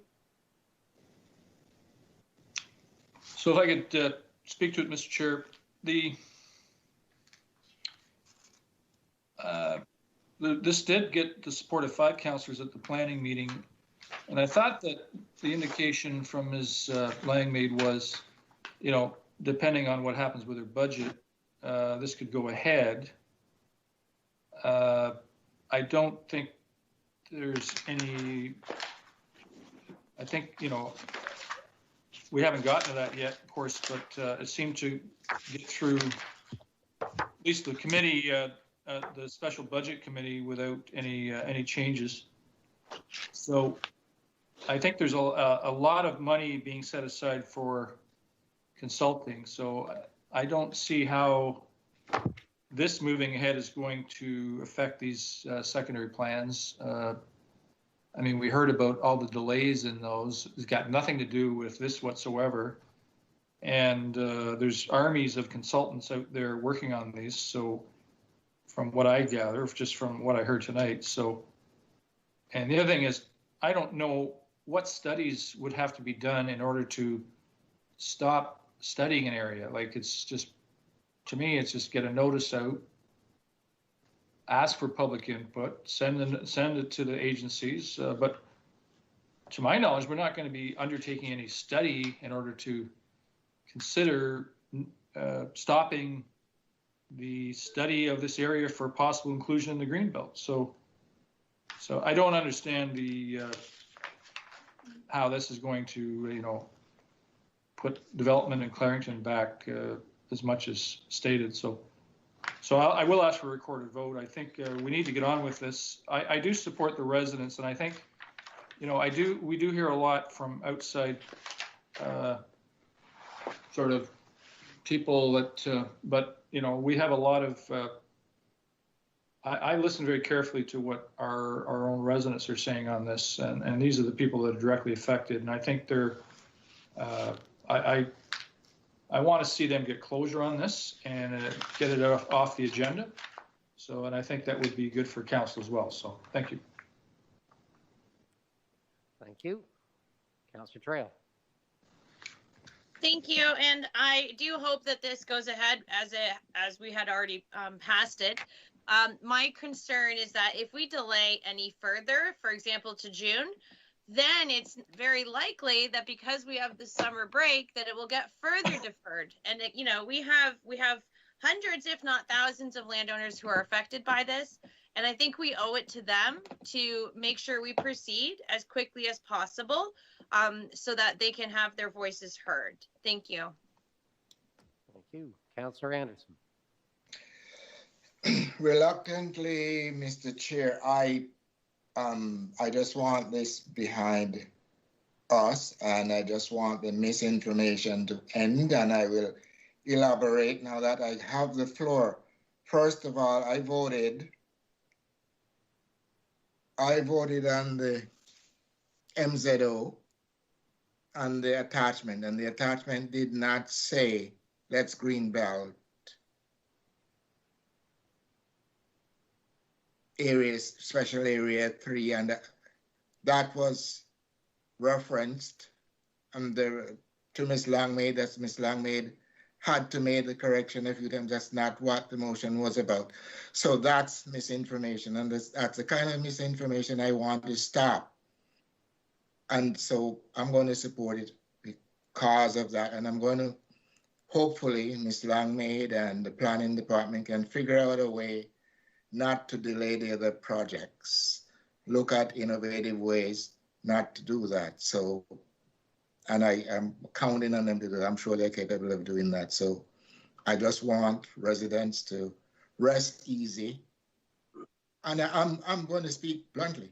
That's misinformation and it's misleading. And I spoke to residents and I said, where did you get that from, that we are going to greenbelt the whole? Oh, I heard it from higher up, but I can't say who I got it from. So I had some inclination of where they got it. And I'm going to say them in all honesty. That shouldn't be coming from the sources it's coming from. We're supposed to work together as a team. And I think that was very disingenuous. And it was said on record that I voted to greenbelt area 2. And I find that completely disgusting, to be quite honest. Thank you. Councillor Hooper. Excuse me. Yes, thank you, Mr. Chair, Mr. Mayor. And I was one of the people who voted against at the last meeting Councillor Neal's motion that was coming forward. Mine was strictly because I had worked with staff. I had originally come forward with another resolution previous to what was discussed, and no one knows what it says, so that's okay too. I did work with staff trying to figure out how we could possibly move this, as everyone's saying, so we can move it forward or whatever, put it behind us. And so I did work with staff in regards to that. And at the time, the information that I got, I didn't want to move my resolution at that time. And then I worked again with staff and had another resolution come forward, and we worked together, sort of thing. I too would like to have this put behind us. I would just like to sort of comment in regards to what Councillor Anderson said. I think since my name was put out there on the proverbial limb in regards to seconding the original motion, it was, I think people misconstrued the information that it was put out there, how it was put out, and it was a consideration, and consideration does not mean we support it. So that's my thoughts on this. And as long as staff, and I would like to ask through you, Mr. Mayor, if I could ask Ms. Langmaid, would there be an opportunity, now we have, no disrespect to anybody, that would be up to the new planner that we have, we will be able to work on both, this project as well as the other sort of together to move it forward, so we don't have any sort of interruptions in regards to, moving forward. Through the chair, I don't want to speak on behalf of the new director. Today was his first day. I think he was somewhat surprised at the number of secondary plans that we had going on, and just the amount of work that was happening within the department. So I am sure that he will work with us to try and meet what council is asking us to do.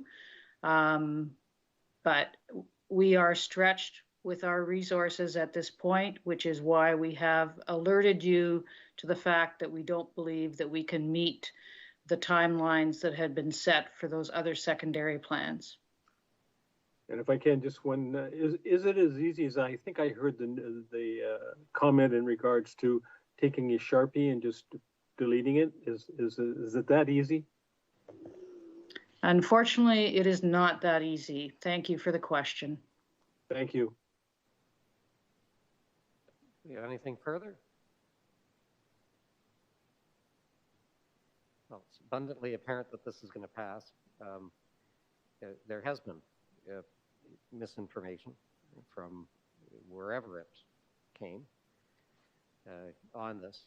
An awful lot of people, to my mind, have been unnecessarily scared. So the likelihood of anything happening between now and when this is dealt with is going to be so exceptionally remote.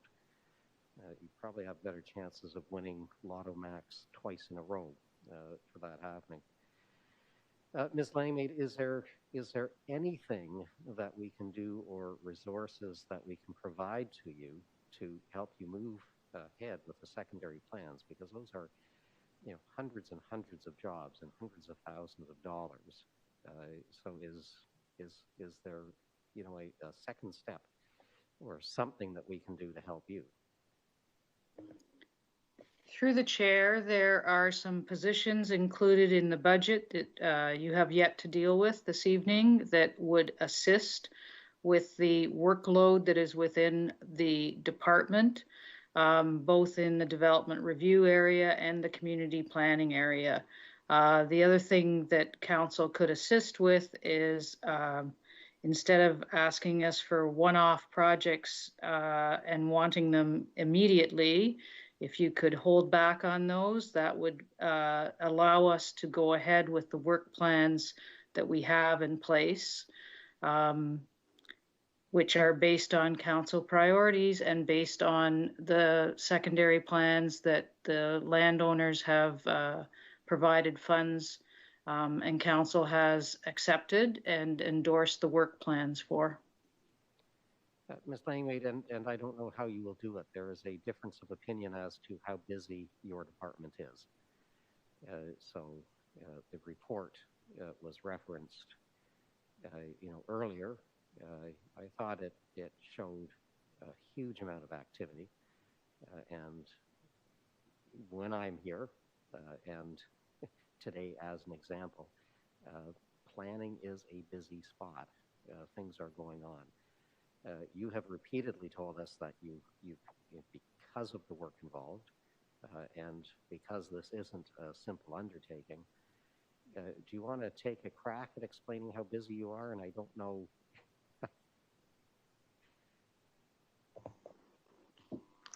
Through the chair, thank you for the question. The report that you had before you at the last meeting was the development review applications that we had for 2020. You have to think about the workload within the planning department between the different branches like a sine curve. So when one goes up, like the community planning is currently incredibly busy on secondary plans. We're down a bit on subdivision plans, but we're implementing site plans at the same time. So it ebbs and flows between the different branches.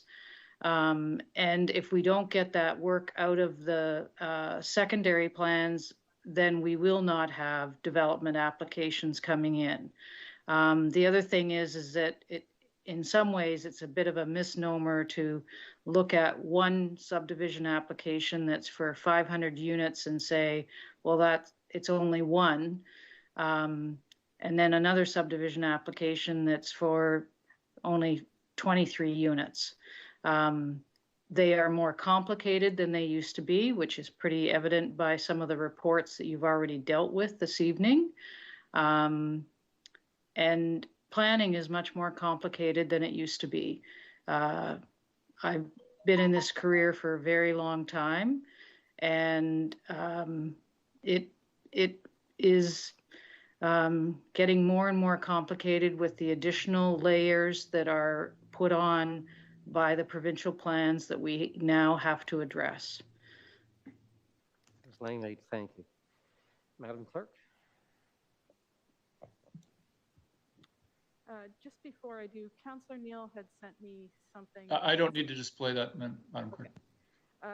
So a recorded vote on the motion as written, showing on your screen, moved by Councillor Neal, seconded by Councillor Jones. Beginning with Councillor Neal. Yes. Councillor Trail. Yes. Councillor Swart. Yes. Councillor Anderson. Yes. Councillor Hooper. Yep. Councillor Jones. Yes. Mayor Foster. Yes. That passes 7-0. Mr. Chair, I'll give you a motion to adjourn the meeting to tomorrow night at 7. I've got absolutely no idea who is available or not available tomorrow night at 7. Here, I won't be available. I have another meeting. I'm sorry. How about Wednesday night at 7? I don't know. I have to look at my calendar. Yes, let's. Hang on for one moment.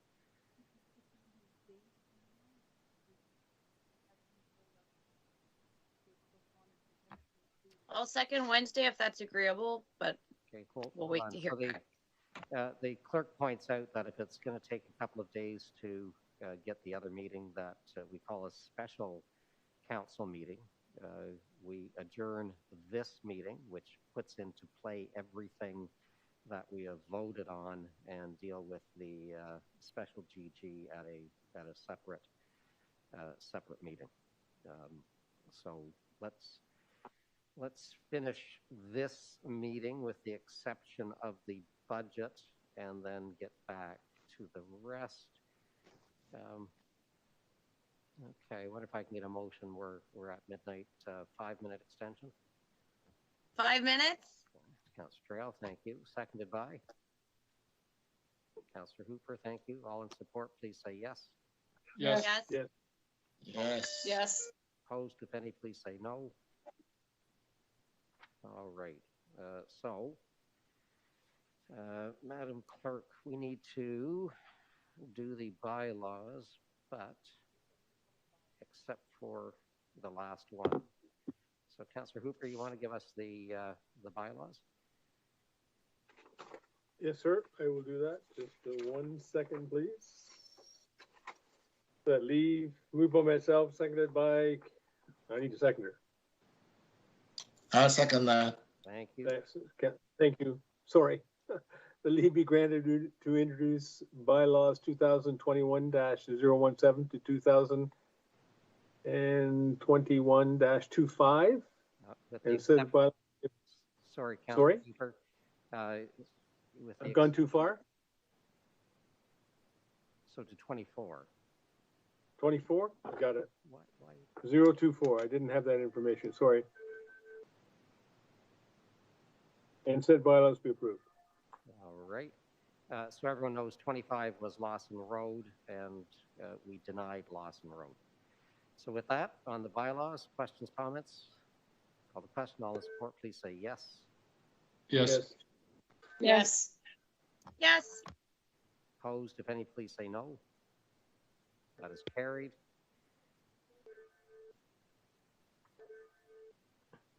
Okay, Madam Clerk, when is staff available? And do you need 24 hours notice?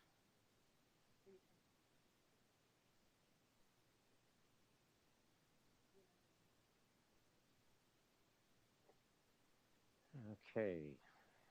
Heather says I'm not available until Thursday.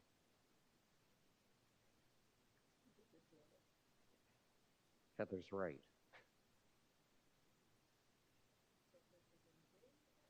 Well, you know what, Wednesday, there's just I've got the public meeting.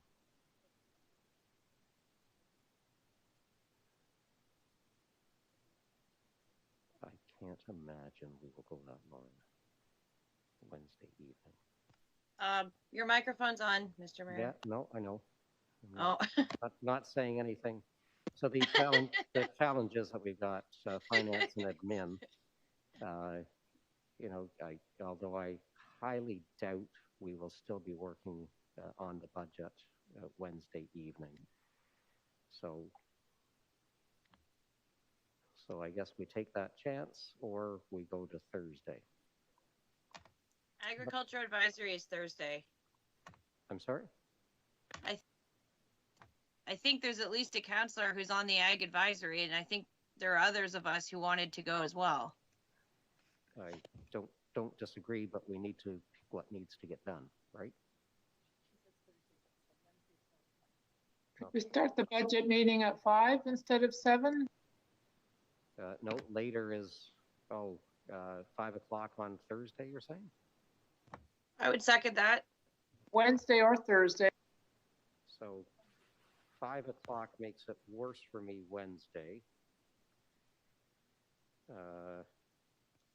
Thursday at 5 works for me. How about everyone else? Yes. Sorry, that was Trent. No, that's okay.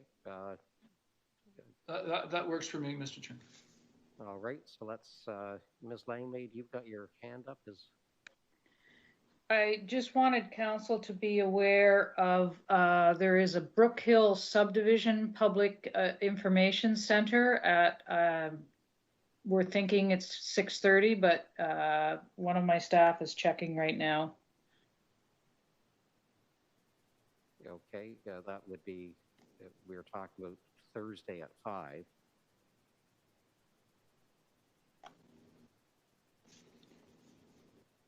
So, Ms. Langmaid, how would that get in the way of?